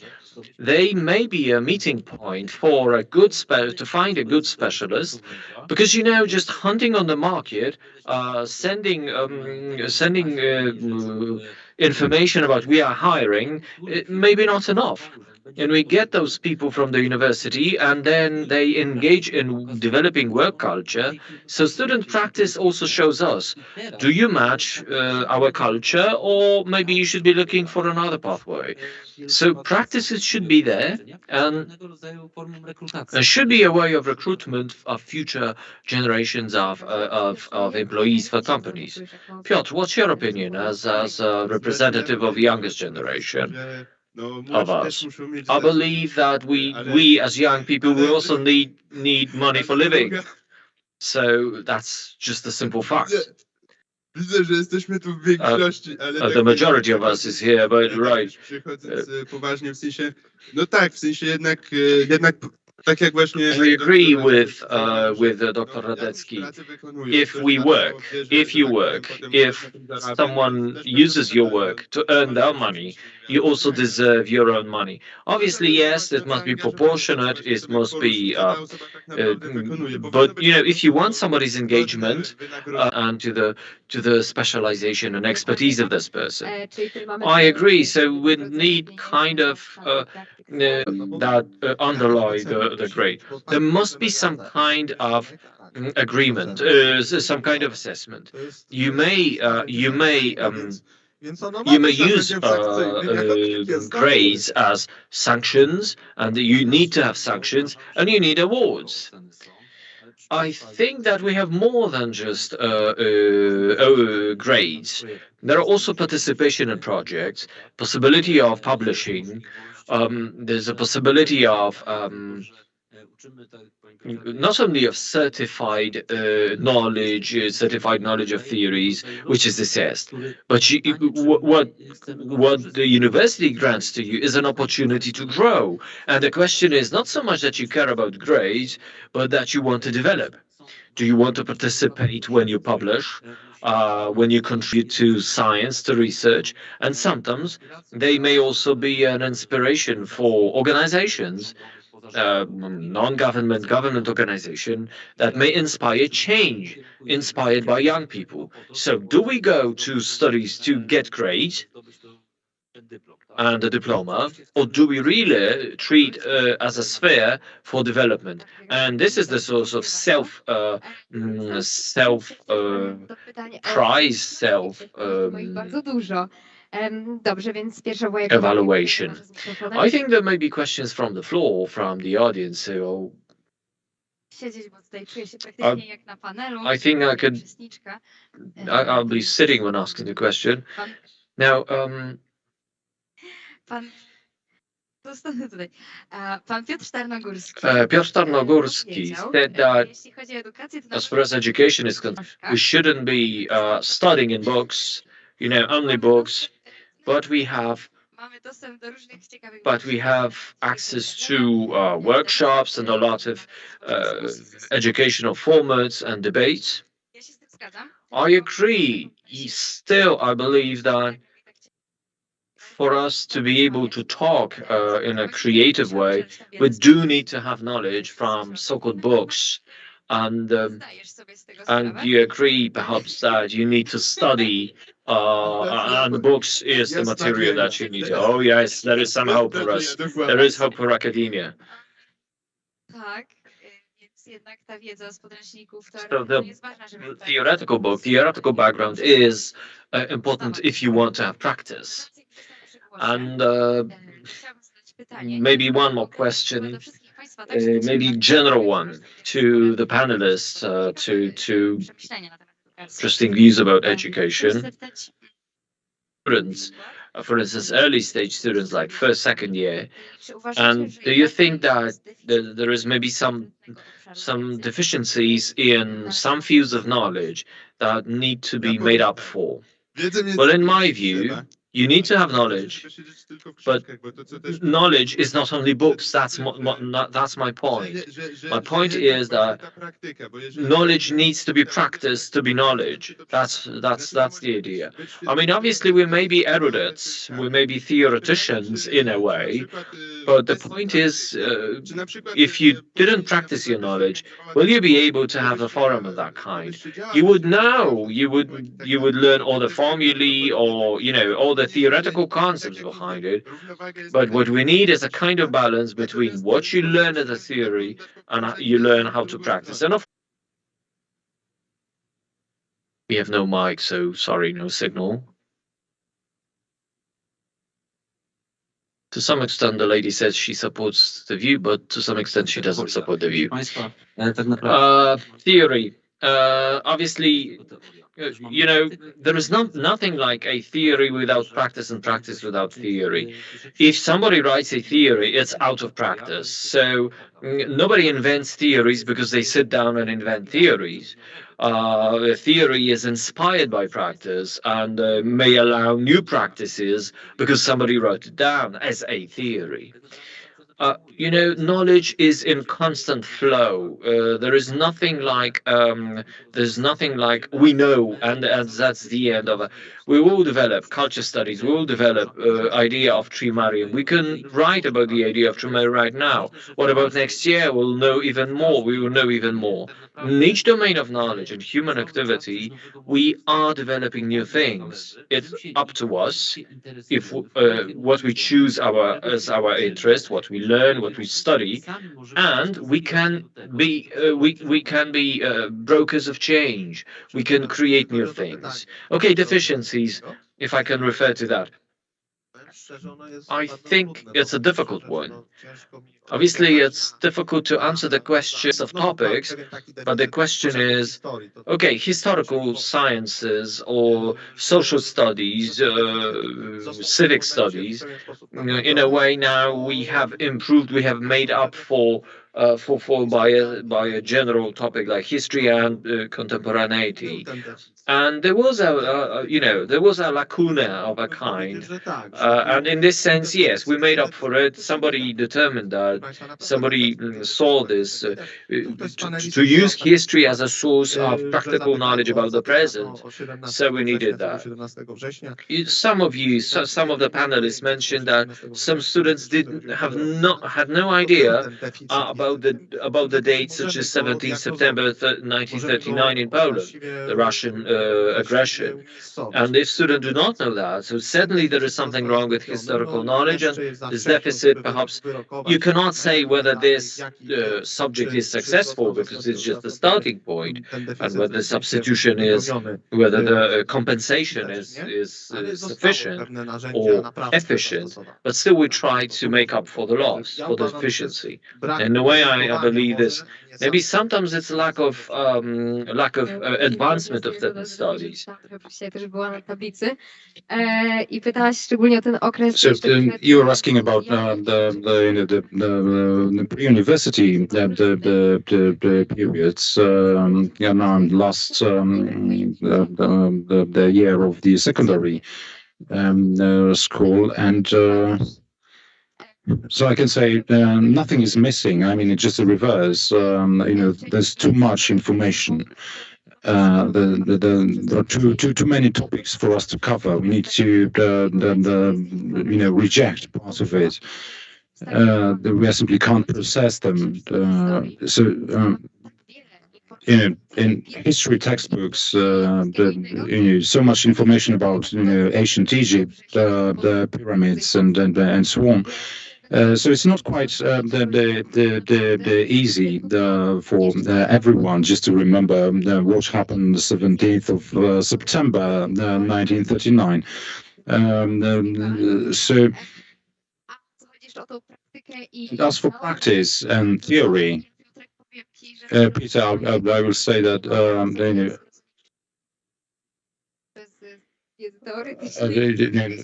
really, I simply can't imagine my education without learning theory. Yeah, well, as you said, my point is that perhaps there's too much focus on theory, on teaching theory, on learning theory. And I am not saying it's redundant completely. Więc zanim tutaj padło kilka tematów, więc A couple of issues raised here. As a second year student at university, and the mechatronic department in Poznan. So perhaps it's not so much innovative, but related to what 99% of engineers are involved in in their jobs. So to answer the question whether we should focus on theory or in practice. It appeared to us in the first year that we didn't need any theory, that simply was unnecessary. And when I went to my traineeships after the first year, everything from the theoretical classes that was useful to me. So this was quite surprising to me, and we must be cautious about that, really. So, and as to internships or traineeships, and it's really difficult for the employers to judge the involvement or the commitment of certain students.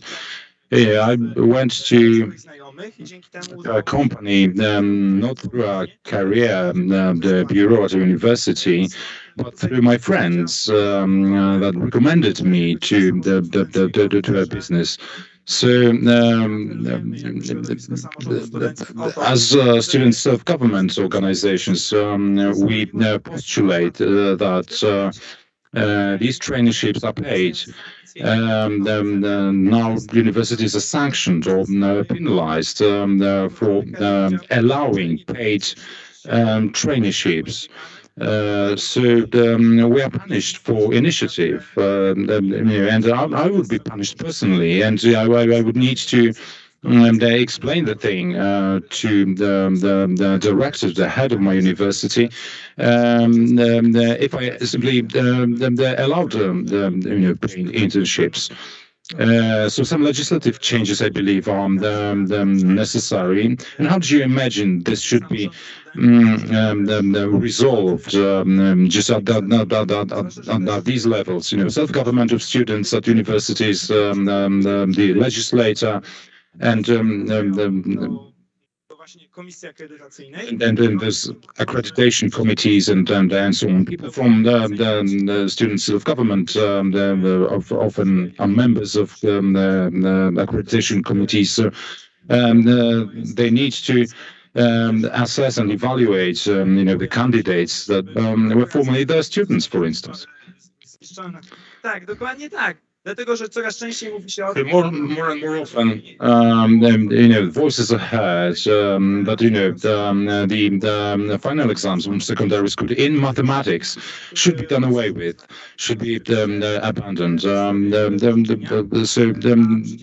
what are your opinion on that in the current situation? As actually, is up to the teacher. To make the students better or the worse. Perhaps it's a matter of teaching. One of the teachers at my university used to give very simple lectures, with practical demonstrations. He brought balls to classes and showed us the basics of engineering based on that. Perhaps such demonstrations could encourage children to take up such technical or engineering the courses. Do you think these could be the instruments to encourage young people or even children, to get interested in the world, in the works of and mechanics of the world? As for communication, well, in fact, anyone who has worked at a university knows that the accreditation committee's instructions are, are a command.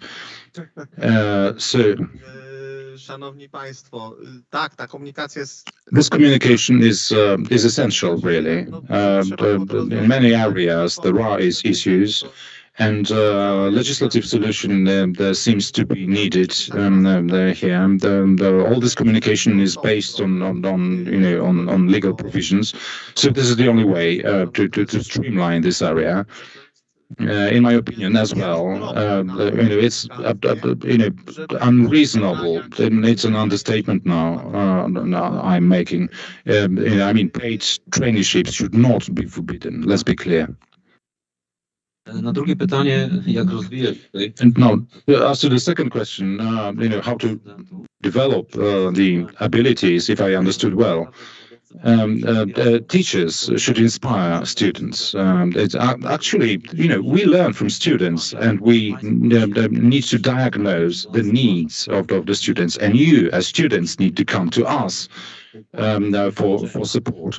We give lectures, we give the classes, at which we need to inspire you to enable you to grow.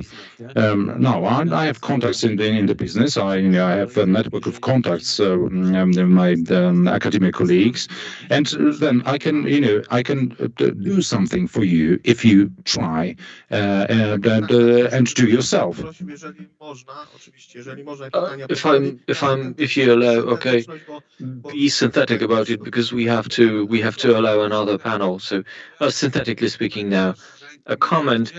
I wouldn't support theory from practice. That's a 19th century distinction coming from certain ideas, and basically that's a misconception. That was a huge change in 19th romantic change in the Germany of that time. We need to leave mentally this unjustified division. We cannot discuss which is more, whether theory is separated from practice. That's a failed vision. Now, as for Trójmorza, we need effort. We need effort. We need to push effort in research, and this is the way how we are going to arrive at results. I studied in more or less 11 universities in East Central Europe, in Poland and Prague, but also in Germany and Holland. The difference is that MA you write in Poland with 3 weeks. In Holland, it took me 3 promoters, and it took me 2 years to complete a research project. There were gates in the project. That's a huge difference of the role of a MA project. This is a mixed problem. Some students defended in Czech Republic, and in Czech Republic everyone got 5, highest grades, and in Holland that was far more difficult to get a satisfactory need. Without effort in research and studies, you can't be successful. So enhancing quality both in teachers and in students is a must. One more thing about the Trójmorza Erasmus. CEPUS is a Central European exchange program for university studies, and I would like to recommend, because actually it works, it hosts the majority of countries of Erasmus. unfortunately, without Ukraine, a lot of my colleagues use this initiative, and it's a regular scientific or academic exchange. Thank you. It's also our recommendation that I'll have to have a look. Thanks for information. Can we have any questions more?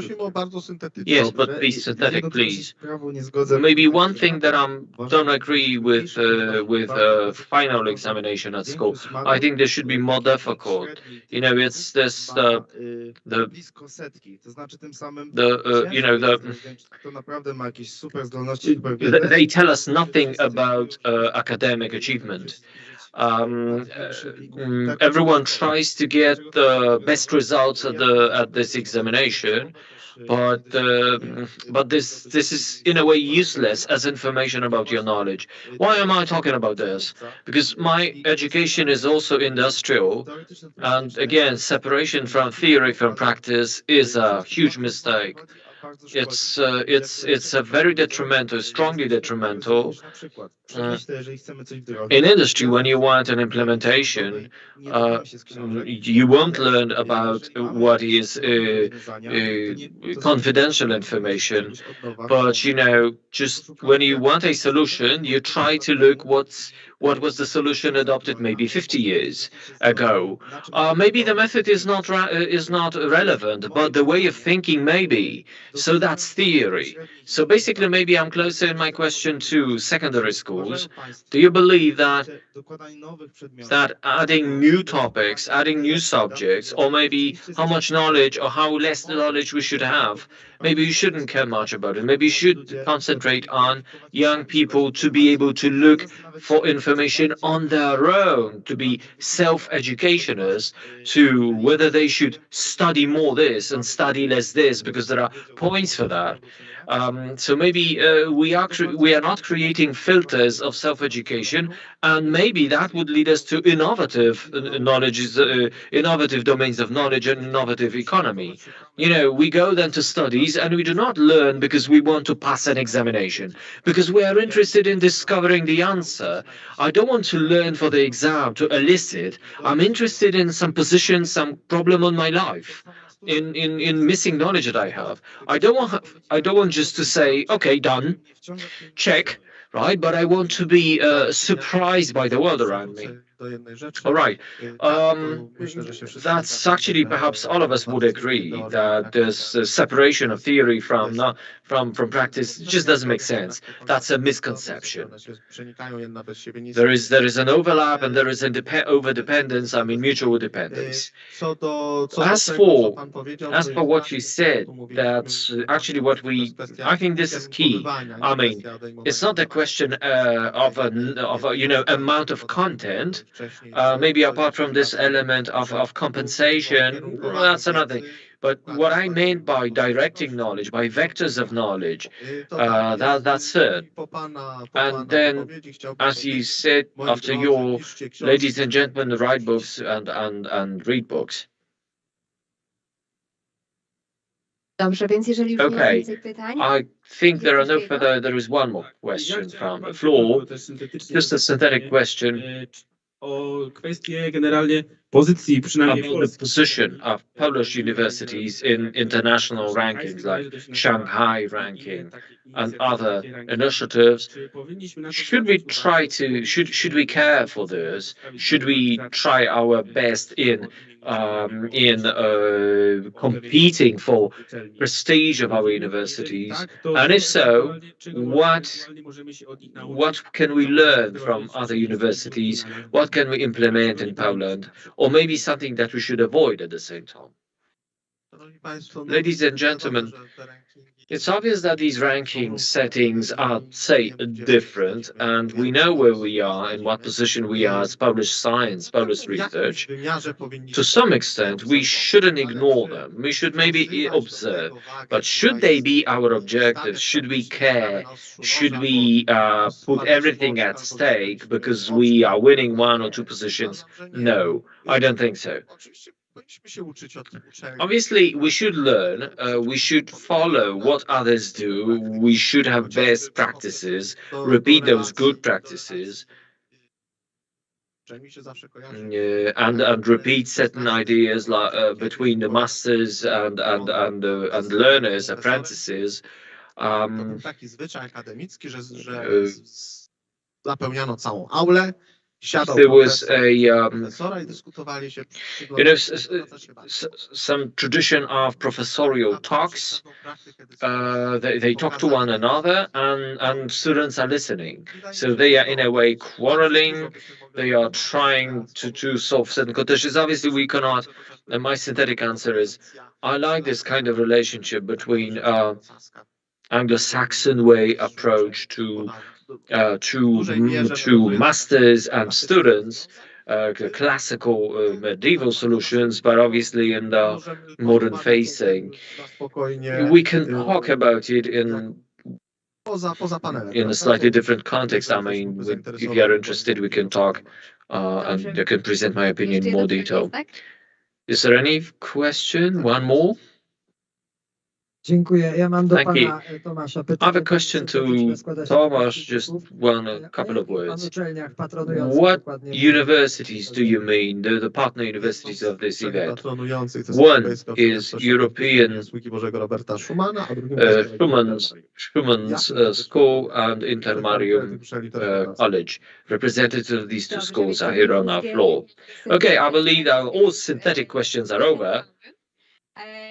And I would like to thank the panelists, Piotr, Tomasz, and Krzysztof. Thank all of you thanks to all participants and all who listened to our panel. Thank you.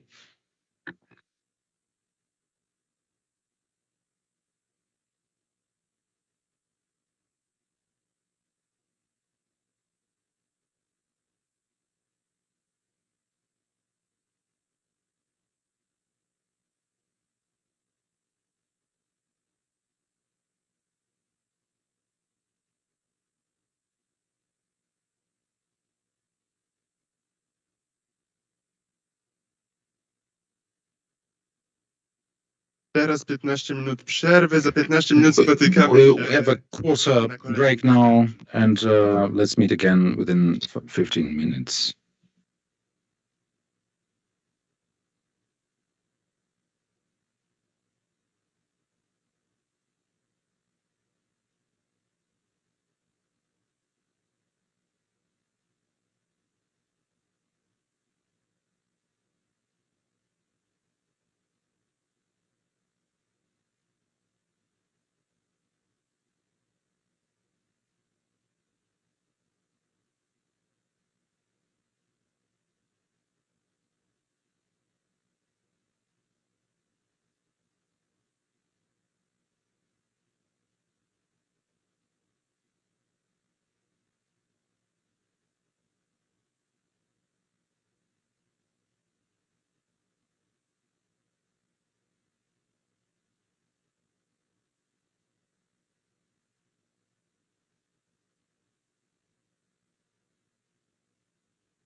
Ladies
and gentlemen, yeah, now it works. Welcome on our Witamy na panel. naszym kolejnym This panelu. panel is going to be Ten about panel the będzie University of idei Applied uniwersytetu Christian Social stosowanych Teaching. I know that you heard about Uniwersytetu this organization during our forum, but now it will be o której perfect powszechnym time Uniwersytecie to Nauczania know more and and to myślę, get że some warto o nim information. porozmawiać więcej i zdobyć więcej The informacji na jego subtitle temat. and Podtytułem dla niniejszego of our panel panelu is about w podtytule mamy taki values-oriented temat education. Yes, so wartości education oriented on podstawa certain values. edukacji What w values postaci we will, wartości albo we will see with edukacja zorientowana na wartości.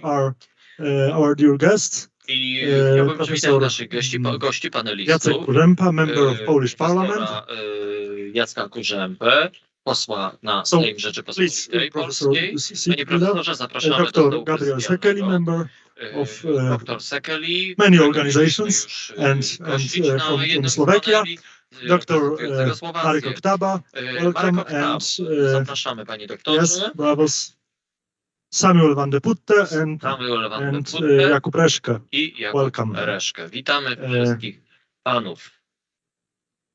This panel will be Nasz panel separated for będzie different parts.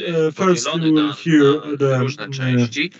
short information, or maybe even not short, but simply some information, piece of information about the idea of this university as a structure, because I'm sure that we all want to we all want to know something more about this university. Then there will be a place for your questions. So if you want to ask something, feel free to ask questions to all our members of this panel. I will add that Professor Kurzępa is a member of Commission of Education of Polish Parliament, so feel free to ask questions also to him. And then there will be a presentation of Dr. Gabriel Sekeli about. You will see about who, because it might be I think interesting surprise for you. And then will also be a time for questions. So please simply feel free to ask, because you have a unique chance to ask questions to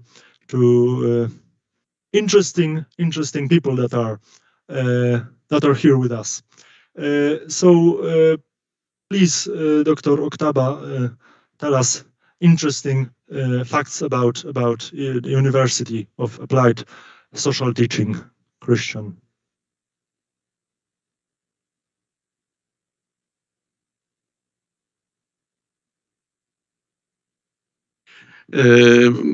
Mi będzie wygodniej mówić po polsku, jeżeli to... I find it more comfortable to talk about applied kind of approach in our university.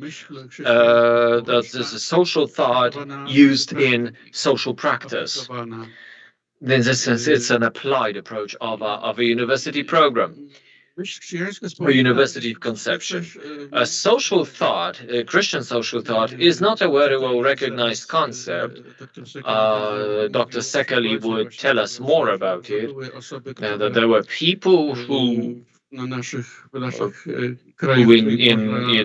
Trójmorza space created a number of ideas and implemented a number of ideas along these Christian social lines. European awareness, there are not too many people, and not too many people recognize the Catholic social thought, church and Christian ideas behind it. A general idea is that there are two main ways of thinking. Either that there is only liberal market is the only solution in the social plane, or another utopistic approach that everything is to be solved by the state. The sole responsibility for any social action and social process is on the level of state. It's a kind of etatism. Action is whatever you can do, it must be done by social bottom-up process in a subsidiarity mode. And the top-down approach, like ministerial or other legislative solution, is only support to these ideas, which are driven, which are engined or engineered from below. And if there is any need from a high level to support actions taken from bottom-up perspective, and this is this Catholic idea of subsidiarity that is at play here. A single person as a human being, as a person, is expected, is told for the best use of their talents, and social social groups, communities are to empower their talents and to put them into practice. And you only refer for help from above, so to say, I mean, in the sense of legal, let's say, statutory regulations, is invoked when you need this kind of help. Another rule, another principle is that of solidarity, which states that people are to get connected, to work out solutions for common good, for communal good, for community good. And so again, those beliefs that liberal market, free market, or that state is to solve social problems. You see, I mean, there is no space for solidarity. There is no place for teamwork. These are models to which you adapt or you do not adapt. That's it. That's all you can do about it. So that's a different vector of thinking. in this Christian way of thinking about social reality is different. I mean, there is a space for human action. Catholic social thought begins with Pius XIII's encyclical Rerum Novarum in 1895 and started developing response to what happened in Europe at that time, and also in the area of trimarium countries, at least some of them, that teaching kept developing. But communist regime undermined seriously these efforts. It was a hindrance, was an obstacle of practical application of Catholic thought in social space, in changing social space, in changing our environment, political, social in a very broad sense. At the same time, one could say that this communist regime gave us time to work out theoretical outlines of the approach. And those theorists I would like to mention here in this context, in developing, rethinking, putting forward the social thought, was Cardinal Stefan Wyszyński, John Paul II,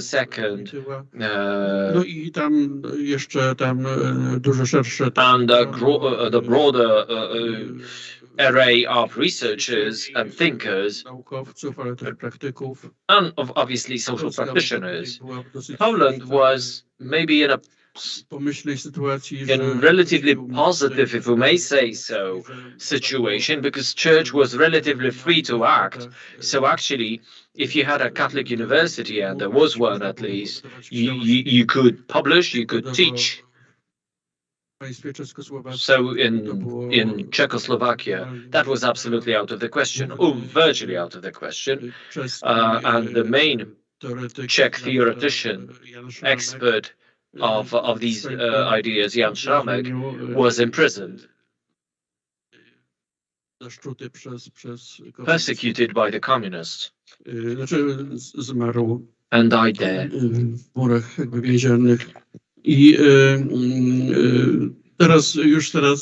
Now, moving to our project and our university, moving behind the historical outline. The previous panel was devoted to universities, higher education institutions, which is obviously a key thing to talk with young people, many students among you.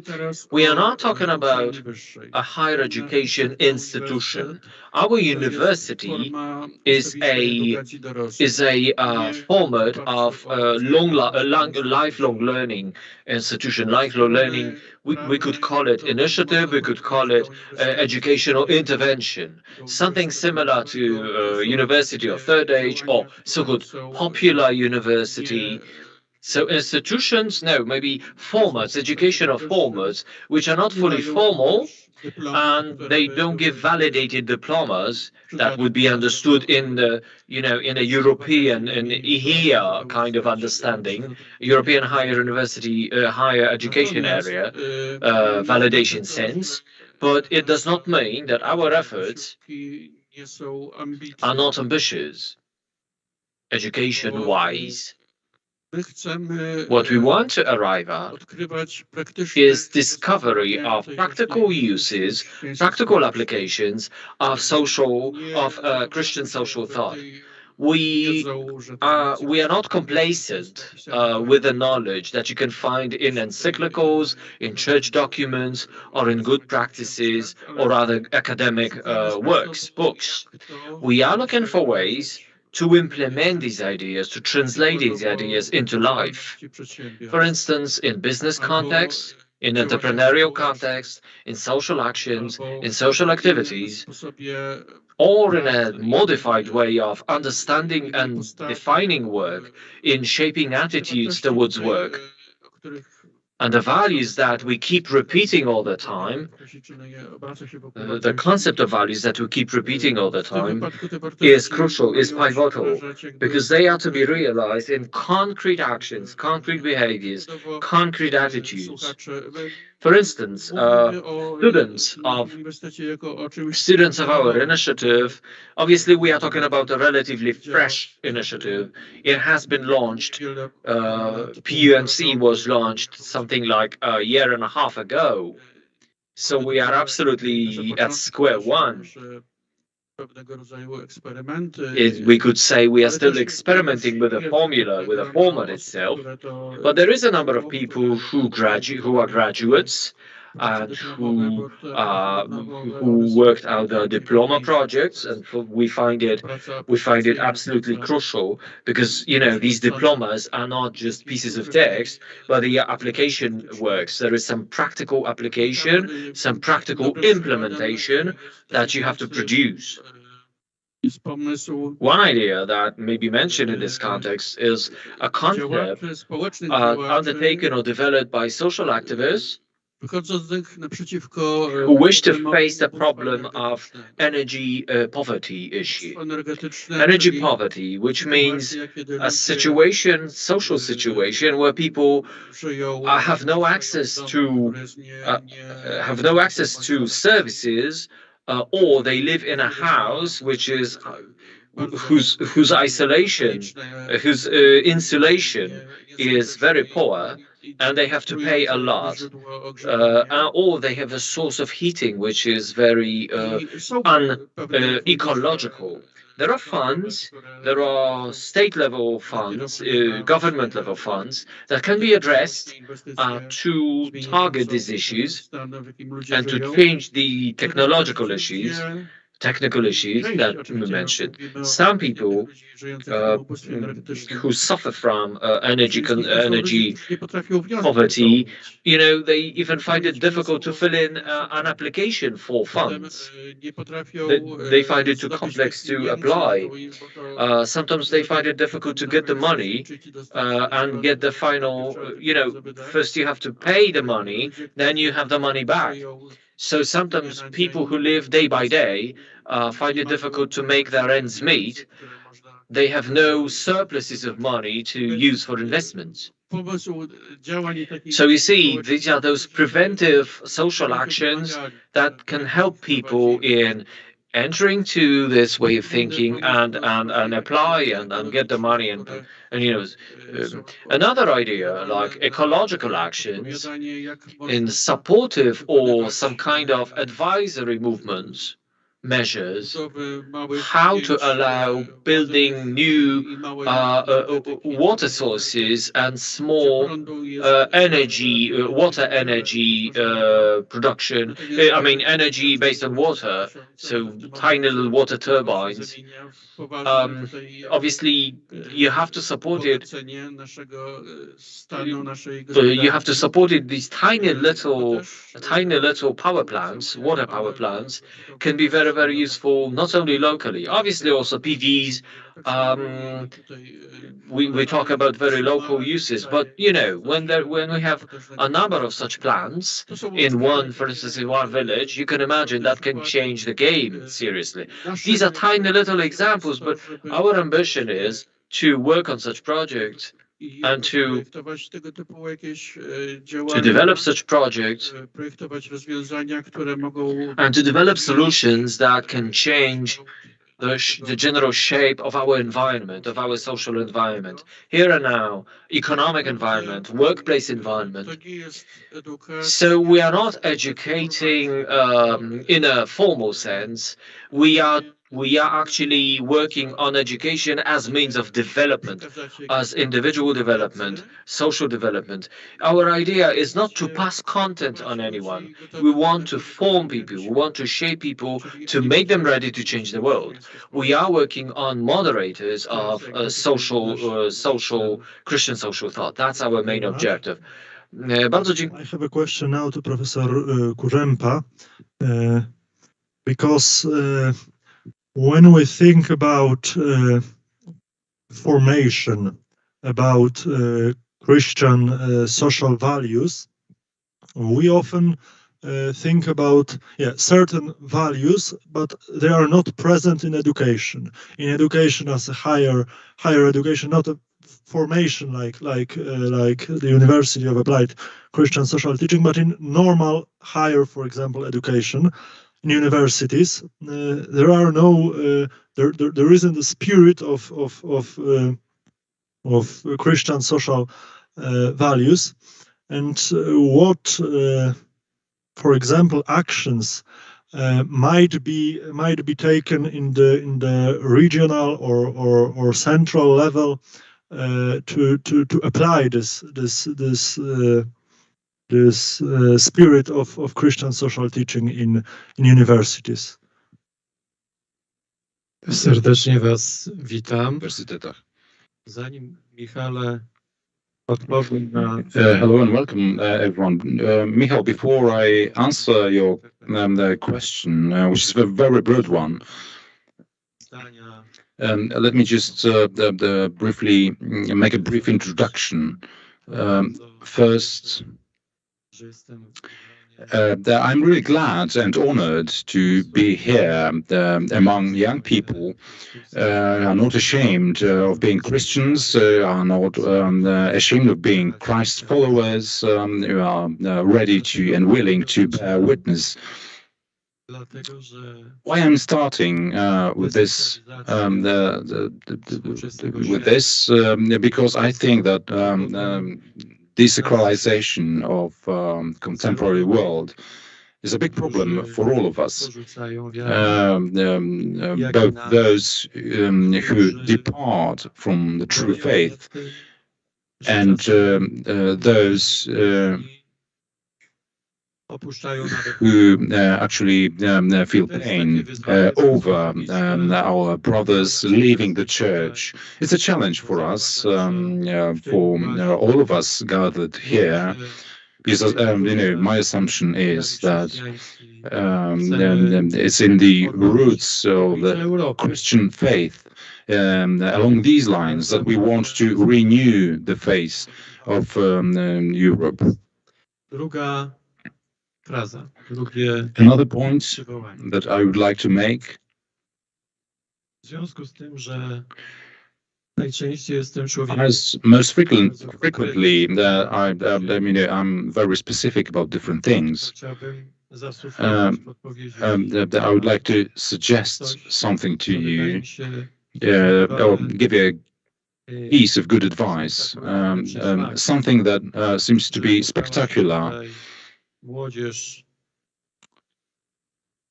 fact that Trójmorza young people, European young people, are meeting here, and at the same time,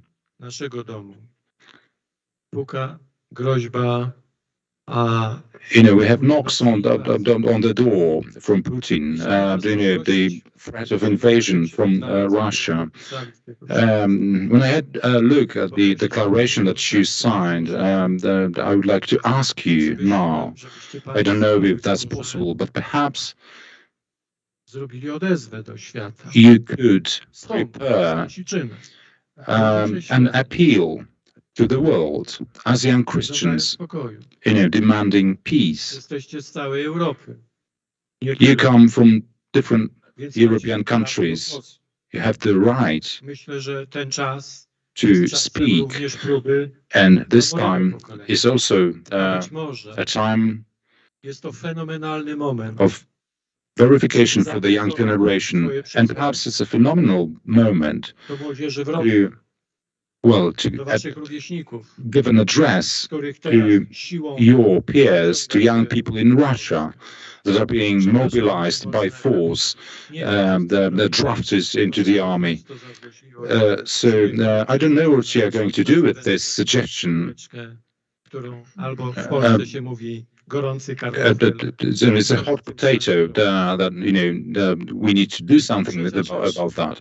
So it's just a suggestion. You may accept this or not.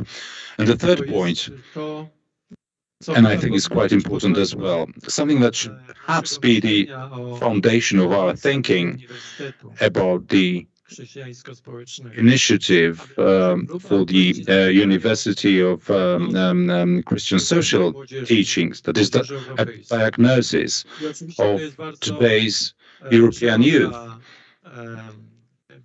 And of course, it's a broad matter to handle for us, and it's not my ambition to give you a lecture jakie są portrety about młodych the Litwinów, images or the portraits of young Lithuanians, Ukrainians, Czechs, the Slovaks, and so on. But you share some universal traits in contemporary Europe.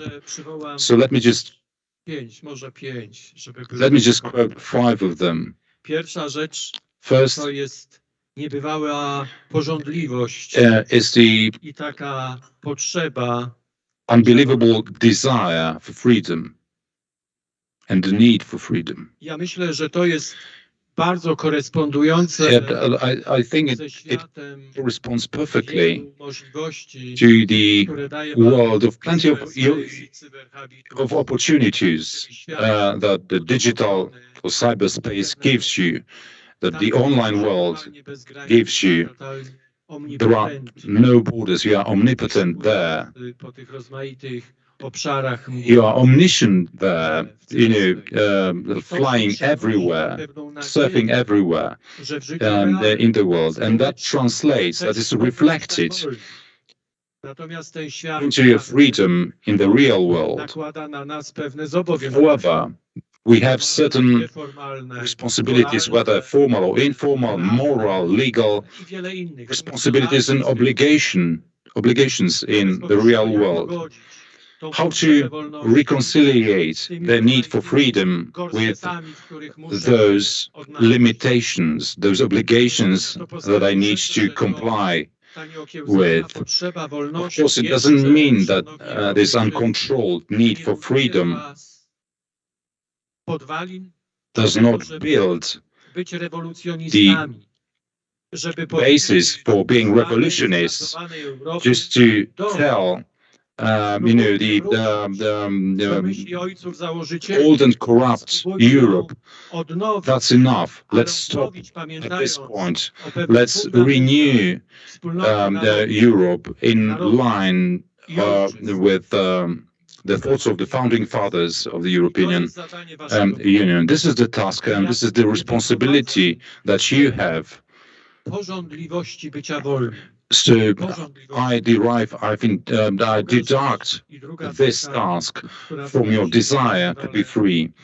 The second point that I would say is universal to you, perfectionism. Of course, for us adults, is quite troublesome. Sometimes you are better than us. Your skills are better than ours. As the pandemic quite clearly demonstrated. In the educational system, we found a lot of weaknesses of the system itself, of the teachers, and proves your strengths.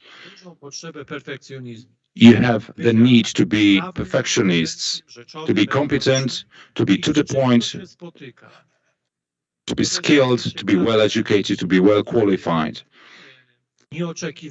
So you're facing as such. There's some, disharmony present. You have the need for freedom. You have the need to be competent and capable of changing and introducing change. And this meets with some disillusionment that your agency is very limited, if not non-existent. There are glass ceilings that you struggle with, or there are these tacit agreements of my generation telling you to wait a bit more. You are immature. This is too early for you to decide about serious things. So this sense of lack of agency or lack of empowerment triggers the fourth trait, that is a strategy where you look at other spaces where you can find the sense of agency, of being able to offer something. Well, jako easily said. w tej chwili wspólnotę tworzysz. How, Oczywiście w tej chwili zupełnie nie wonderful community you are just now. ale I'm kind of blinded by, the spotlights, but I feel that you are interested in what I'm saying. że jesteś gotów The fact that you are ready with your skills, with your competence, to be empowered, but the world does not let you be empowered. You need to compensate for the loss or for the vacuum, kind of substitute area to be involved in. The point is that the substitute areas can be, your local community, can be a peer group, my country, my motherland, and so on. So let me tell you this. There's one more trait that is troublesome to young Europeans. On the one hand, they declare exceptional openness and tolerance and acceptance for diversity. But on the other hand, they are too restrained to derive realistic pleasure about the multiplicity of cultures around them. Yesterday's integration and the dancing sessions just showed you how rich a variety of cultural values Poles can offer you. So the question now appears about your willingness, readiness to just stand up and go for a dance. How much effort did you need to put into breaking yourself into dancing? There is some resistance that you need to break, and it depends on the individual how high the barrier is. So just to refer to Professor's speech about the idea of the university, and you said that it needs to be based on the needs, on the actual needs. Then, first, we need to identify our needs. So just to close my statement, between your testimony, between my testimony, and the response to the question, what about the future, how I can carry on with the testimony, how can I deliver? And I'm not talking about saving the world, I'm talking about, touching your colleague sitting next to you, who is doubtful, who is burdened with the life dilemmas, who cannot handle their being young. This is just the first stop. And remember the traits I mentioned before, the drive for freedom, for skills, for professionalism, for agency. If you want to build the future world, then first build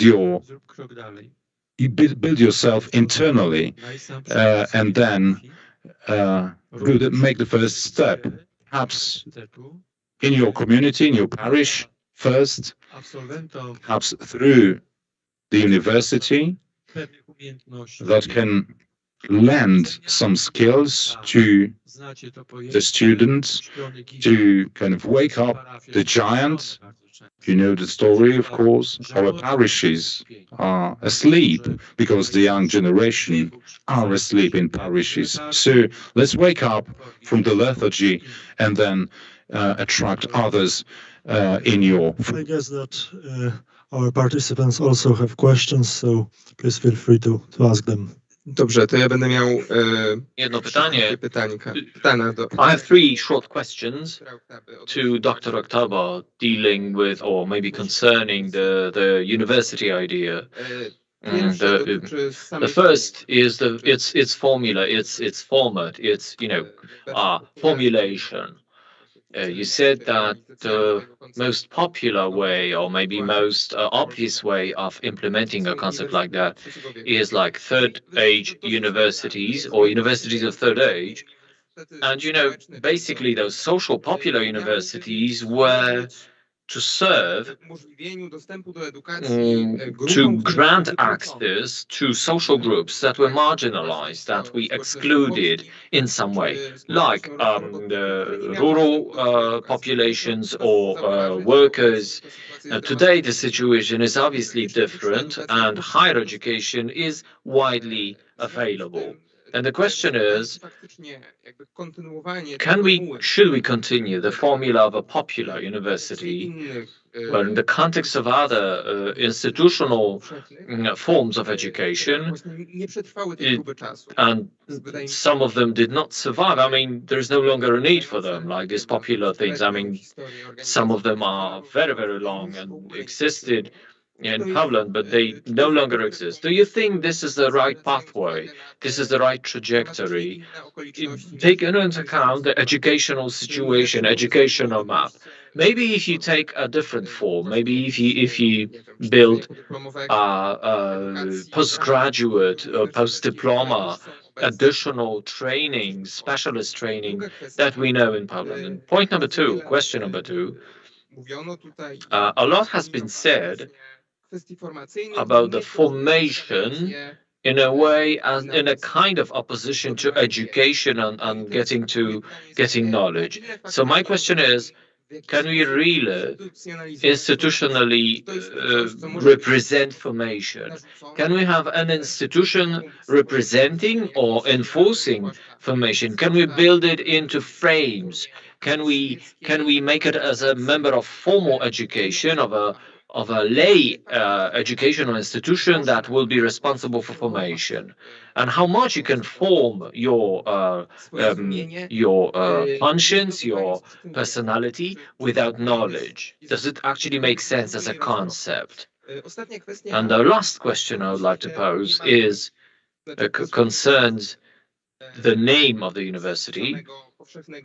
Is general and to the Christian social teaching. You can try to highlight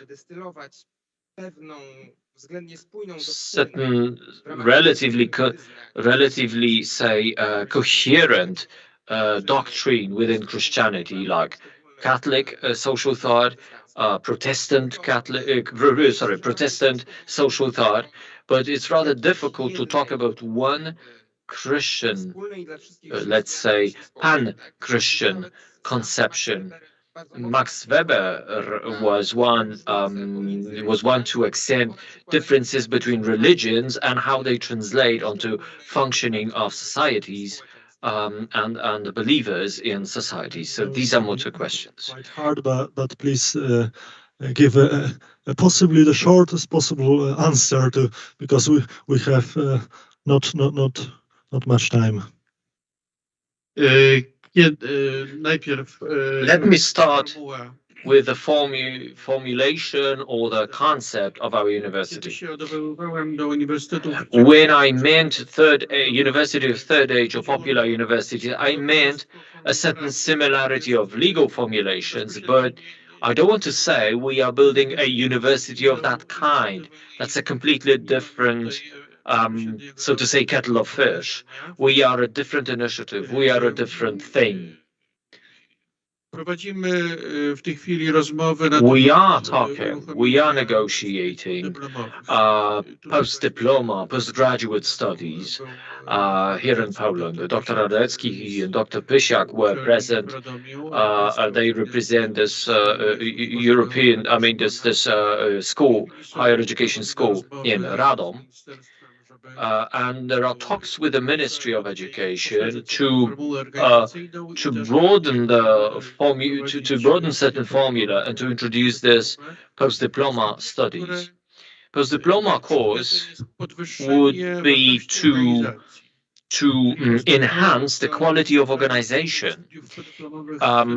What we want to give to our students and graduates is how to give value to the organization they are part of, the workplace, the organization, the NGO, or the local government institution, or a political institution. So how to improve your organization, that would be the main idea behind such a course we are negotiating. Our dream is to have two complementary formulae or formats. This popular, relatively non-formal education with support with formal education formats. That's obviously still too technical to talk about right now. And one more thing I would like to add here, something that I missed in my first statement. In the formula as we have it, we meet every second week in an online mode, along or in the time span of 2 semesters. So we have 2 semester studies, and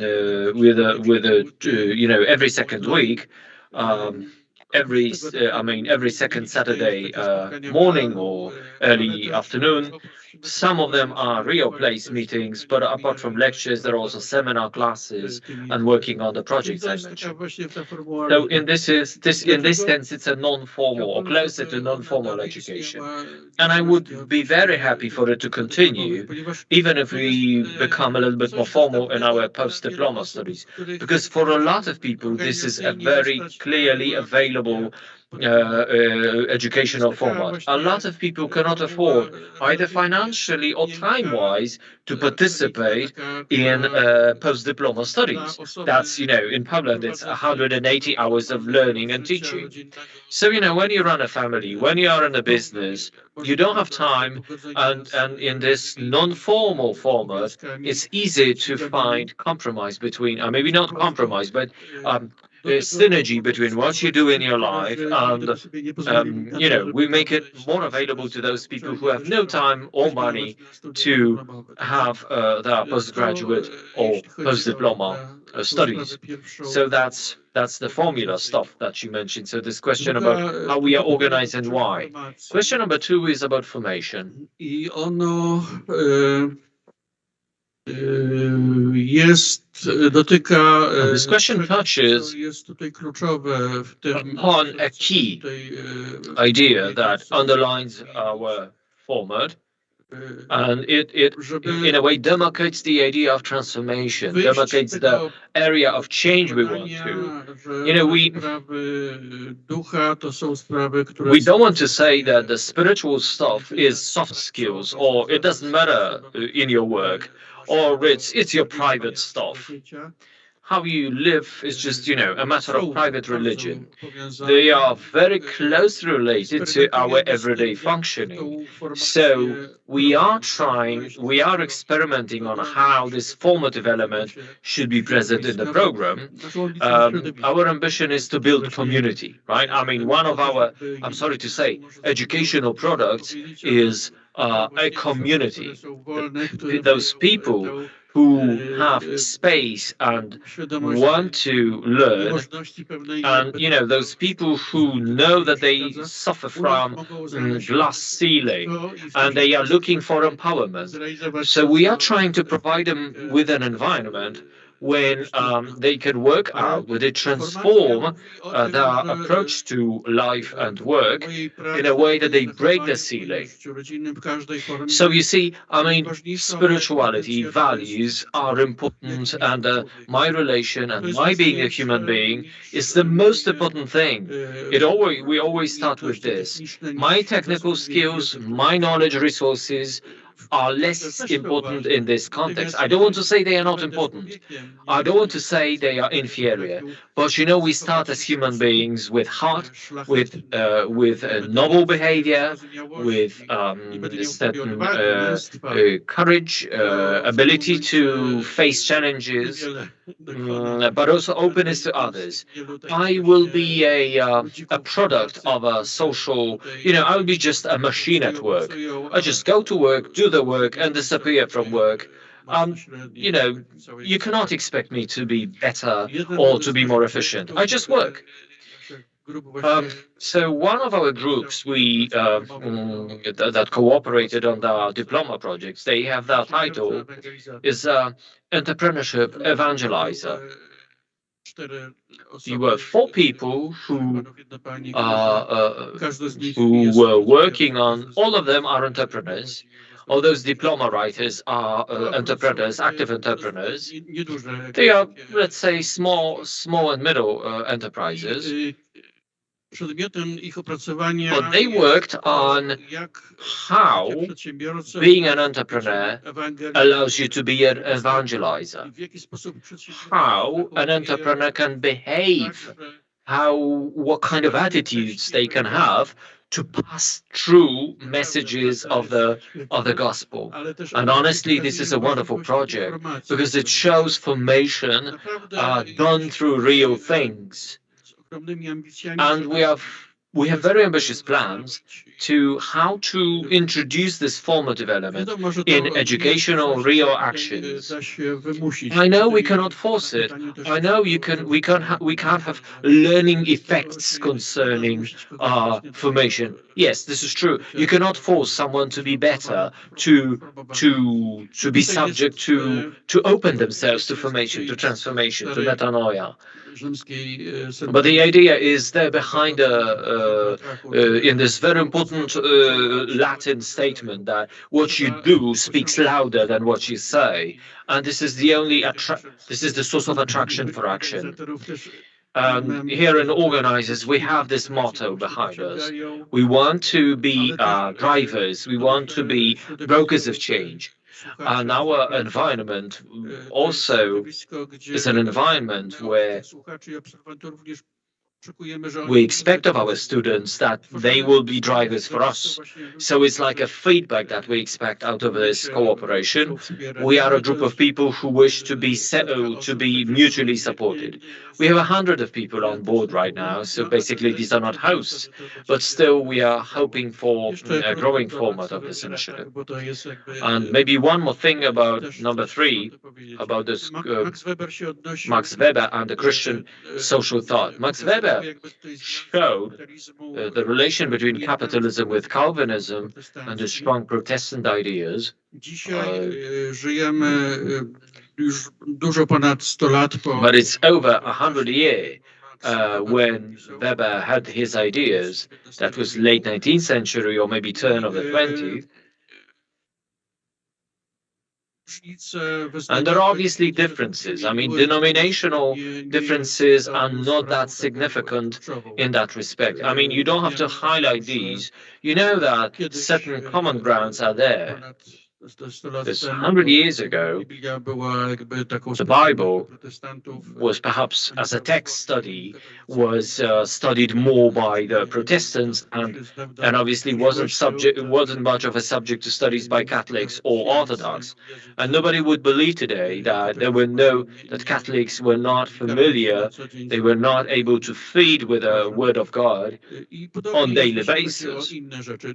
So there is a huge exchange of content, of traditions, of attitudes between denominations, still keeping the differences and respecting the differences.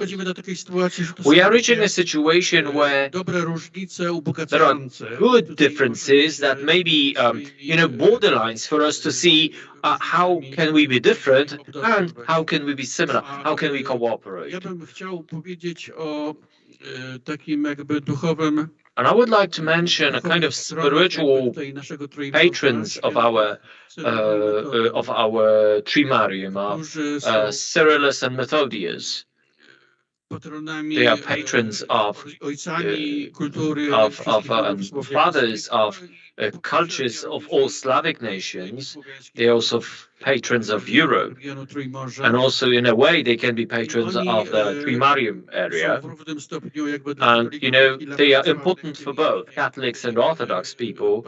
They are patron saints of civilizational patron saints, but also for Protestants they are recognized as people who are associated with important figures and creators of East Central European diversity or difference or disparity.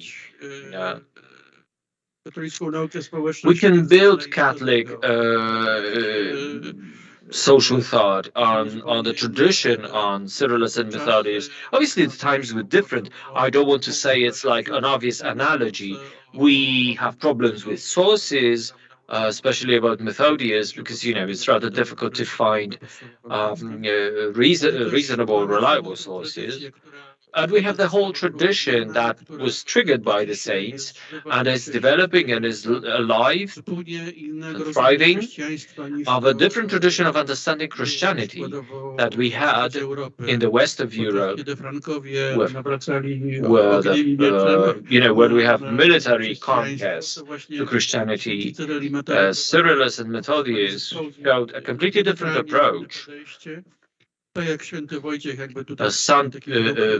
Saint Albert was who went to the Russian population and he died because he did not accept the offer to be escorted by the king.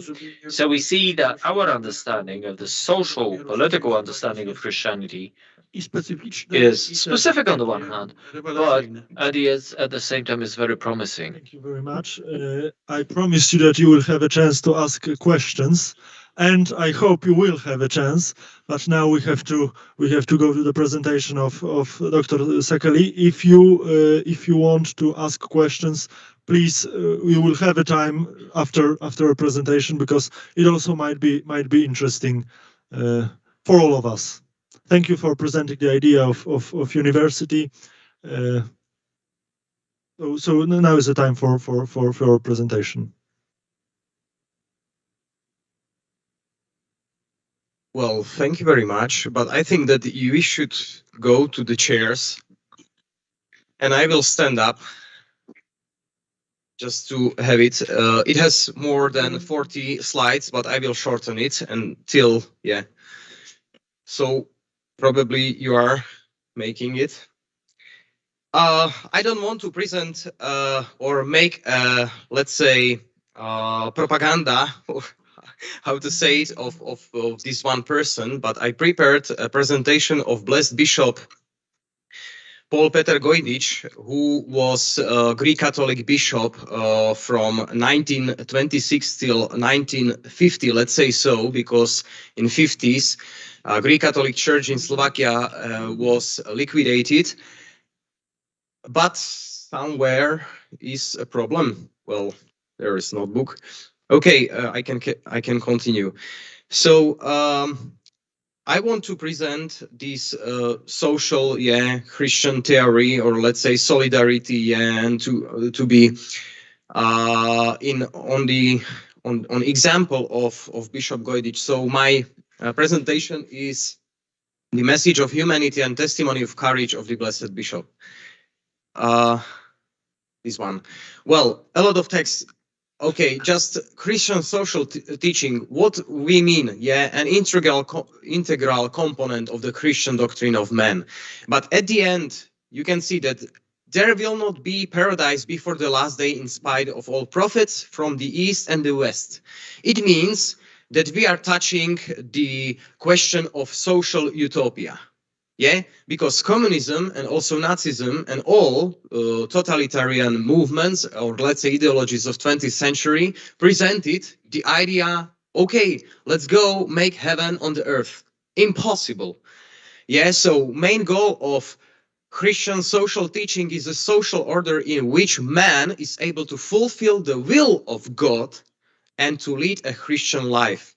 So the opposite of totalitarian movement that we have, we have our, let's say, final destination in heaven, yeah, or after death. And also, since the 18th century, so Enlightenment, the utopia is inwardly salvation has sought ever and again to camouflage itself with the unclear and ambiguous ideology of progress. Do you see this word progress? We are facing the same today sometimes, that, okay, there's progressive ideas or thinking, and there can be a danger. And I will show you how thoughts, or let's say words of Bishop Gojdich from 30s are still actual today. Very briefly, I can say that he was born near to Prešov, and he moved to, suddenly then he decided, okay, well, he was a son of Greek Catholic priest, so his mother also was daughter of Greek Catholic priest, so he came from the environment that faith, yeah, religion was very close to him. So logically, he then decided to be a priest with his brother. But he surprisingly, after studies, yeah, in Prešov and then later in Budapest, because he was very clever, he joined to the Order of the Saint Basil of the Great in Černecha Hora. You probably know it. It's in Mukachev, Ukraine. I will show you the picture. And character traits, yeah, very modest, humble, ascetic person, intelligent, because he spoke, I think, 4 languages: Hungarian, Germans, a little bit Slovak, Ruthenian, or let's say Ukrainian, Ruthenian, Russian. Yeah, so very, let's say, intelligent and charismatic. He liked humor also. Yeah, so he made sometimes jokes from himself. Attentive to children and young people. This was very important during his episcopal service. So these qualities predestined him for a next high pastoral role in the service of the bishop. Now, photographs. So with family, there is a photograph when he was in theologian, yeah, so study theology. And this is the picture of Černecha Hora near to Mukachevo. This is the photo of with his brother Cornel. So he in 1911 they got the hierotony to priests, and this is also with family. Now we can very shorten. What I want to concentrate is that the program of his apostolate. With the help of God, I want to be a father of orphans, help to the poor, and comfort the sorrowful.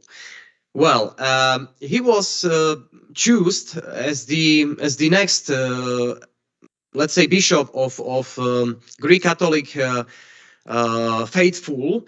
And firstly, he was appointed. Where is the 1927? Yeah, titular bishop, but he was only a bishop administrator, so not ordinary one, or let's say not eparch like in Eastern religion, let's say so, yeah,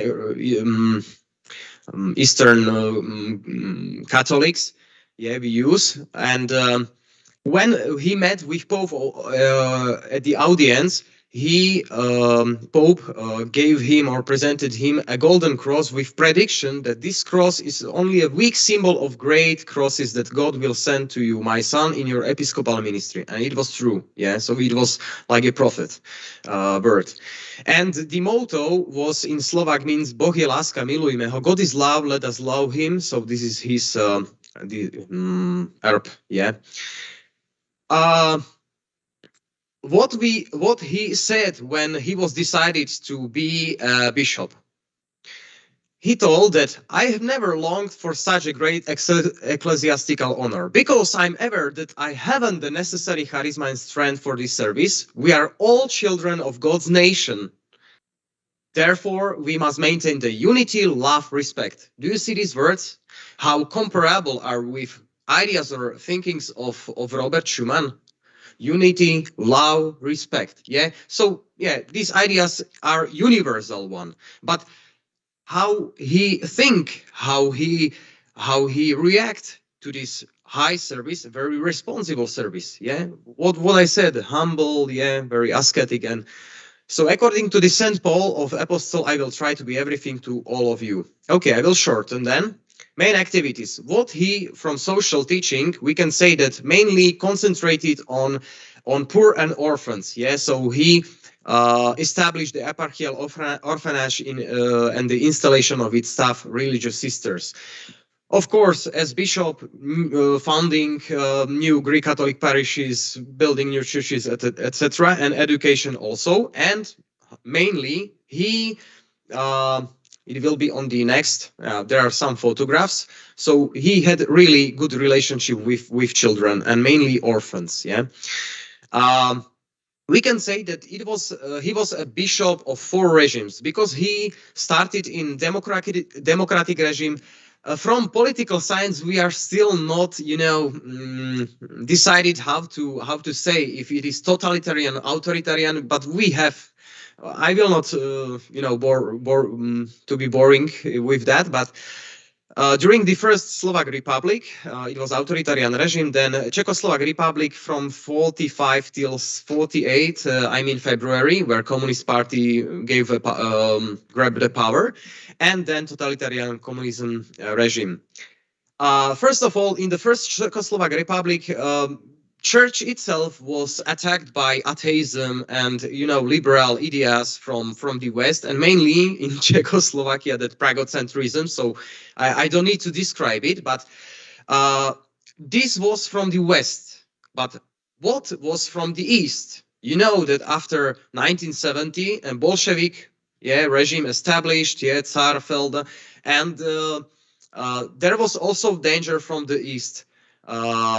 East Europe, let's say so. So he started to, or during his service, I identified, or let's say historians also, I found several letters where he criticized modern totalitarian ideologies. So including atheism, Bolshevism was concentrated on atheism, anti-clericalism, it was anti-religious, anti-church, it has anti-church ambitions.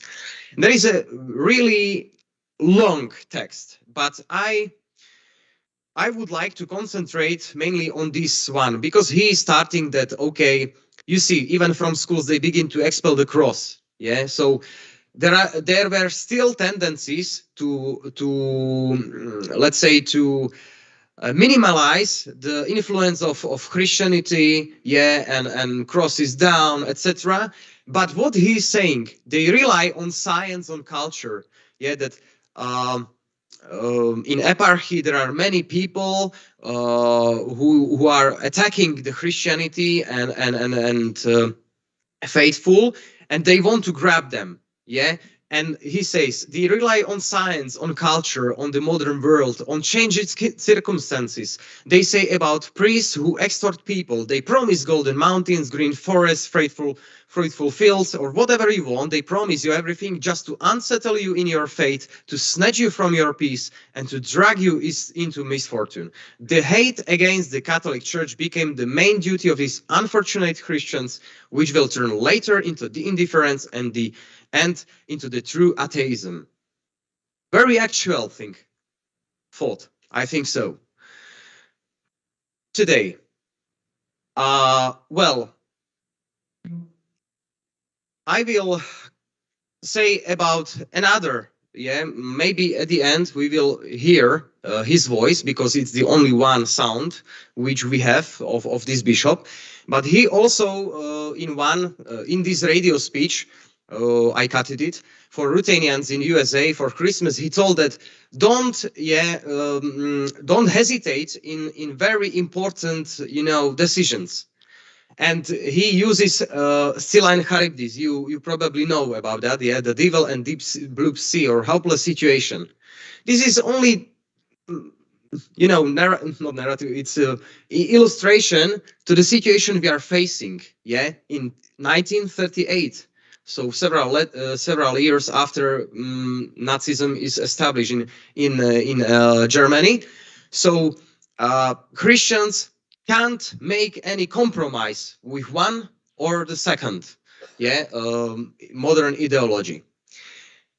We are going to the Slovak state, and I need to really shorten it. But what I want to say is that this was really, really difficult, not only due to the fact that there was a war, but he was facing pressures from Slovak government, Slovak elites, because he identified himself as Ruthenian.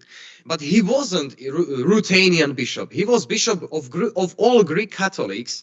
And there was still tendency that they misunderstood the claim that što grecko-catholic, to Rusin. So who is Greek Catholic? He is automatically Rusin. It was misunderstanding of the sentence, but they use it as the, let's say, to attack. To attack Gojdic. Also, Gojdic, as he knew Hungary and he studied in Hungary, he had some relationship with Hungarians. So Slovak government attacked him as the agent of Hungary, or Hungarian spy, let's say so. So he had very difficult situation, and he was like persona non grata during the Slovak Republic. And also, there was threat to arrest him, watched by secret police, and the Holy See, closely watched and analyzed the situation. Finally, in 1940, and he was born in July 17. At July 17, he was appointed, or let's say surprisingly appointed, to the definitive, let's say in diocese, eparchial bishop, then internalization ceremony. So government didn't have any opportunity, or let's say any chance to send him somewhere, to Ukraine or somewhere else. So he stayed. Well, very strange situation, because the president of Slovak state, probably, the president was Roman Catholic priest Jozef Tiso. Klerofascism, and what now? After this establishment of Slovak Republic, let's say Slovak state, because it was in March 1939, we still haven't constitution. But what is doing, or government what is doing is in January 1939, committee of Sidor, let's say so. It was the committee which prepared first laws against Jewish population, or against Jews. Some historians claim that okay, I will shorten it. Some historians say that deportations begins in 1942 or 42 mainly. And it's not true, because in 1938 they were pushing Jews after the or behind the border, with Slovak and Hungary, and they claimed, okay, take care about them. That was the first sign of deportation. And we didn't have any laws like Jewish code then later, in 1941, sorry. And what is surprise for me from historical, let's say, research, it was the Christmas speech where in one sentence he mentioned, Gojdic, that how we can do that we send these poor people to concentration camps. So we can't use concentration camps only based on Auschwitz-Birkenau, Mauthausen. We already had these concentration camps earlier. From historical perspective, we know that when concentration camps already started. So he criticized it. After that, when a committee adopted first laws, he suddenly, it was 2 days before January 25, he addressed to his press and to read in churches and to believers, or let's say faithful people, the pastoral letter on racism and international situation where Nazism and all totalitarian ideologies, he claimed that this is a new, let's say we had COVID, so it was what? It was epidemic, This is a horrible or new epidemic which is spreading around Europe, and we need to be very, very careful. Because, when we are talking about klerofascism, it means that there was a chance to have a state, Slovak state. and have to, build. And many priests attended these political ambitions. So, including Jan Wojtaszak as bishop from Spiš, and also Józef Tiso as Roman Catholic priest. He's also a president. So very dangerous, collaboration. Then Gojdic made a letter of 1942 where very strongly criticize that this collaboration can be very dangerous and will be the odium. He says that it can be the odium for whole Catholic Church. So a prophet. I think that this is a word of prophet, that after war circumstances can change, and Catholic, not only bishops but also priests and whoever, the Catholic Church will be judged for that collaboration. And he was true. So he, in this letter, proposed to Tiso that, okay, you will stay in this presidential function and you will not be more a Catholic priest, or let's say stay Catholic priest but resignate, from this function. But maybe maybe not. He was from the, let's say, conservative, or I don't want to say liberal, but not so radical, part of Hlinka Slovak party. So it was dangerous when Mach or Wojciech Tucha could grab the power, and it could be more worse for Jews. But okay, anyway, Bishop Gojdic as hierarch says that, okay, you shouldn't be there because it will be the odium for a whole Catholic Church. The letter of Bishop Gojdic to Bishop Karol Kmeďko was against total expulsion or deportation of all Jews, where again he attacks that we are behaving with Jews like, with animals, and surrounding, in other countries, there are some regimes which are more repressive and they do not behave such cruel like our Hlinka's Guard in Slovakia. So in these two letters, he criticized mainly this cruelty of Hlinka's Guards also. Okay, there are forms of active help rescue of Jews. So there were many possibilities how to save Jews. So baptisms, antidated baptisms, and providing them with official lists, that they are baptized, processing of presidential exemptions, hiding of Jewish valuables and movable property, saving of Jews' real estates from arization, or at the end, after the Slovak national uprising, it was the only chance to shelter Jews from deportation and persecution. There is one very strange situation in Olszawica, orphanage. There was orphanage, the photo from where religious sisters also sheltered one of or several Jewish women. But what I want to say is there was also phenomenon of village Olszawica near to Levoča, where live priests. So in one building, there priests pretended that one Jewish woman is my Michal Mašlej, that this is my woman, my wife. But it was only sheltered Jewish woman. Downstairs, several Jews, and in the building of this where he lived, Oberkommandatura SS. So under one roof, three, let's say, groups, of people, sheltered Jews and all. And can you already imagine how dangerous it was? So unbelievable.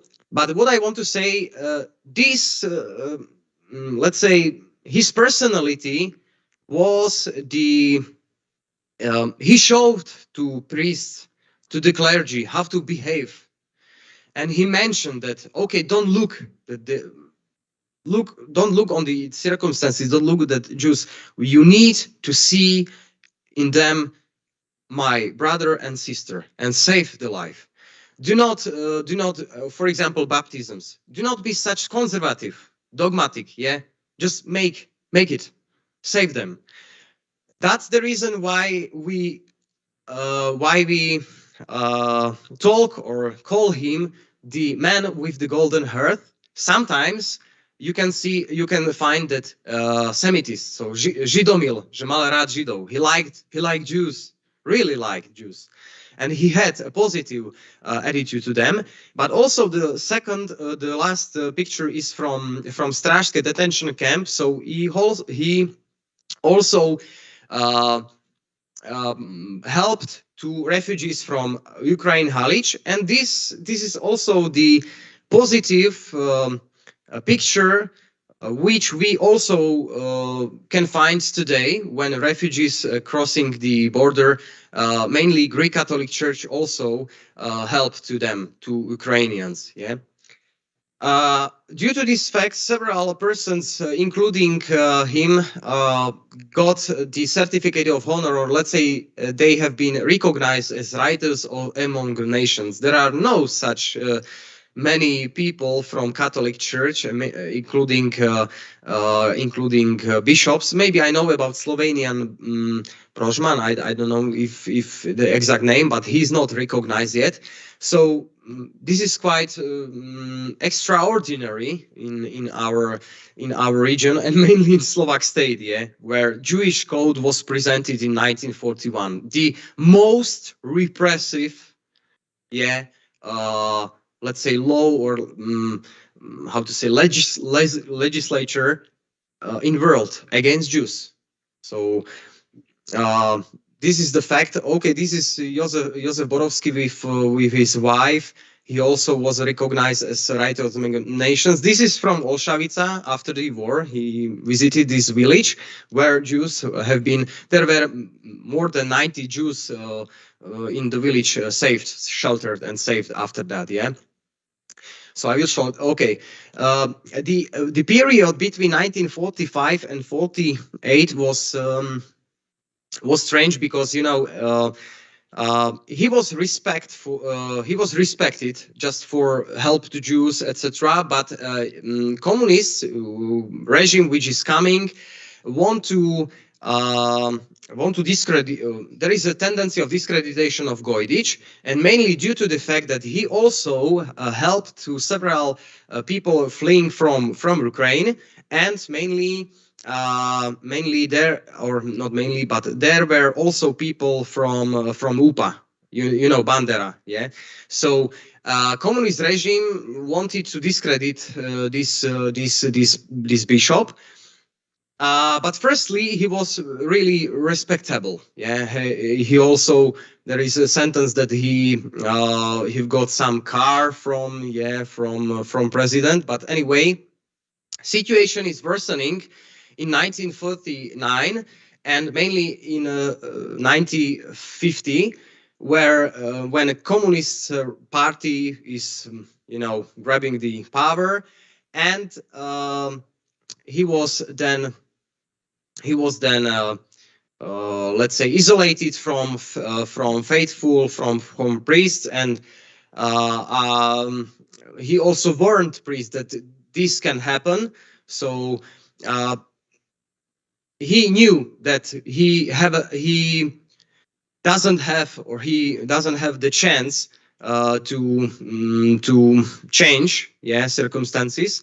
And he told that I'm already 62 years old and I sacrifice all my property and residence, but I will not betray my faith under any circumstances, because I want my soul will be saved, salvated. Yeah. So they proposed him, okay, you will be the Orthodox one, bishop or archbishop.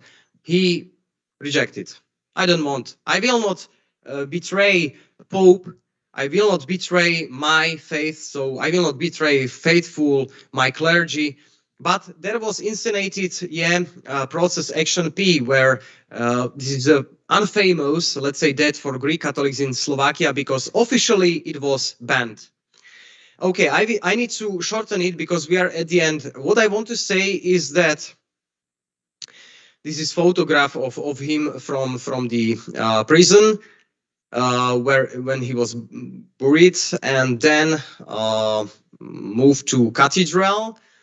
And John Paul already visited 1995 our cathedral, and he prayed in front of him. Let's say this is the current situation, how it looks like. What is the fruit of this bishop? We have street, we have for dormitory for theologians, also several schools which are named by this bishop. This is the table of Jewish, let's say, community in Olszawica, as thanks that we together saved our brothers and sisters. So who gratitude from those who survived, dedicated, yeah. And also several, let's say, he was recognized as Righteous mentions, honorary citizen, patron saint of precious. So there is a lot of fruit of activities of this bishop, and also satisfaction, let's say, to him. Conclusions, okay, I will not, but he was able to get over the time horizon, let's say so, to see over the time. And you saw also from his letters that his ideas are still actual. Not only him, or not only his ideas, also Schumann's ideas, also these big, let's say, people ideas are still actual. And we have several examples we can learn from, yeah. And don't to have a fear.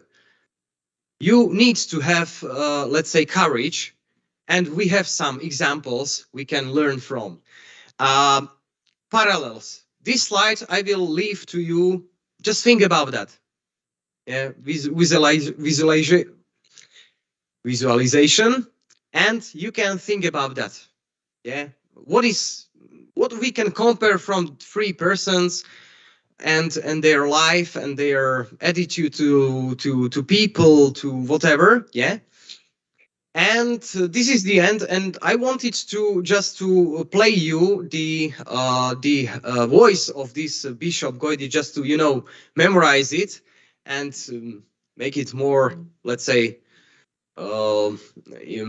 interesting for you. So it's a radio voice, maybe a lower, not such good quality, but some says that he had a voice of an angel. So he had really a great charisma, and who was talking with him, he was, you know.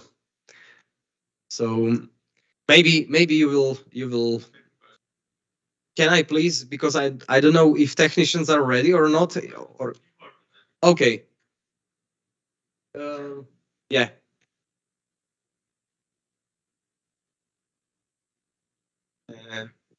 The story of the Slovak bishop is close to me because my great-grandparent and great-grandmother saved 6 Jews, and they award Righteous among nations in 1980. And I have also one question, because you in this presentation you use the map about situation of territories, Slovak territories. It's first map of this, and in this map is the Slovak territory, but it's not at the first more with this and the next previous map. And over next presentation, and it's situation about Slovak territories, but in this map it's not at the Polish territories conquered by Slovak state. I was aware about this fact, but only for illustration. Yeah, what was you know, doing when Vienna, I mean, after the Munich conference. Yeah. So and in the next map is at that this Polish territories. Yeah. Yeah, it's. And what I wanted to say is that Okay, nothing. I will not further. Thank you very much for Another question. For this presentation. We have unfortunately no time for But public. I would like to add just something. Yeah. Thank you very much for this interesting presentation about Bishop Gojdic. But on the list of the writers among nations, there is the highest number is the Poles, almost 7,000. So I think that was mainly Roman Catholics. And there is a very interesting example of Ulm's family next to here in Markowa. And there was family of Joseph and Victoria and 6 children, which was killed by the Germans for helping the Jews. And Victoria was pregnant, so it's very important also. Thank you. Thanks. Thank you very much for this panel. I will fulfill my promise that you can ask questions, but not in public questions. But I think that, and I'm sure that Professor and other panelists will be open for your question. And now, thank you for this panel. Thank you for our guests, Professor Jacek Kurzępa, Dr. Marek Oktaba, Dr. Gabriel Sekeli, and Samuel van de Putte, Jakub Reszke. Thank you very much.